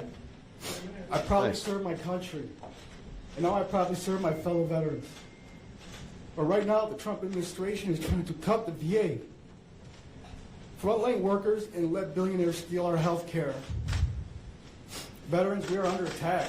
Does he look like the deep state to you? Or how about this 9/11 firefighter whose benefits Elon Musk tried to love some Captain America, I see. Cut. Is this man the deep state? You know, Donald Trump signed our bill in 2019. Yeah. Turned to me, shook my hand, gave me the Sharpie that he signed the bill with. And he said, nobody deserves this more than you. You worked harder than anybody. And for him to callously and recklessly allow Elon Musk to do this to us, his words are shallow and meaningless to me now. No, what? This is where I don't feel bad. It's almost like you should have believed us when we said he was a used car salesman using you for a fucking political gang, but whatever. Shame on Elon. Apparently I'm supposed to have more empathy for you. You know, this thing that I'm finding out that I actually only have enough to reserve for people that deserve it. Shame on Robert Kennedy. I'm sorry. Like, guys, it's I just really common sense. It's insane for me to get to this point, but this is reckless. It's inhumane. The amount of Trump supporters that I've heard with like just the amount of hateful rhetoric, especially recently, where I'm like, oh, you're really, yeah. Lacks empathy. You've made and it me lacks rethink humanity. I mean, what's their end game? Let's see how mean we can be. Let's see how much we can hurt human beings. I don't get that. Boy, I'm sorry, but I think let's see how mean we can be might be their actual goal. No, it might for real. be that they're at some point it does seem like it. Testing the waters to see how much cruelty they can get away with. Sort of like how serial killers start out by peeling the wings off butterflies or poisoning pets before moving on to stand-up comedy. Seriously, if you see a stand-up comic, you call the police immediately. Do not try to catch them yourself. There is this myth that has deluded way too many people that the ideal boss is some kind of hard ass who makes the tough calls and fires anyone who gets in their way, who slashes and punishes and burns for your own good. Or if you're a fucked up Mel Gibson type, daddy coming home and taking off his belt. And yet everyone who fantasizes about this seems to completely forget what it's like to actually work for someone like that. Nor can they really muster up an example of this being a good tactic. Like, the only time that's actually benefited Trump is when he built a reality TV show around it. Otherwise, he's bankrupted everything he touches. And then you take that myth and you apply it to the presidency, and the horror really starts to unfold. Remember this, you're in no position to dictate what we're going to feel. We're going to feel very good. Feel influence. We're going to feel very good and very strong. You will feel influence. You're right now not in a very good position. You've allowed yourself to be in a very bad position, and he happens to be right about it. From the very beginning of the war. You're not in a good position. You don't have the cards right now. With us, you start having cards.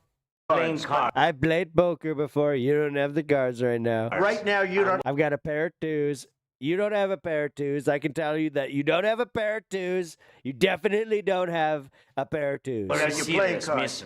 You're playing. No, I only have I have full house. You're telling me that I have full house. You're telling me that you will win with pair of twos. You're gambling with the lives of millions of people. You're gambling with World War III. I'm telling you, I have a pair of twos. They beat they beat the Queen of Hearts all day. You're gambling with World War III. He's such an asshole. And what you're doing is very disrespectful to the country. You're very disrespectful. I gotta yell in front of the cameras. I gotta be stern. This country that's backed you far more than a lot of people said they should have. Have you said thank you once this entire meeting? No, in this entire meeting, have you said thank you? Good fucking God. What are we doing, folks? Trump has threatened Greenland, Panama, Canada, and Mexico with invasion and military action. Because why the hell not just terrify some of our closest allies? Yeah, exactly. Our anti-war president is waging a trade war with the entire globe, using American people as poker chips to toss away.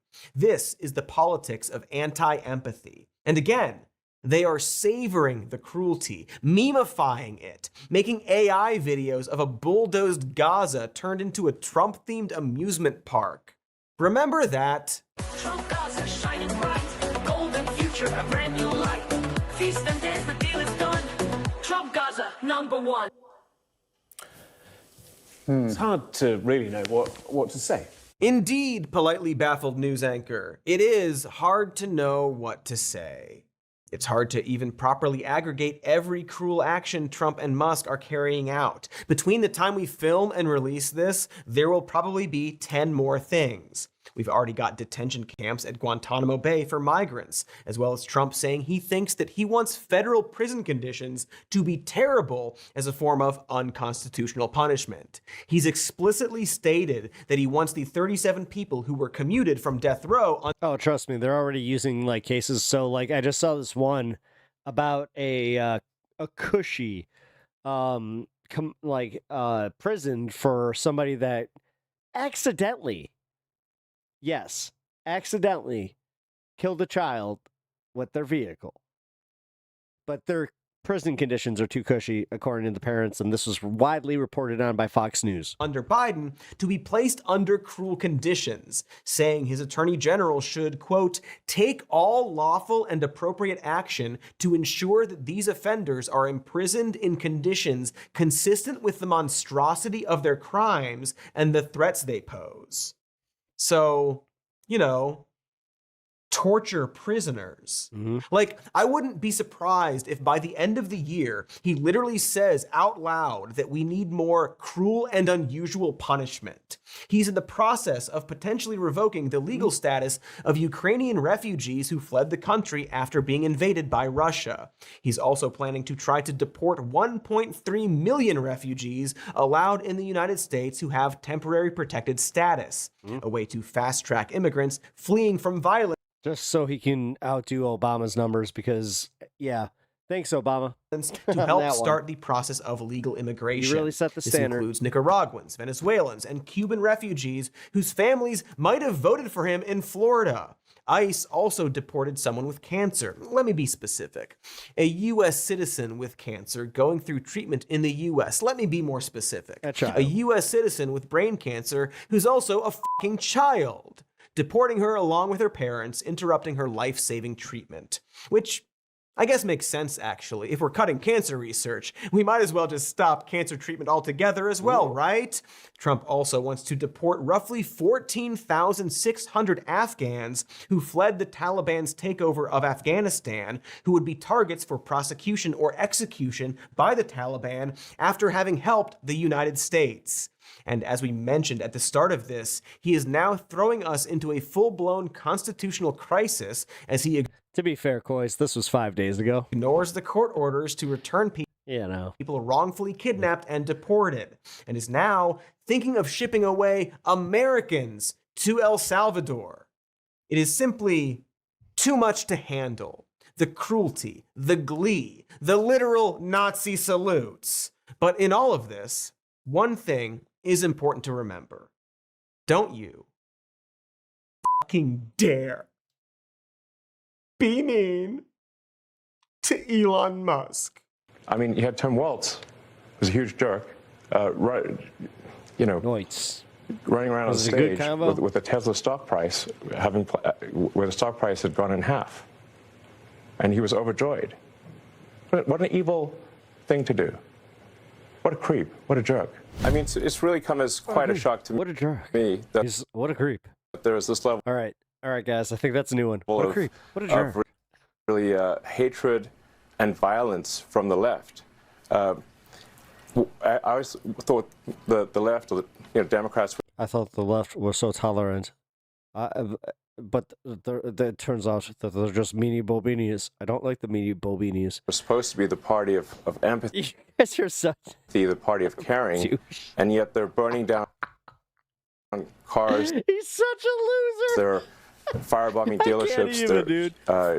Oh my God, he really is just like, he's the richest man on earth.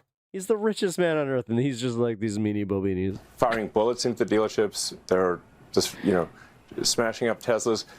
Tesla is a peaceful company. We've never done anything harmful. Would someone think of the billionaire? This is, of course, the most precious tactic of the bully mentality. Elon Musk, a man joyously firing thousands of people, bullying trans people, talking about a parasite class, and literally giving a Nazi salute twice in front of the entire world is so confused why people hate him. Must be George Soros. As we alluded to earlier, when they're not denigrating the concept of empathy, they're weaponizing it for their own gain or defense. Again, shout out Distracting for the recommendation on this one. These proud warriors of cruelty who hate empathy and think it's even dangerous, talking endlessly about snowflake libs, can't actually take an inch of derision back at them. The party of make comedy legal completely falls apart the moment comedy is directed at them. Congressman Maxwell Frost was barred from speaking at a House Oversight Committee meeting today. Congressman Maxwell Frost spoke out at the U.S. House Oversight Committee on Tuesday. The congressman criticizing Elon Musk and President Donald Trump, calling him, quote, grifter-in-chief, words that were eventually stricken from the record. Oh, shit. So mean of them to say that really baseline insult. I mean, I'm all for using slurs against trans people in hearings, but he went too far by suggesting the historical fraudster was a bit of a flim-flam man. There are how's she doing, Swift? So many instances of these bullies being sad little snowflakes the moment someone lobs an insult back at them. Trump's DOJ threatened Democratic Representative Robert Garcia for also mocking Elon Musk, showing a picture of Musk during a hearing on Doge, calling it a dick pic. In retaliation, the DOJ that's a baseline joke, is bro. now investigating Garcia for his comments on CNN, where he said, quote, what the American public wants is for us to bring actual weapons to this bar fight. This is an actual fight for democracy. They actually cite him saying dick as being threatening. A DOJ prosecutor is literally making it his mission to go after anyone who is mean to Musk. This is baby shit kind of stuff. Even the mildest critique will get you unceremoniously dumped out of the party. For example, the president of the NYU College Republicans, Kaya Walker, was forced to resign after a really tame observation about Barron Trump, saying Trump's son was, quote, sort of like an oddity on campus, and that he goes to class, he goes home. That's it. And for that, she was forced out because her comments were inappropriate and did not align with the values and principles upheld by our organization. Free speech king Elon Musk has threatened legal action against anyone who doxes, aka just publishes publicly available information about, any of his Doge team. You know, because of transparency. But he also publicly posted the information about the daughter of a judge who ruled against Doge's actions. So I guess doxing is fine in that case. Also, in this most recent case where the government published the address of a deported man's wife, causing her to have to go to a safe house. Musk called for 60 Minutes to be jailed after they reported on Doge's cuts to USAID, saying they deserve a long prison sentence for daring to edit their Harris interview. 60 Minutes, the show, should be in prison. What an idiot. He restricts the word cisgender on his X platform because free speech, and completely lost his mind at astronaut Andreas Mogensen, who fact-checked him on his claims that Biden abandoned the space station astronauts because he didn't want to use SpaceX. Elon Musk told Mogensen, "You are fully R-worded." The R word, of course, being one of Musk's favorite slurs to lob at his critics. Trump also, of course, has notoriously thin skin, which is now seemingly being deployed on behalf of Musk, as he went on a huge tirade on Truth Social about people illegally and collusively boycotting Tesla. It's illegal to talk to people about not buying something, you see?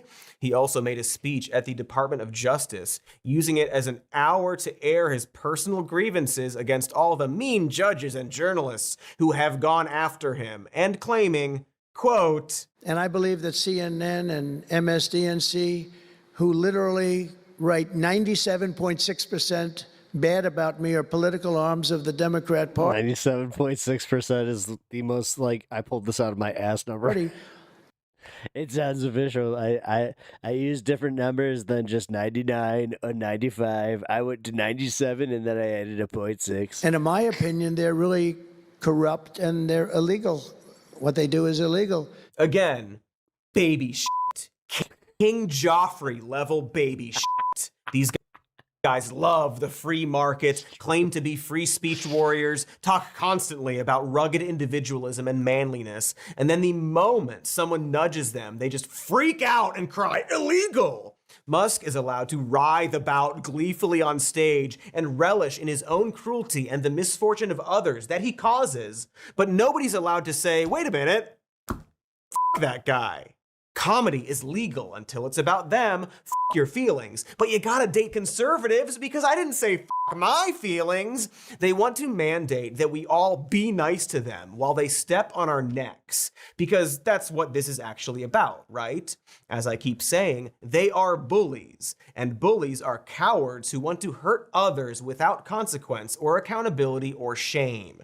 And so, instead of owning up to their actions, it's simply easier for them to hide and cry foul. Cancel all their town halls, for example, lest they are confronted with this. On January 9th, 2025, you joined as a sponsor of H.R. 22 SAVE Act.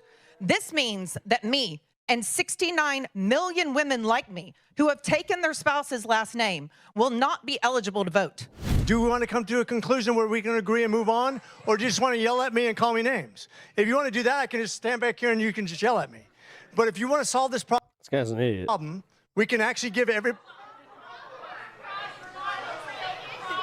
Although you guys all deserve this if this is what you voted for. Sit back here and just let you yell at me if you like. No, McCormick. Aw, how dare those people harass that man? All he did was vote for legislation designed to strip women of the right to vote. And all you did was vote for him. Oh. Like, God damn it. No, I'm not gonna, no. This is Sorry, guys. No. Some of these Republicans that fucked around and now are finding out, like, I'm not gonna feel bad for them. Bold observation. It's the Democrats that I feel bad for. It's the ones that did not vote for this shit. Even the fucking most, like, ardent Kamala voter, I actually kind of feel bad for in this one. Been said many times, but just because someone doesn't raise their voice or break decorum doesn't mean that they are doing something polite or civil. Some of the most brutal and cruel acts have been carried out with a smile and a pen, like the script for The Phantom Menace. Ka-chow! Ka-chow! But for us, everyday people, we don't get to be Wasn't that bad? Calm. We have to work with what we have. Jar Jar sucks. It wasn't that bad. Gets to say, well, I'm not hurting anyone, because he's not literally out there throwing punches, but his actions are far more devastating than destroying a car dealership. And yet, in classic bully fashion, they are now cracking down on these Tesla protests. No doubt finding ways to classify anyone at them as a terrorist. See, because the end goal of this thin-skinned bully attitude, when applied to the people in power, is an act of criminalizing dissent and a rise of fascism. I really need everyone to realize that. I mean, you probably already do because you're smart and sexy people, but I will break it down. What up, Rope Dog? Do you remember when everyone had that debate about whether it's okay to punch Nazis? Yes. Because if there's no debate, it's a yes. a bunch of Nazis were to gather in one place and hold up. I mean, I don't condone that because I'm a YouTuber. I do not condone punching Nazis in the face. Signs. They are technically not physically hurting anyone. It's free speech, right? But what people didn't seem to grasp gotta let them is exercise their free speech. that the presence of Nazis in itself is a physical threat.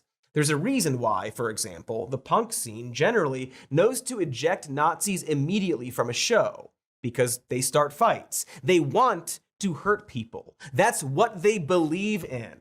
And so, to a lot of people, punching a Nazi is a So 1999. patriotic act of self-defense, because if you don't stand up to them, they will keep moving into your space more and more, until Elon Musk, yes, is literally it was episode 1. Literally giving a Nazi salute behind the presidential podium. I know what you're doing. I'm not happy with it.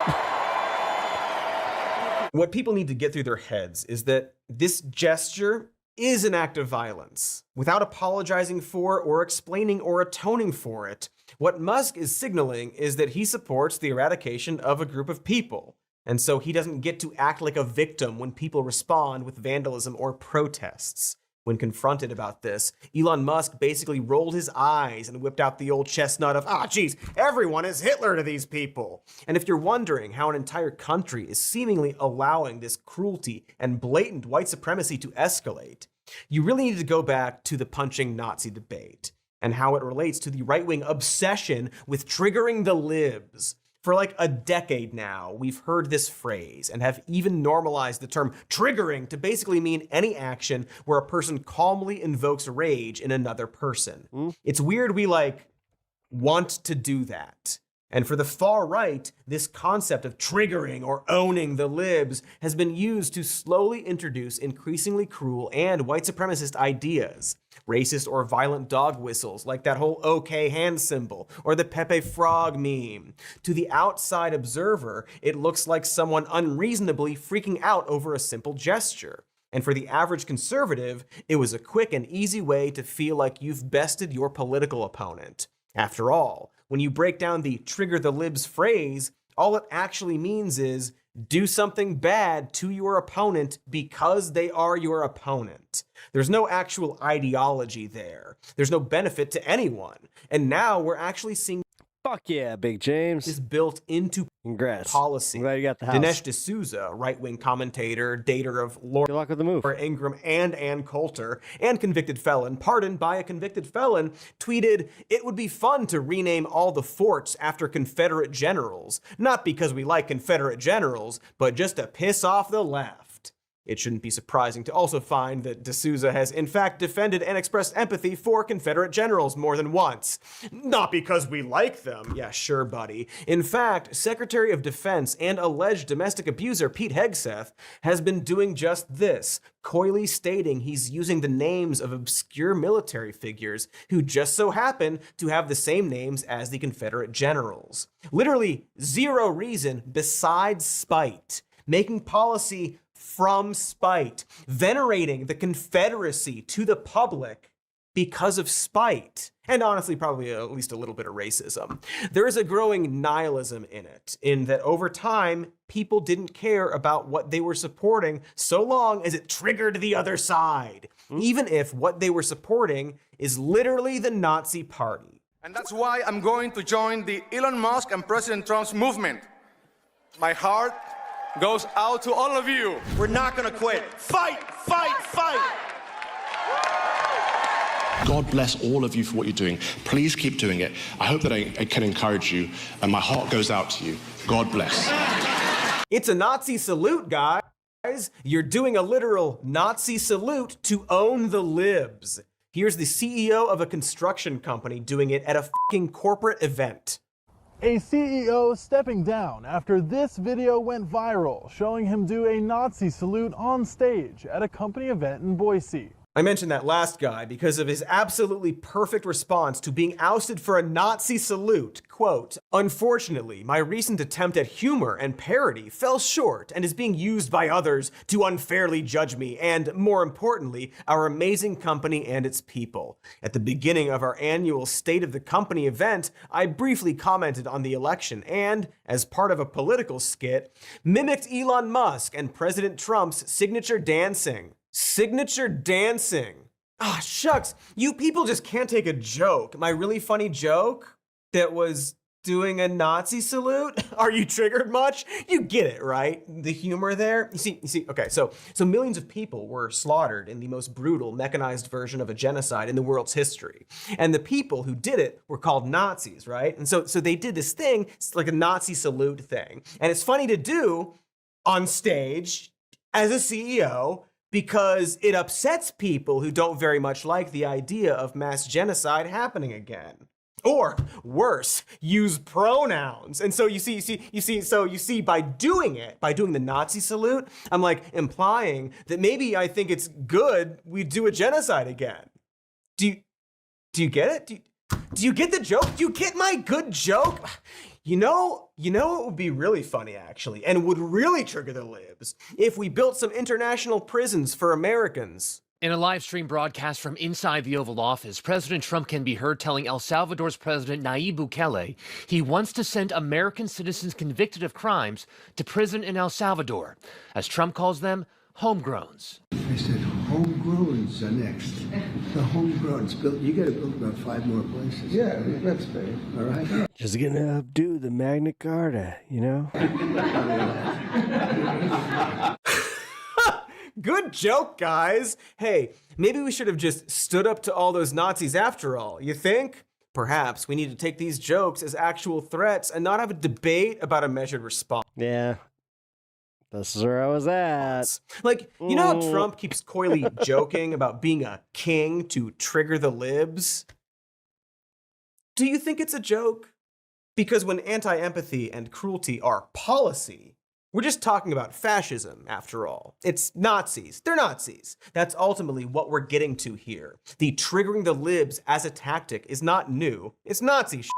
Jean-Paul Sartre captured the nihilistic philosophy of hatred perfectly in his takedown of Nazis and anti-Semites, in a quote you may be familiar with.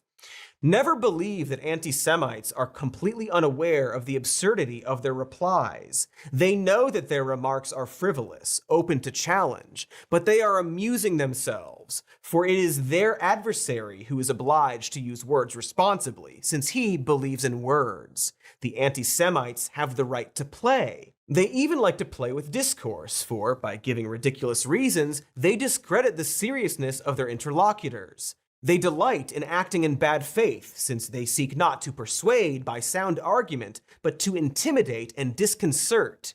If you press them too closely, they will abruptly fall silent, loftily indicating by some phrase that the time for argument is past. It is not that they are afraid of being convinced, they fear only to appear ridiculous, or to prejudice by their embarrassment their hope of winning over some third person to their side.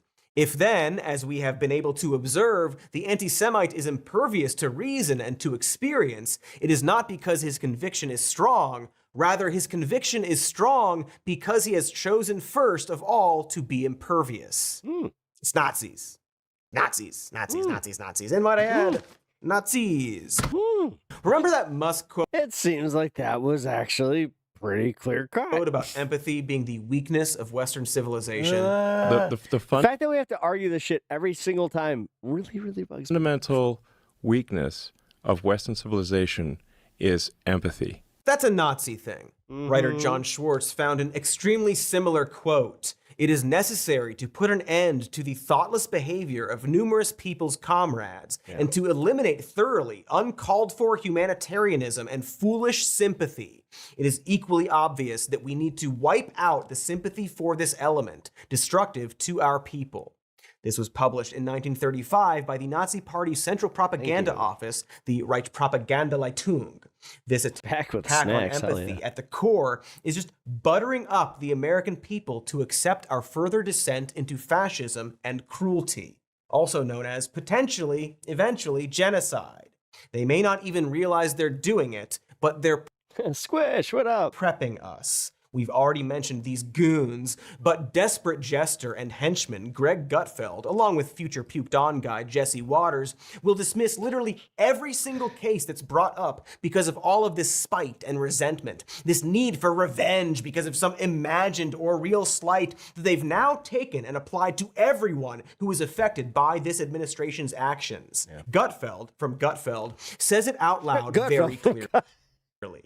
At worst, a guy gets sent I don't know why that one got me. into a country he doesn't want to go to. Stupid you know subtitle. What? I can live with that. Into a prison camp, not just out into the wild. Look, I'm sorry, Jessica. I understand your concern, but I refuse to care about one person who's an illegal alien when I'm there, right there.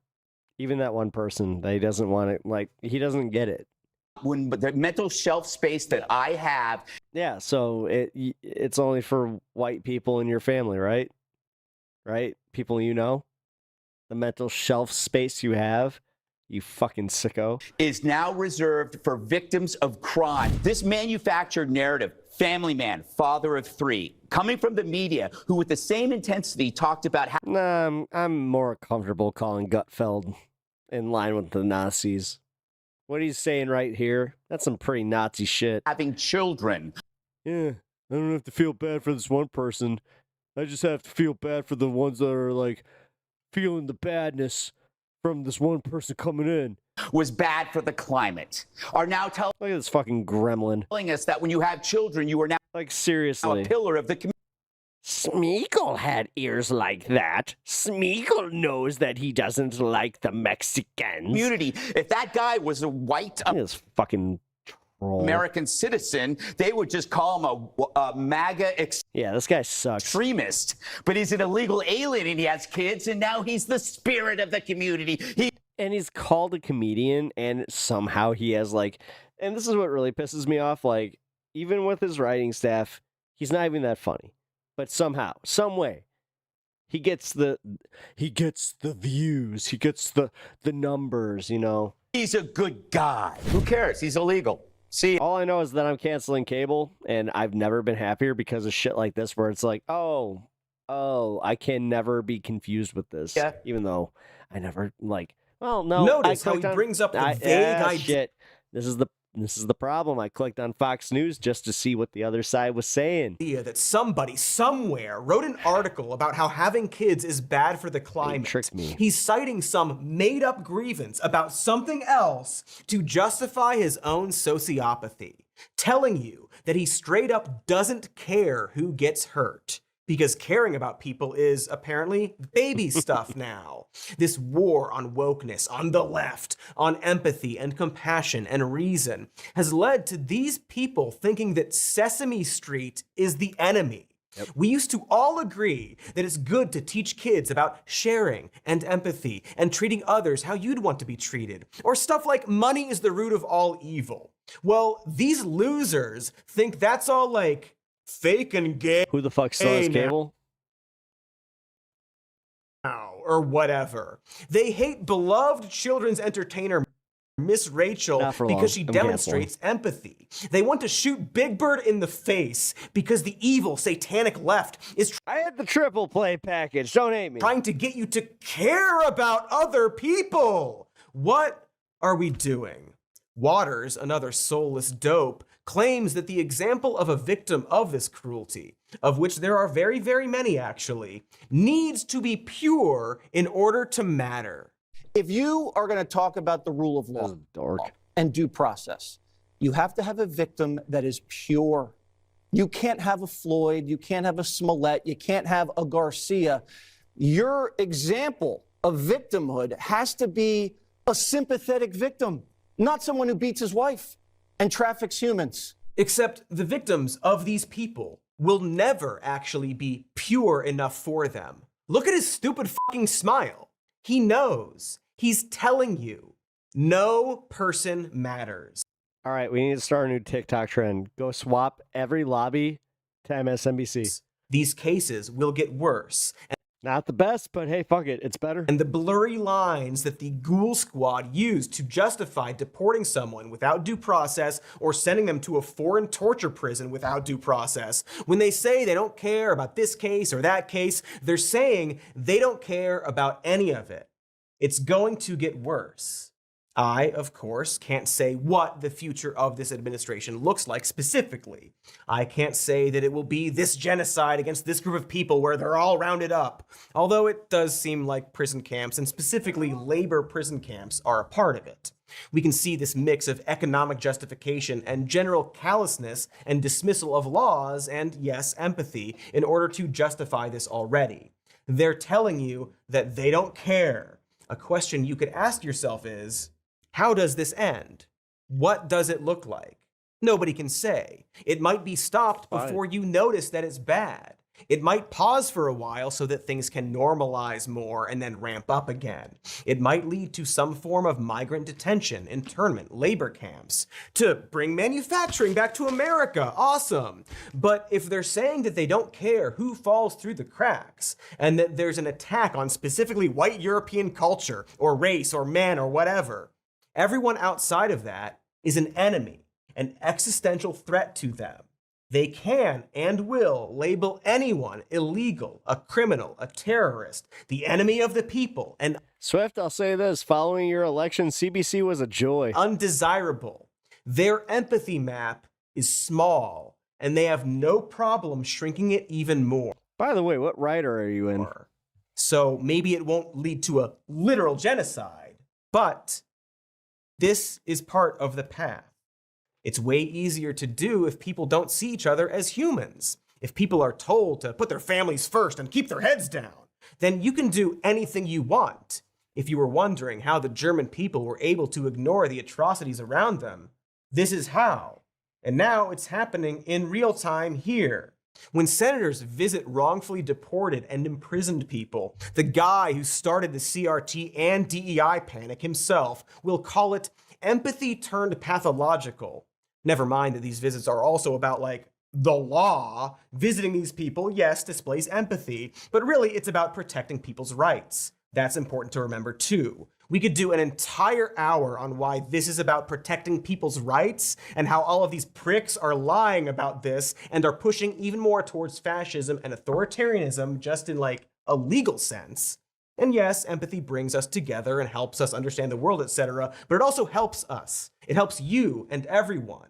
Even if you don't believe in empathy, you should want the rights of others protected, because that means they'll protect your rights too. And as we've already discussed, your rights aren't safe from these people either. They don't care. And the only real way to stop this from happening is to care, to fight back in this war, to win back empathy, which is way harder than it sounds, because frankly, it's easier right now to just kill that part of you, to look away, focus on other things, tell yourself it's not that bad. Get all Patrick Bateman up in that brain, because it's just so big otherwise. It's hard to have empathy when so many people are being hurt at once. And it's really easy to want to embrace the spite and hate when so many people are supporting such evil acts. But you can't. I'm sorry, you can't. And for the love of God, don't say the R slur. Like, come on. Seeing these quote-unquote enlightened centrists relish in being able to use an ableist slur again is embarrassing and pathetic. It's a word for dipshits and pricks. Get it together. There seems to be a pocket of liberals who think the answer to Trump is to have our own Trump, to meet their dehumanization with more dehumanization. Because again, it would be easier.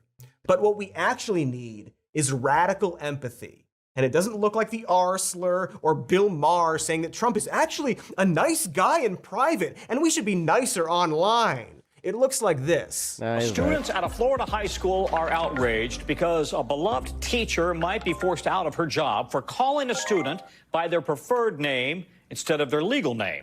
We're here to... Yeah, but you're ignoring the fact that, like, calling out people for the dumb shit does, like, just, it does make this shit a lot harder to accomplish.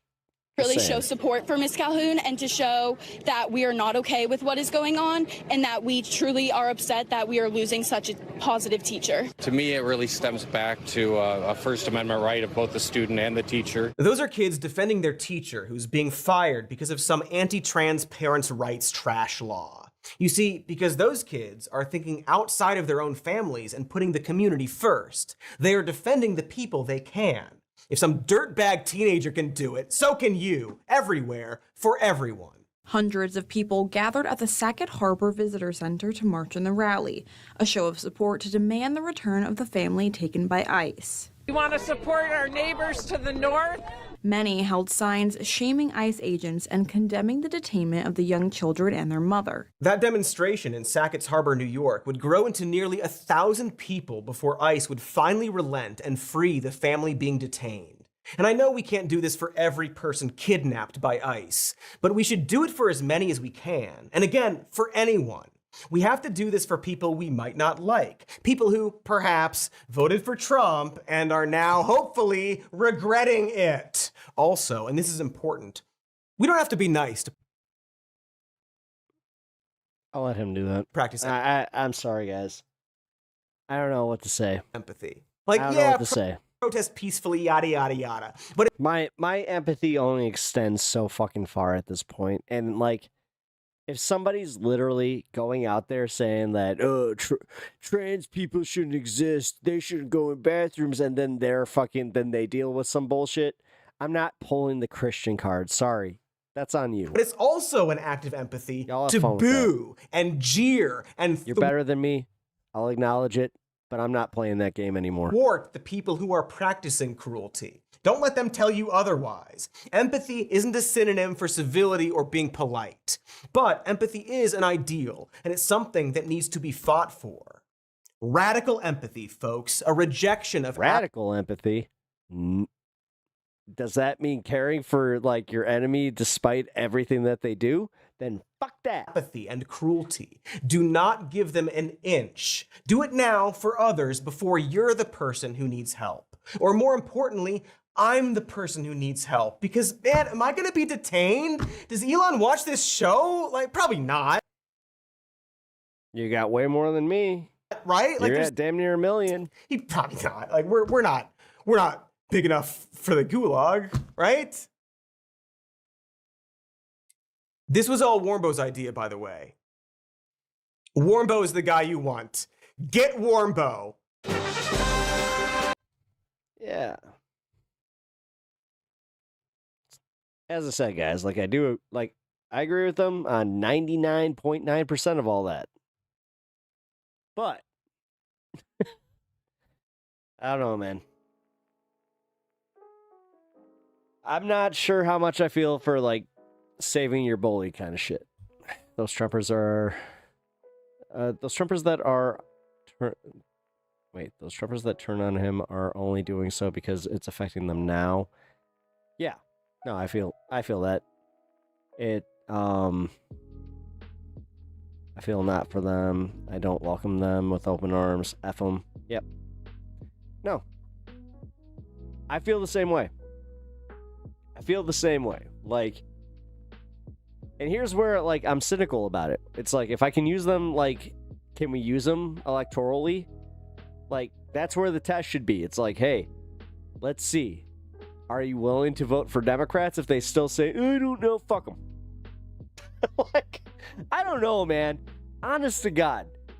I'm at this point where I'm just like, I've dealt with enough of these assholes where I'm throwing my hands up and I'm like, I'm going to put my energy where it's, like, worth it. But they're not. They're fucking not. They just, holy shit, dude. Like, I've seen enough people cheering on the fact that, like, they're, like, legit happy at the, like, thought of me getting locked up for propagandizing the left wing. I'm supposed to feel for them? Again, I'm not Jesus. I'm sorry. I can't do that. I can't. I'm gonna hate them. Because I do. They suck. They're fucking assholes. They think that my best friends shouldn't exist. They think that, honestly, being gay should also be outlawed. And I'm supposed to have sympathy for these people? I'm supposed to find something in myself to fucking find, like, this thing where I'm like, well, I'm a little bit better. Yeah, I'm better by fucking already being a morally just better person. I'm better because I already, like, see that I don't care what people do with their lives. But these people, that's all they do with their lives, is they fucking care. They want to police the fact that you guys can love who you want to love. That's all they're about. But for some reason, we got a bunch of people online right now that are just like, you know what? We gotta go stand up for these people. They need sympathy. And I don't see it. I'm sorry. I just don't. I don't. Not anymore. Not after the shit that I've seen. Just, we're not even 6 months into this fucking administration. What the fuck am I, like, really? I'm supposed to have more sympathy? I have a gay little sis and my son's partner is trans. You mess with the fam. Yeah, but that's how, like, yeah, I feel the same way. I actually do. But that's the thing.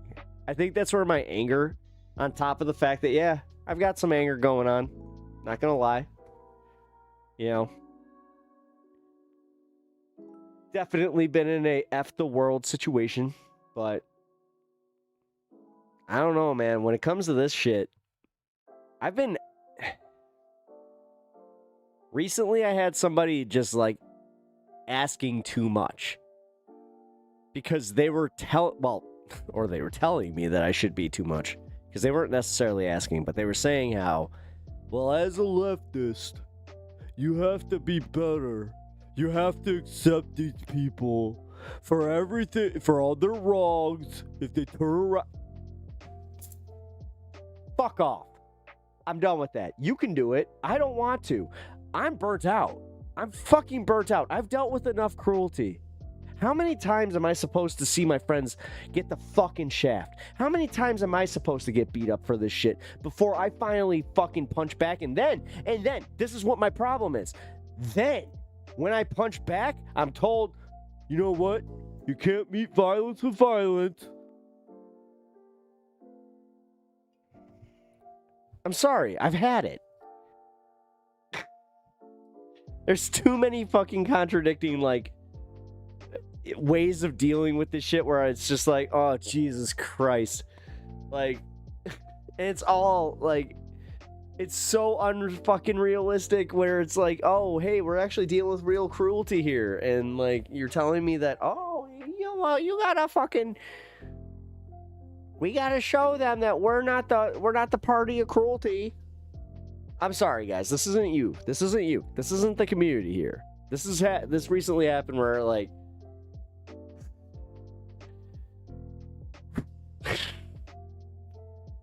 they're trying to make it like I'm somehow a representative of the fucking Democratic establishment too, where it's just like, oh, that's what it is now. That's where I'm at. Like, now I have to be, like, not even a fucking... Now you say how I'm a representative of the left, and then the Democratic establishment... Like, those people, the non-violent means ones, go sit the fuck down. You haven't helped one bit.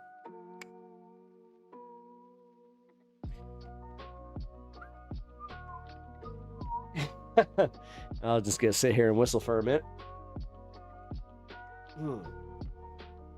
Yeah.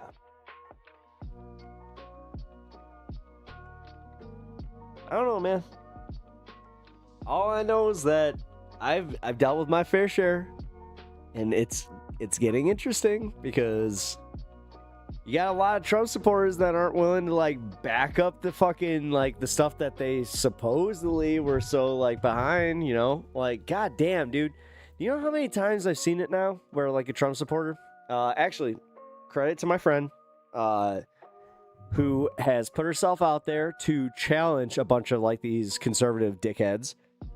Because when they meet a trans person, all of a sudden, the talking points tend to just kind of slip away. Sound like Sagar. Don't you fucking start with me. Mugalit! Mugalit! I need you. Sean, he needs his mind wipe. Mugalit!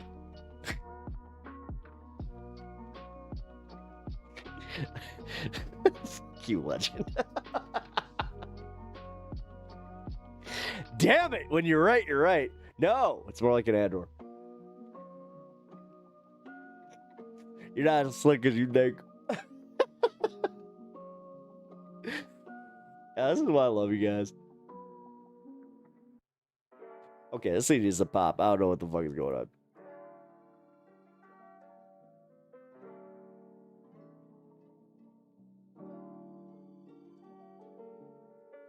It's stuck.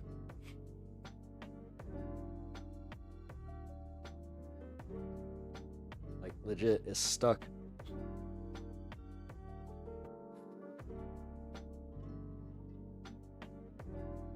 Ooh, this thing's hot. Yeah, I'm not gonna do that anymore. Great.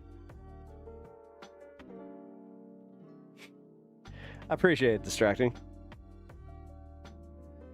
I mean, if I'm being real, I only check that like occasionally where I'm like, I'm out of ideas, or like I'll have like 1 or 2 videos left and I'm just like, let's see if you guys got something better. Which I appreciate, man. Thank you for, honestly, bro, thank you. I appreciate it. Make your love so great that withholding it is a punishment. TK. There it goes.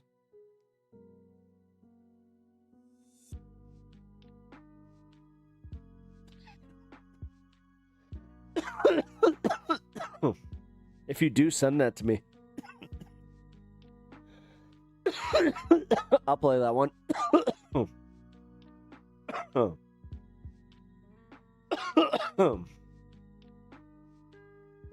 Yeah, those are wild, man. Those clips are wild. But whew. Oh shit.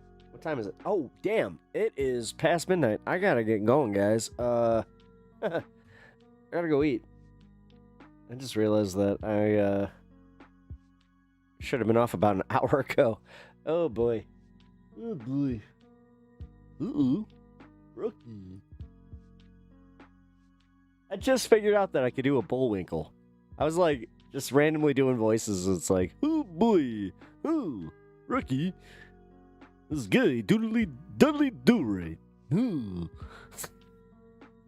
I don't, but the thing is, I don't know like a lot of his, a lot of that stuff. Like I used to watch those cartoons with my dad, and yeah, I don't know. Time to walk the dog. I mean, the dog is.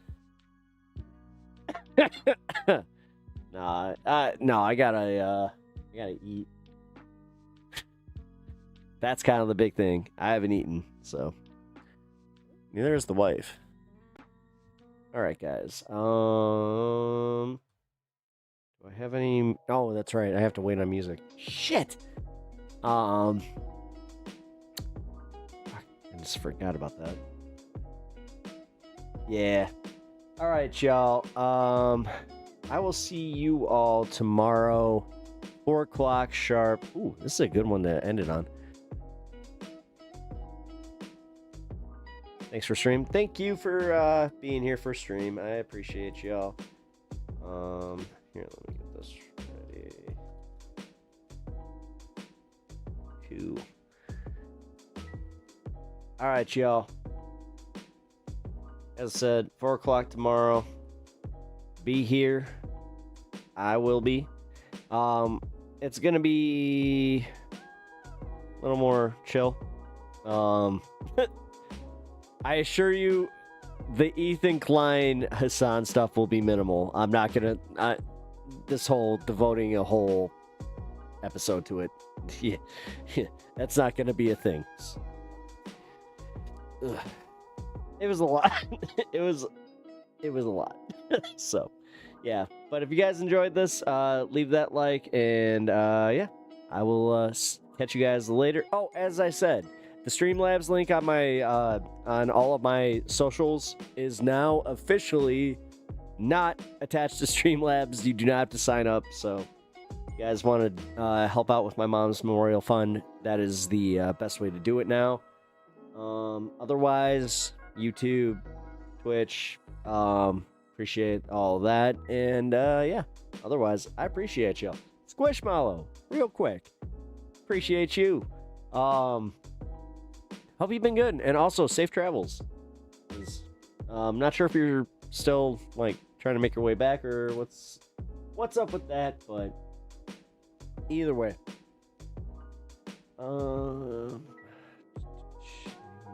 Nope. Got no one to rate tonight, so.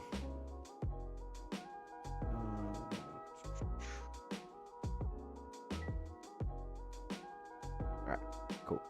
Alright, y'all. I will catch y'all tomorrow.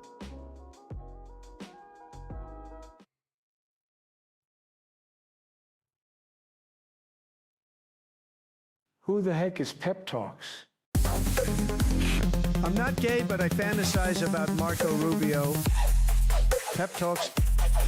Pep Talks. Pep Talks. Let's eradicate the Kung Flu. I'm literally coming. Pep Talks. Pep Talks. Who the heck is Pep Talk? They want our women. They want our children. Pep Talk. Sometimes no means yes. Grab them by the Pep Talk. Grab them by the Marco Rubio. Obama is a racist. Pep Talk. I'm literally coming. I'm Pep literally coming. Pep Talks. We found weapons of mass Pep Talks. destruction. My fellow Americans, it has been confirmed today from Pep Talks that we are indeed all high on politics.